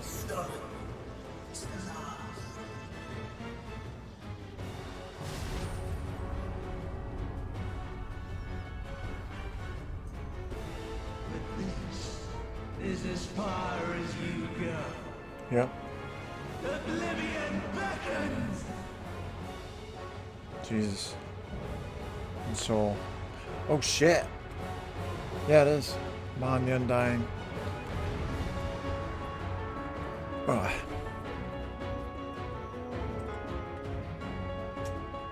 Might have expected this in retrospect.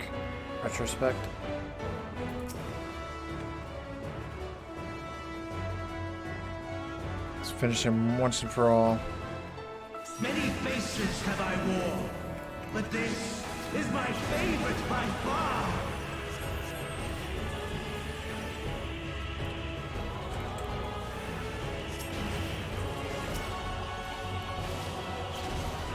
You will persist in this folly no longer.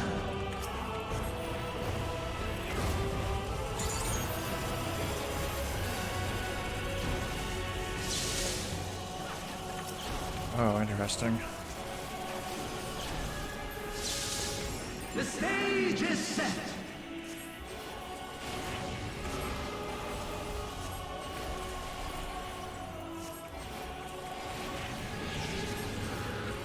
Whoa.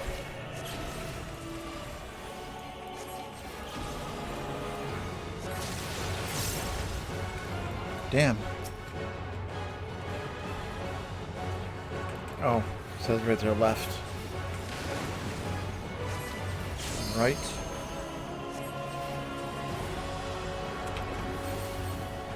You underestimate me.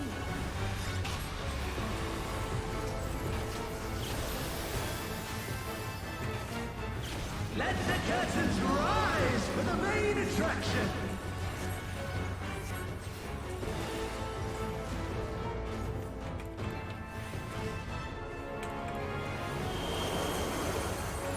Racing wind.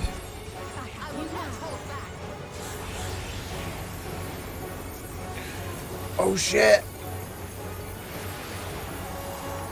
Shiva.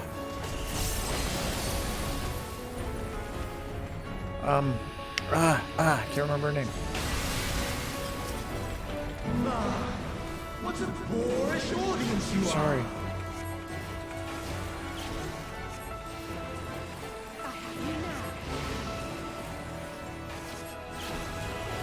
There's so much going on, my brain is just fried.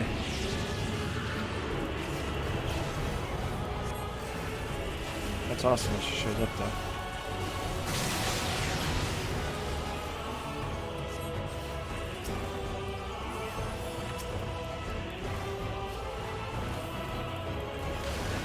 I can check it after here though.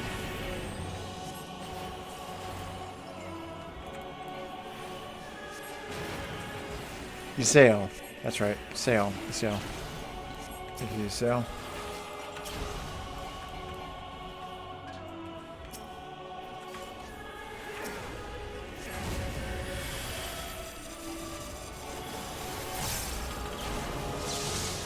Go over there.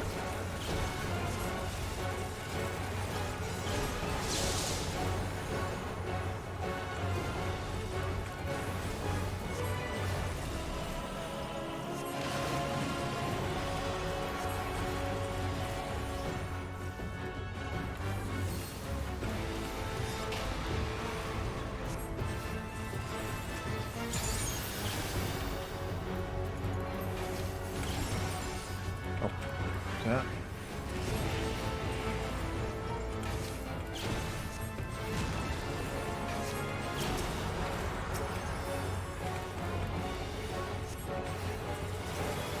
Fraga.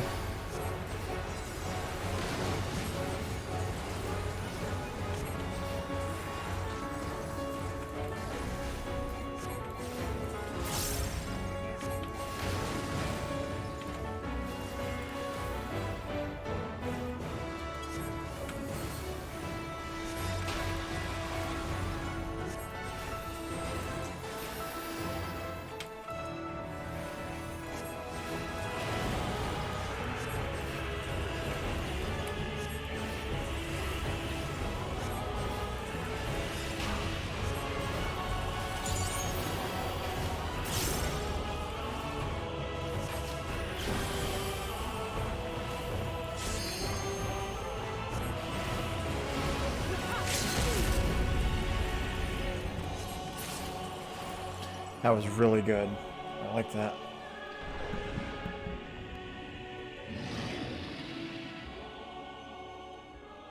Lies! All lies! Your dreams, your hopes, your futures, delusions and lies!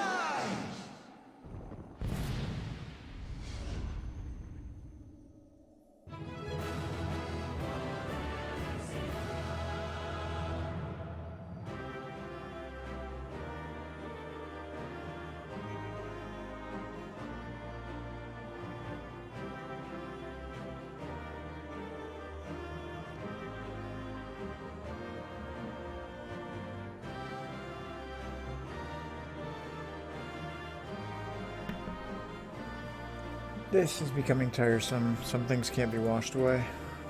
That was awesome. Seeing all the reflections of past heroes. The axe, I think, was Moonbrita. Didn't look like Ardbert's, but I didn't get a good look at it. I've struggled, but it's worth. It's no lie.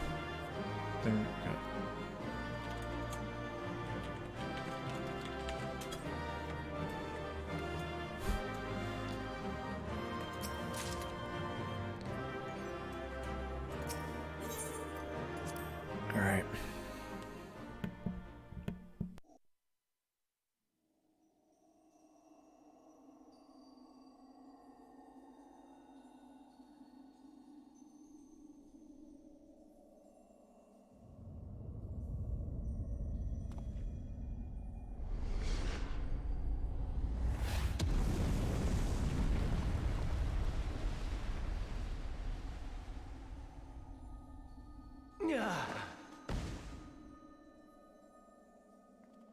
My very essence begins to wane. Sweet, sweet agony.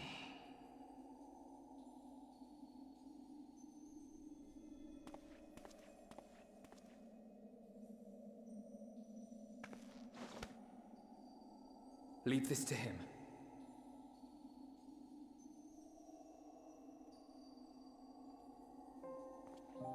Come to deal the coup de grace.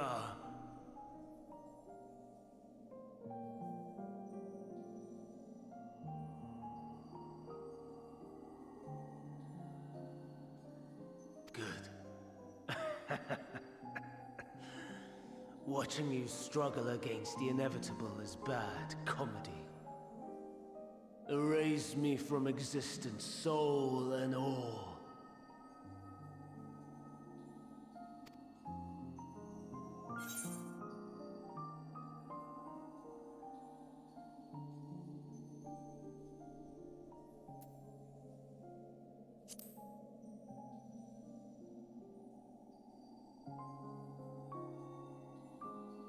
How would you know that name?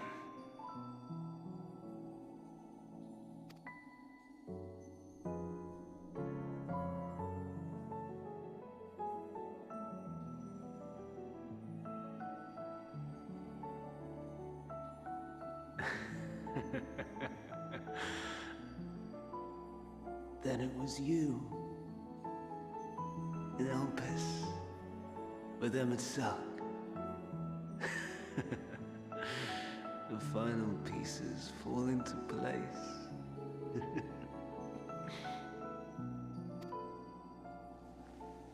In my halcyon days, as the mortal Ammon, I was haunted by a dream. Night after night, the faceless multitude, the voiceless cries, shards of shattered memories. But slowly, the fog began to clear. This was Elpis. And I was Hermes. Recurring though it was, I paid this dream little heed. It it was only when I was granted the seat and memories of Fandaniel that I knew these visions to be true. They were the memories of Hermes that he himself erased using the power of Kairos.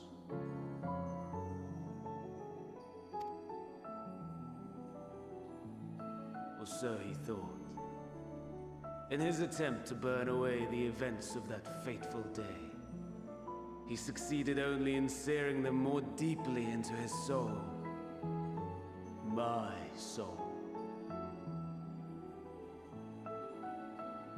Death failed to expunge them, no matter how many times it came.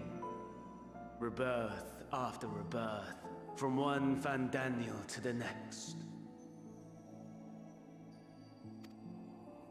I wonder, is Emet adrift somewhere in this ethereal sea? In defeat, finally remembering your time together in Elpis?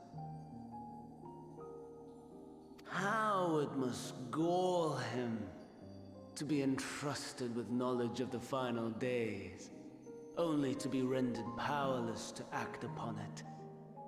So many lifetimes dedicated to restoring his beloved Amaral in blissful ignorance. Oh, folly! But make no mistake. My life as Hermes is not the reason I invited the world's end. I have lived. I have struggled. I have dredged the very depths of despair.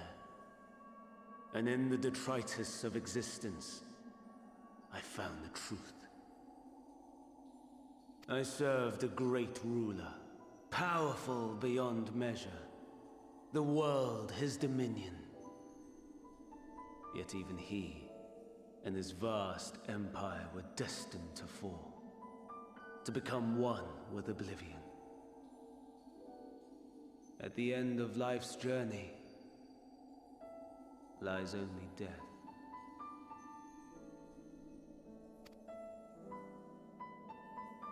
So I ask you, why live at all?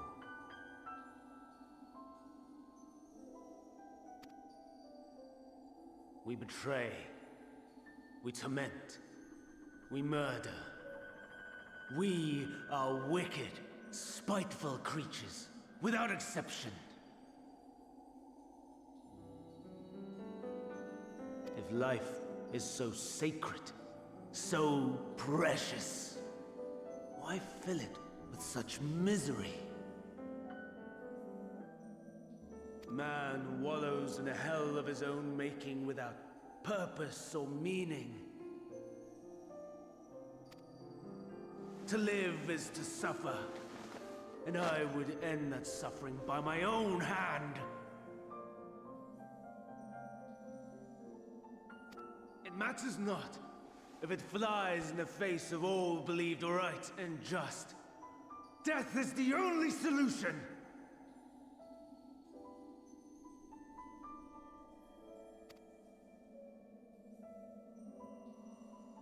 That is my truth, my answer to the question. And yet, even as the words pass my lips, I am filled with doubt. Has my search reached its end?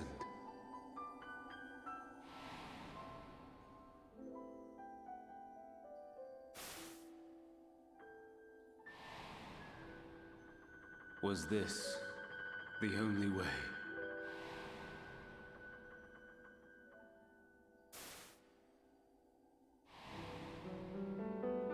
After all these years,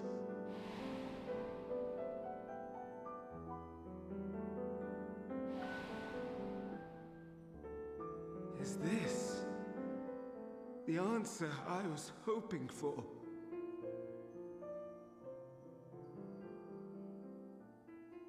The lamentations of the damned. How it see your conviction falter at the last. Fandan.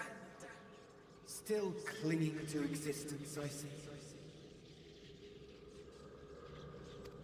You, who champion death so fervently, unwilling to accept your own, refusing to be purified and swept into the sea of souls, as do I. We prisoners to men, watching as the world turns.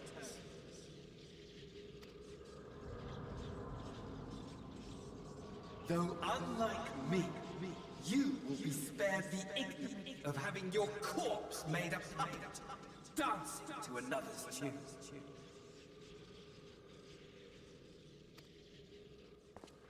Is that Arsahi? How very astute.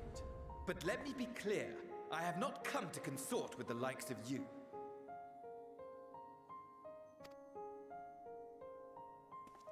Nor have I come to bemoan the state of the world following my untimely demise. In fact, I delight in mankind's downfall and the anguish it brings the savior of the savages. If I played some small part in the chaos, all the better. Not that I was in any position to resist. But to be made accomplice to the betrayal of Lord Xenos.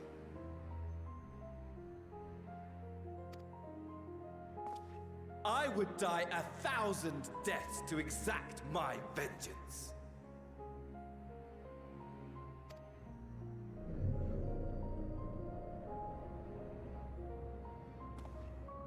Now you are at my mercy. I shall drag us both into oblivion, and you will never see the fulfillment of your magnum opus. Even should you be reborn, your desperate search for answers must start again.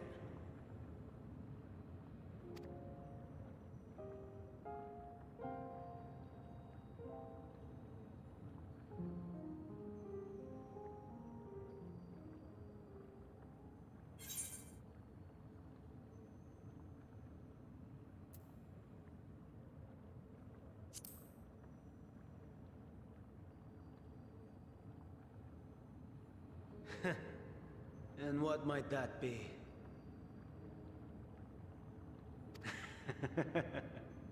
My wish is all but granted. To die and take you all with me.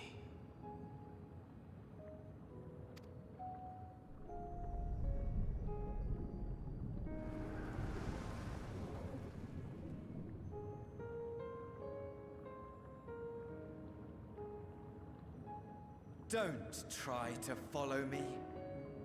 I had more of you people than I could stomach in life. Never mind in death. Likewise, I pray we do not meet again. You had better hope not.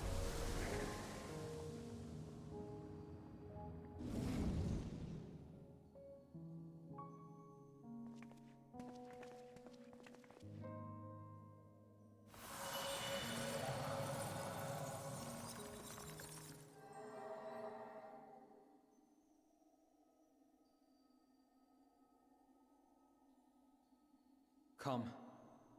Hydaelyn is waiting.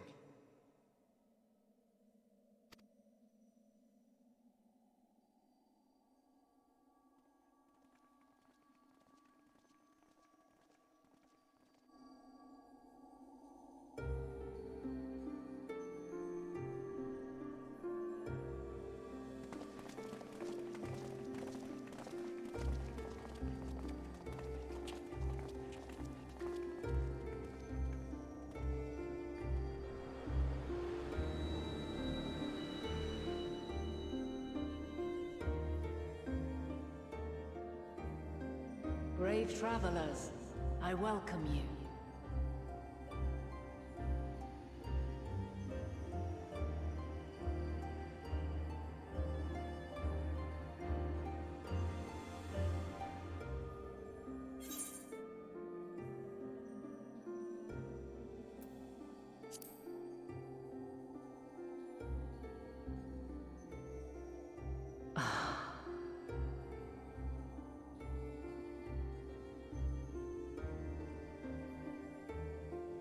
see. Thou didst journey unto Elpis. And now, the rivers of time converge.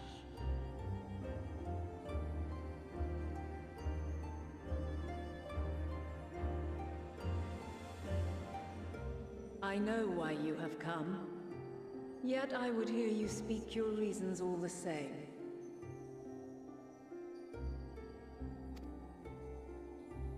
You created the moon to deliver mankind from the final days. But is that really how it has to end? We do not wish to abandon this world. We want to protect the source and all of its shards. To flee is but one of two paths.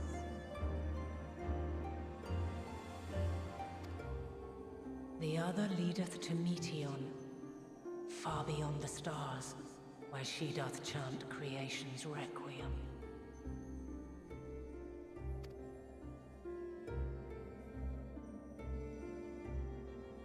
Her domain is formed of dynamis, pure, absolute. Where emotion and memory govern all, ether will avail you naught.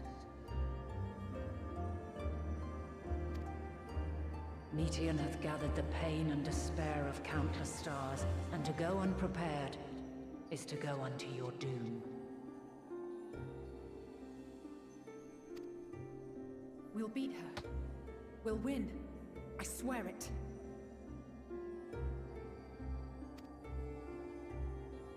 Is what I might have said once. After everything I've seen, all the times I've succumbed to my own anger and fear.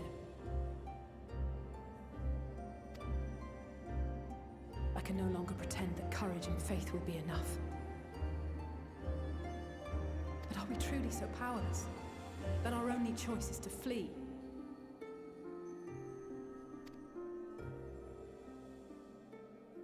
Far from it, my child.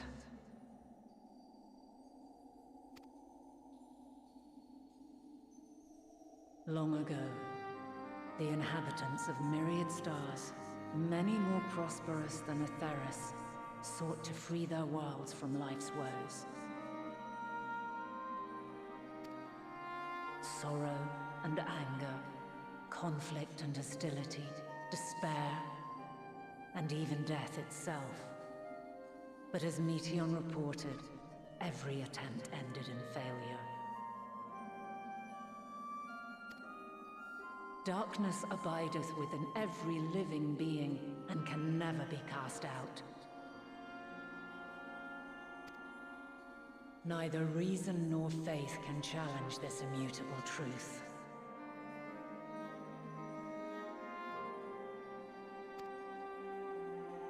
To live is to suffer.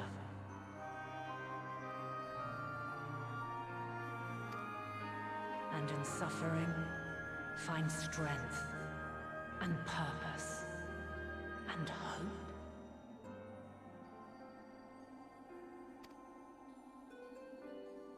As you have done so many times before.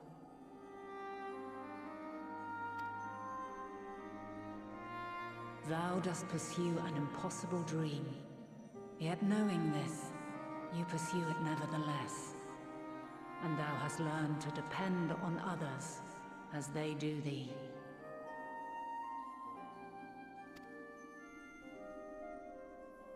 Thy yearning for the power to save the powerless hath ever driven thee to greater heights. Thou hast grown strong.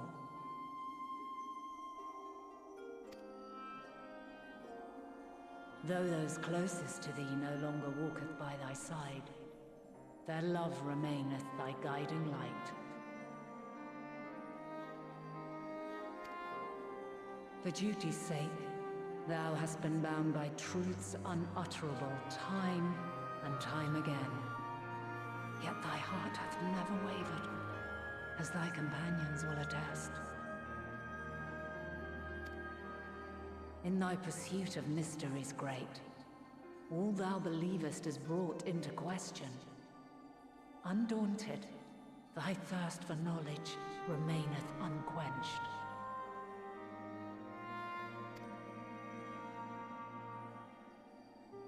The fires of hatred that once burned in thy heart burneth no more. From their ashes doth spring the light of love, warm and pure. As witness to black calamity, thou despaired at man's helplessness. Resolved, thou didst unite a distant world on the brink of collapse.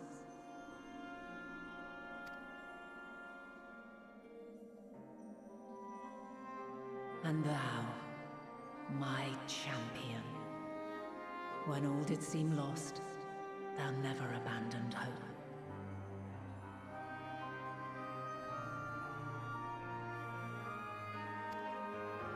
For every trial and every foe that did bar thy way, thou hast proven equal to the challenge, drawing courage from the many bonds forged on thy journey. You have all known despair, and though the end approacheth, you walk on, heads held high. She looks so awesome, and that is such an awesome scene here in general. Damn. Therein lieth your power. The strength to silence the song of oblivion.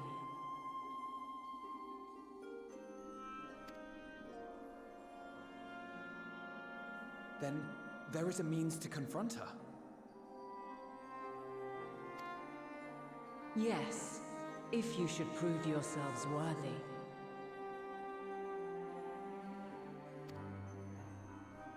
Hark!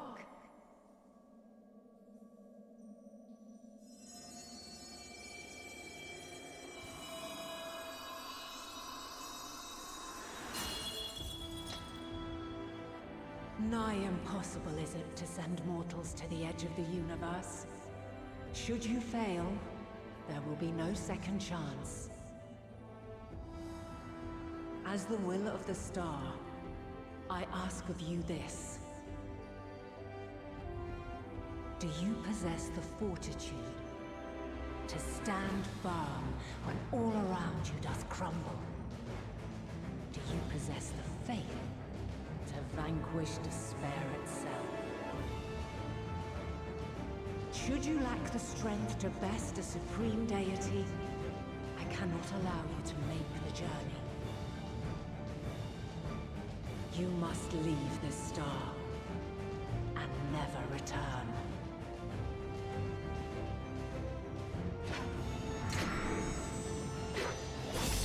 Prepare yourselves. Prove ourselves worthy, eh? Sounds straightforward enough. Aye. No room for confusion there. In any case, we've come too far to back down now. I am of the same mind. What power I have, I shall bring to bear. The three of you seem to be forgetting who we're up against. It's not every day we battle a divine being of untold power. Well, not quite every day. Do try not to get underfoot. Needless to say, there'll be no margin for error. Let us hold nothing back. For the people of this world and those beyond the rift.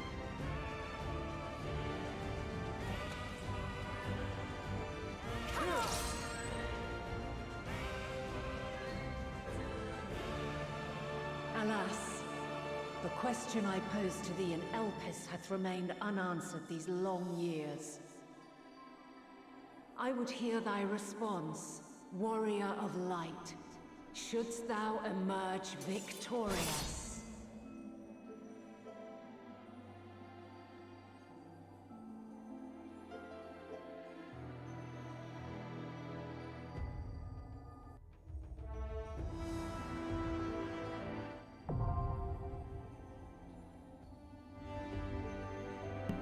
Oh, this is awesome. During this quest, when using the Trust System Scenario mode, you have the opportunity to undertake this trial with a party of Scions. Some of these allies' roles differ from those you are normally able to select.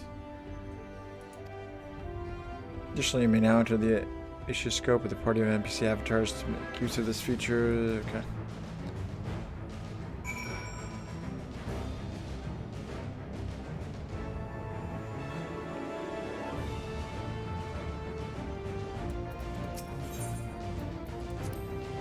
Never in the past, present, or future have I found only happiness. To live is to be ever beset by hardships great and small. Yet it is in adversity we find the strength to strive for the next moment of peace and the next, no matter what trials we face. Excuse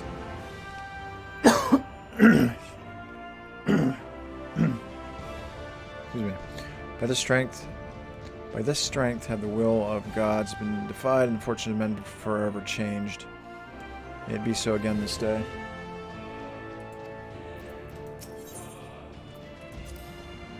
What? Surprised to hear me and love mentioned in the same breath?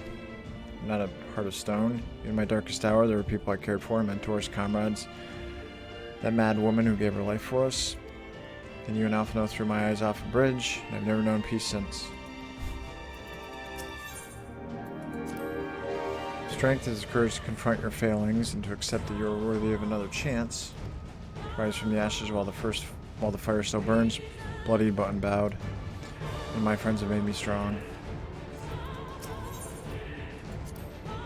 Emmett Selt called us incomplete, pitiful creatures, he said. Maybe we are. Pain, grief, fear, they walk with us wherever we go. But we proved to him that we deserve to live, and we'll prove it to Heidel, media, and the universe itself if we must. Man, this music is so good. He thinks we possess a surfeit of healers. Perhaps I shall call upon mine amber carbuncle in lieu of celestial blessings.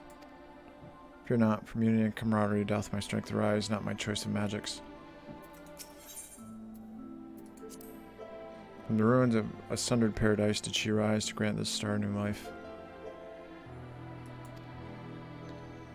As its will long as she labored to guide her children. Make no mistake, this trial puts to proof Heidelin's own faith. Pain and despair, aye, we're old friends. I've lost count of the times I've cursed my own powerlessness. But it's the blessed moments in between that I choose to hold in my heart. Memories, possibilities, I fight to keep those things alive. And Philia and Reen, to say nothing of you lot, I know would never settle for less. So this is with everyone. Awesome.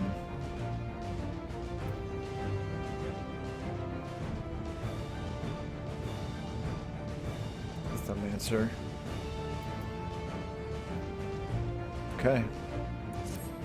Cool, so you get to do this with team. With everyone, awesome.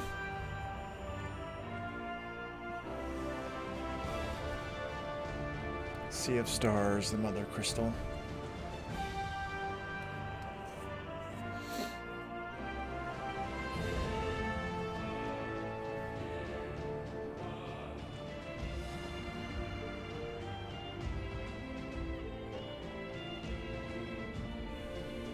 I, the last of my kind, shall test thee. Come, prove thy worth.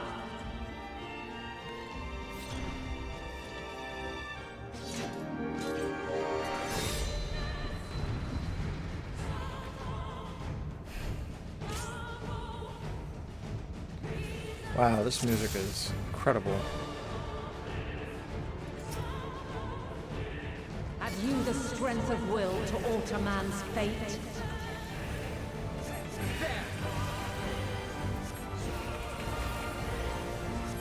So night will live, okay. So you actually get a couple of extra lives. I have a change of arms. May the test continue. You underestimate me!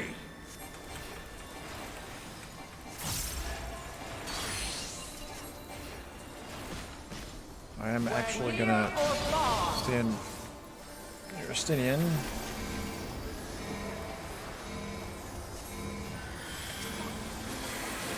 Oh, that's bad. And now this. Thought.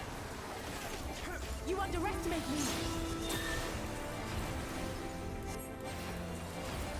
There.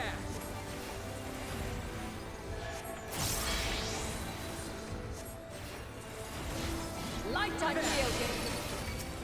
What? Oh, don't attack during that. Okay.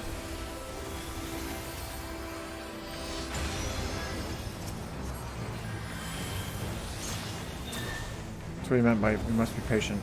Just wait.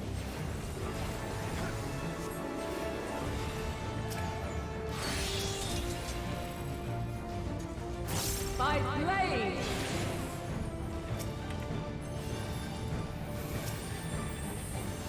You underestimate me! Allow me.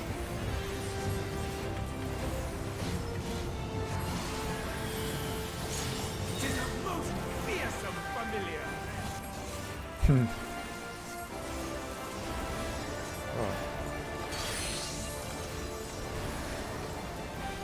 We're near or far.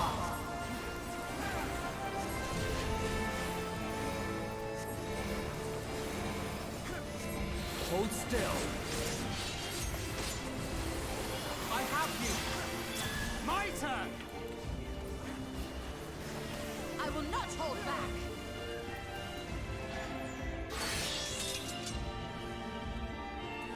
By blade.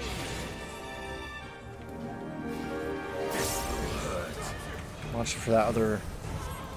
Okay, I lost that. To me.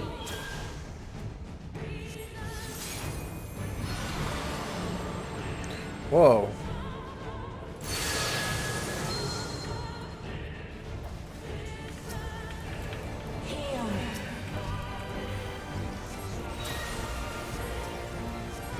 The song of creation's end. Feel.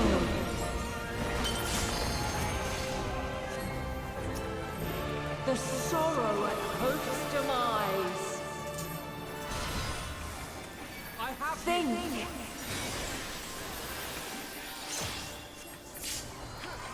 And find your way in the darkness.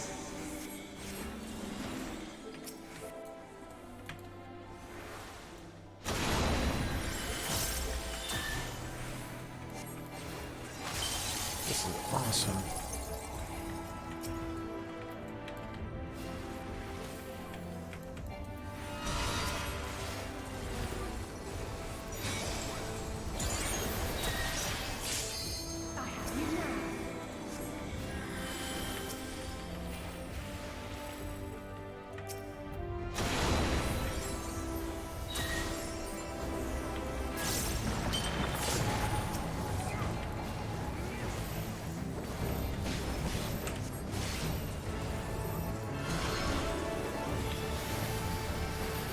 Follow your light. Or fly, my children, and never look back.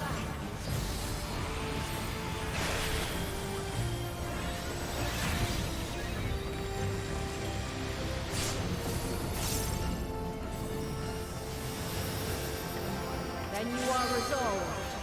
With heart and speed. But this test is far from over. By crystal's light. You're mine. Allow me. Cowering Heidelin.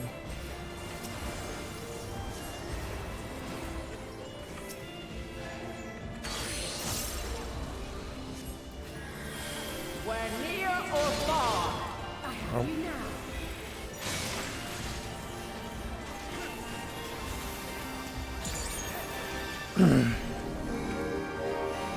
So I see how that works. So he only needs, okay, so they only needs 2 to stand on him. We're high or low.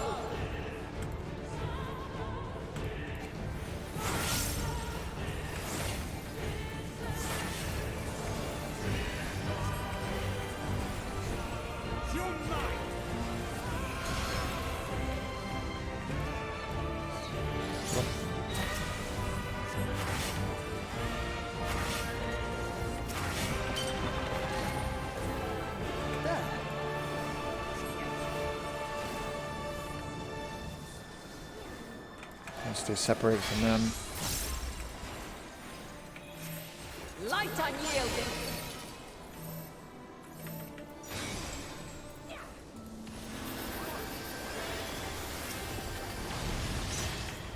Nerves that one attack. Ultra spins.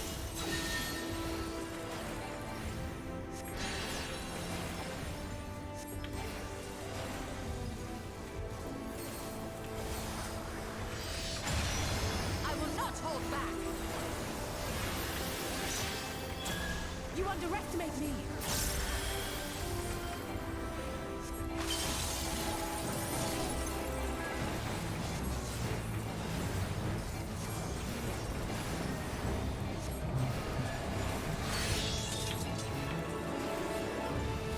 By blade.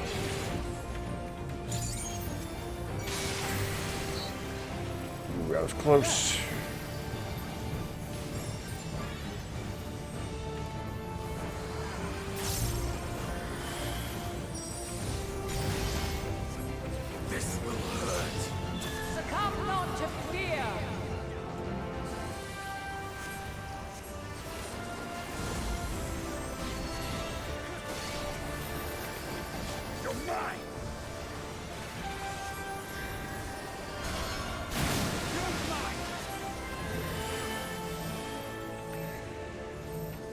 Oops.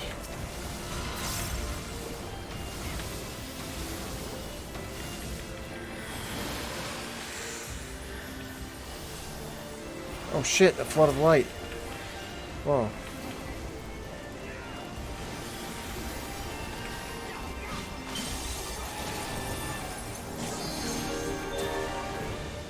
This is awesome.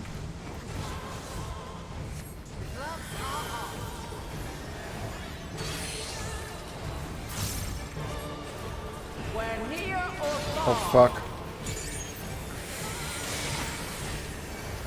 Damn. It's our team.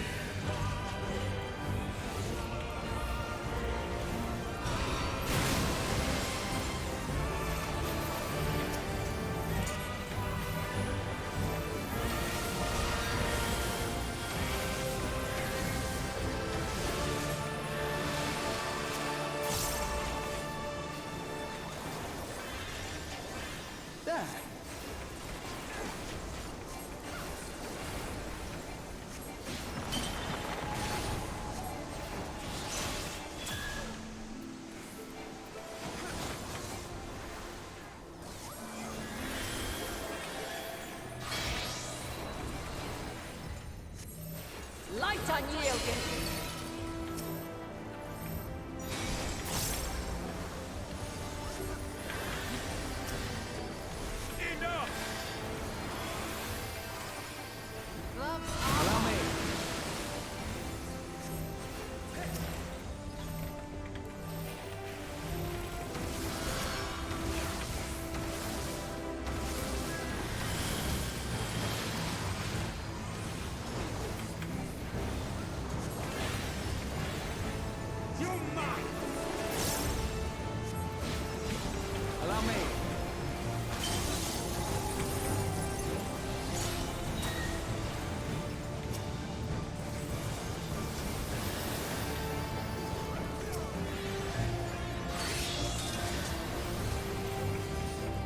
By blade. I have you now.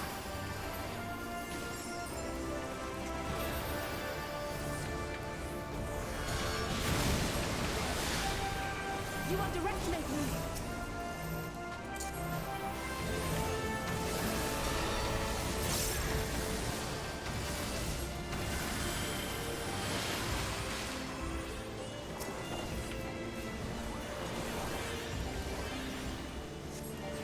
Try and stop! I have you now.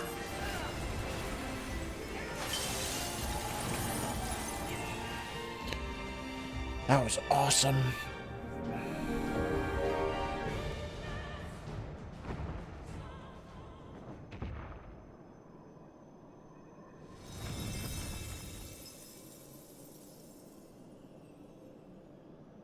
At last, man has the strength to...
No! This can't be happening!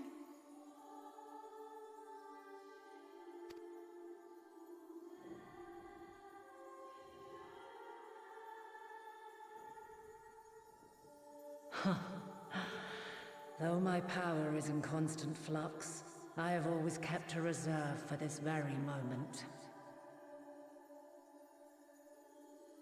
It was a true test of your prowess. You have done well.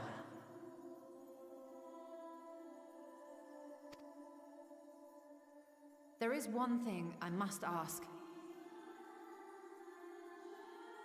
By sundering the world into 14 shards, the ether of all living beings too was divided. This reduction would in theory allow us to more easily interact with Dynamis. Having seen mankind brought to the very precipice of extinction, you wished for us to develop a means to overcome despair.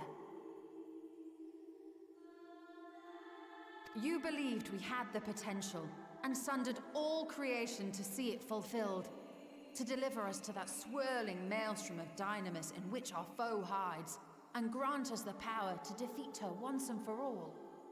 Is this not true?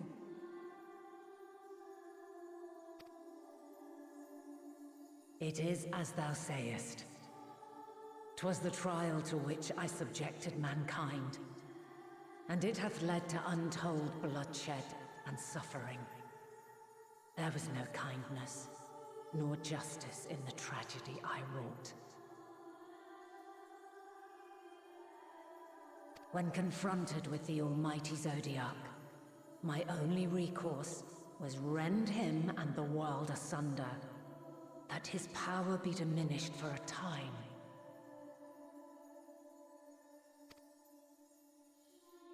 And so it came to pass. Now you, my chosen, have surpassed my expectations, surpassed me. I entrust the fate of the universe unto you.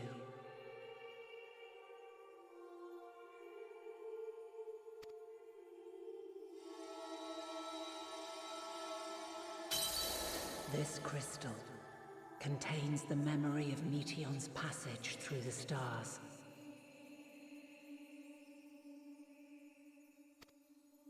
Deliver it unto the Loporets. They will guide you to her.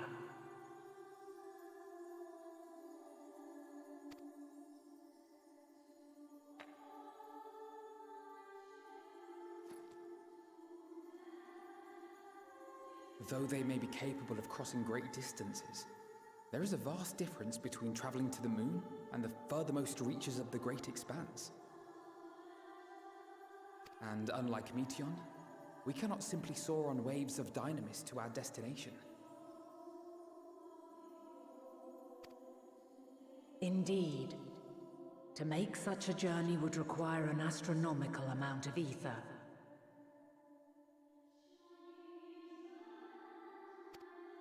but a solution lieth close at hand.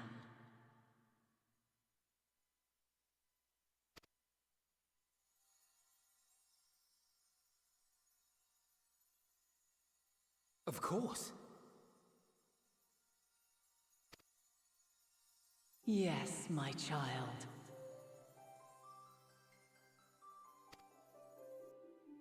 Ever since I became the will of the star, the ether drawn here had slowly crystallized.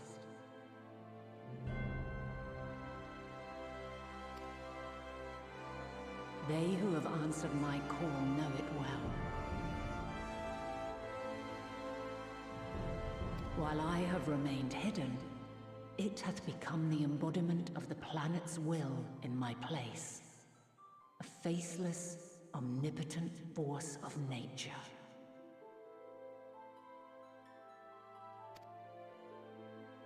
The Mother Crystal, our final hope.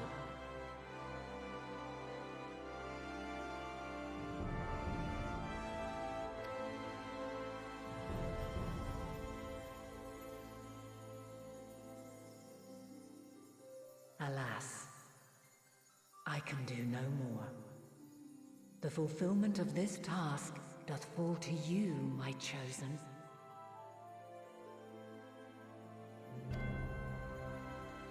Now, heed these words. Darkness and light, despair and hope. As goeth one, so goeth the other.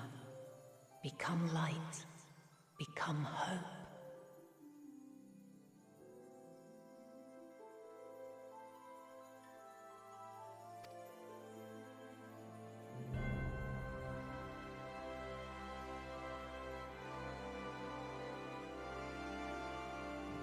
I have a gift for thee.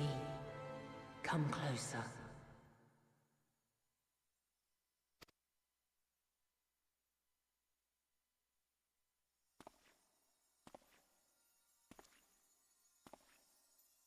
Long have I searched for a means to safeguard the future of this star.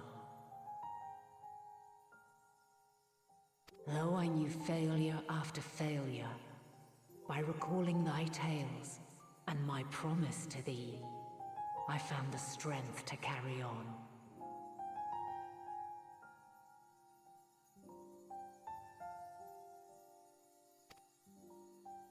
Though the world is ever changing, thy thirst for adventure hath never waned.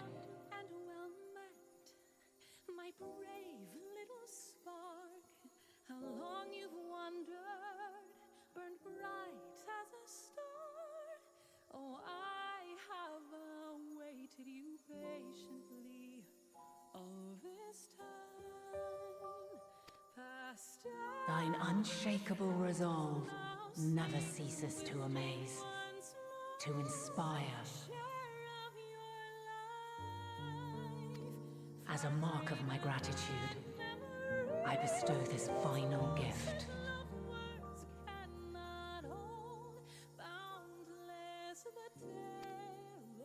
Thou dost possess the crystal of Azum, yes?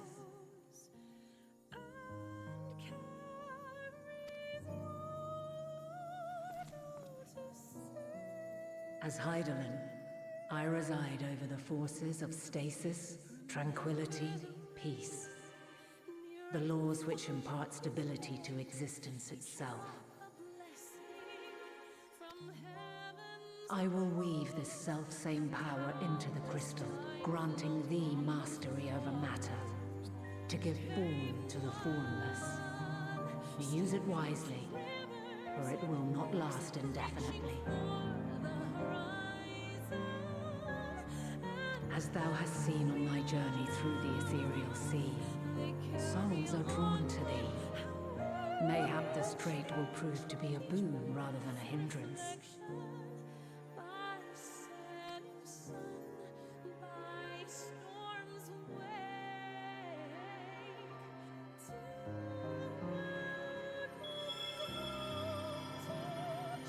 It is thy hopes and prayers that enable Azum's invocations and give them life. So keep them close. But pray, remember this. When the way forward is hidden, even from the mind's eye, look not to the invocation, but within yourself. These were the words of the crystal's original bearer.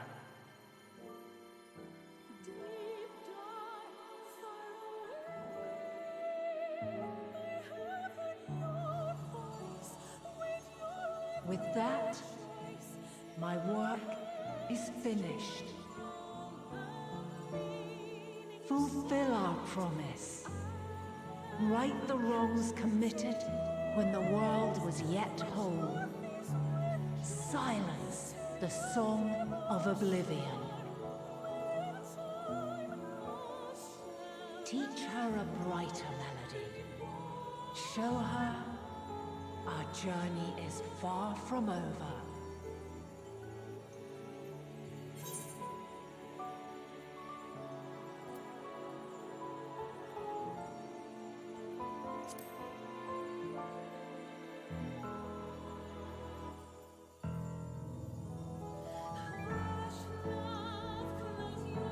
It is I who should thank thee for all thou hast done and may yet accomplish. Long after I have gone, though not even my soul remaineth, my love will be with you forever, my dearest children.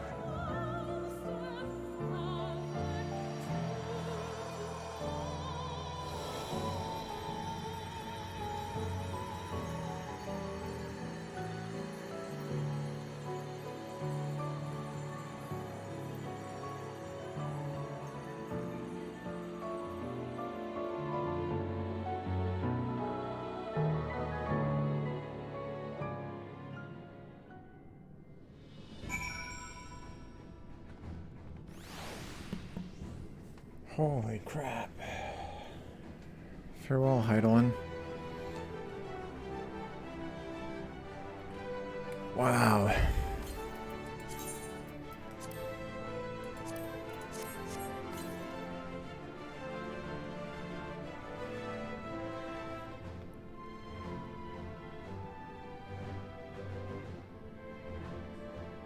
I mean, I don't know what to say. That was incredible what just occurred.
That's heartbreaking.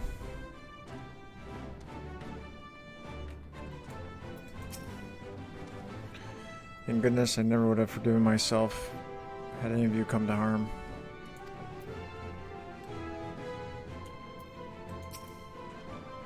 Bit small for a welcoming party, but I've never been one for crowds. I'll keep Heidelin's words in my heart, as talisman and lodestone both. She has given us all she can. We must share what we know with Father and the Loppers at once, that it not go to waste. It is fortunate that Fortunal hath kept living way apprised of our progress. We require the Loppers' aid more than ever. If Dynamis is ruled by emotion, perhaps prayer has more tangible results than I suspected. Excuse me. Albeit ones that are not always obvious to us. In which case we may hope that Heidelin's wishes continue to move the hearts of men as they set forth time and time again. Far be it for me to refute Heidelin's own words, yet even if her actions are neither kind nor just, we can yet give them a nobler meaning. We can make her faith the salvation of mankind. She and Heidelin were two of a kind, weren't they? Full of love for the star and its people, always holding to hope for our future. She has given us all she can. We must share what we know with Father and Loppers, but not go to waste. 'Tis fortunate. Okay. I was afraid I missed him. Arrow, did you meet Heidelin? Pray tell, how is she?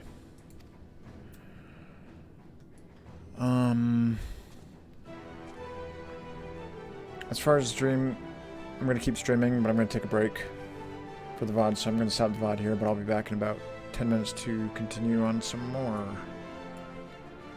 I definitely need a break after that, so I'll be right back.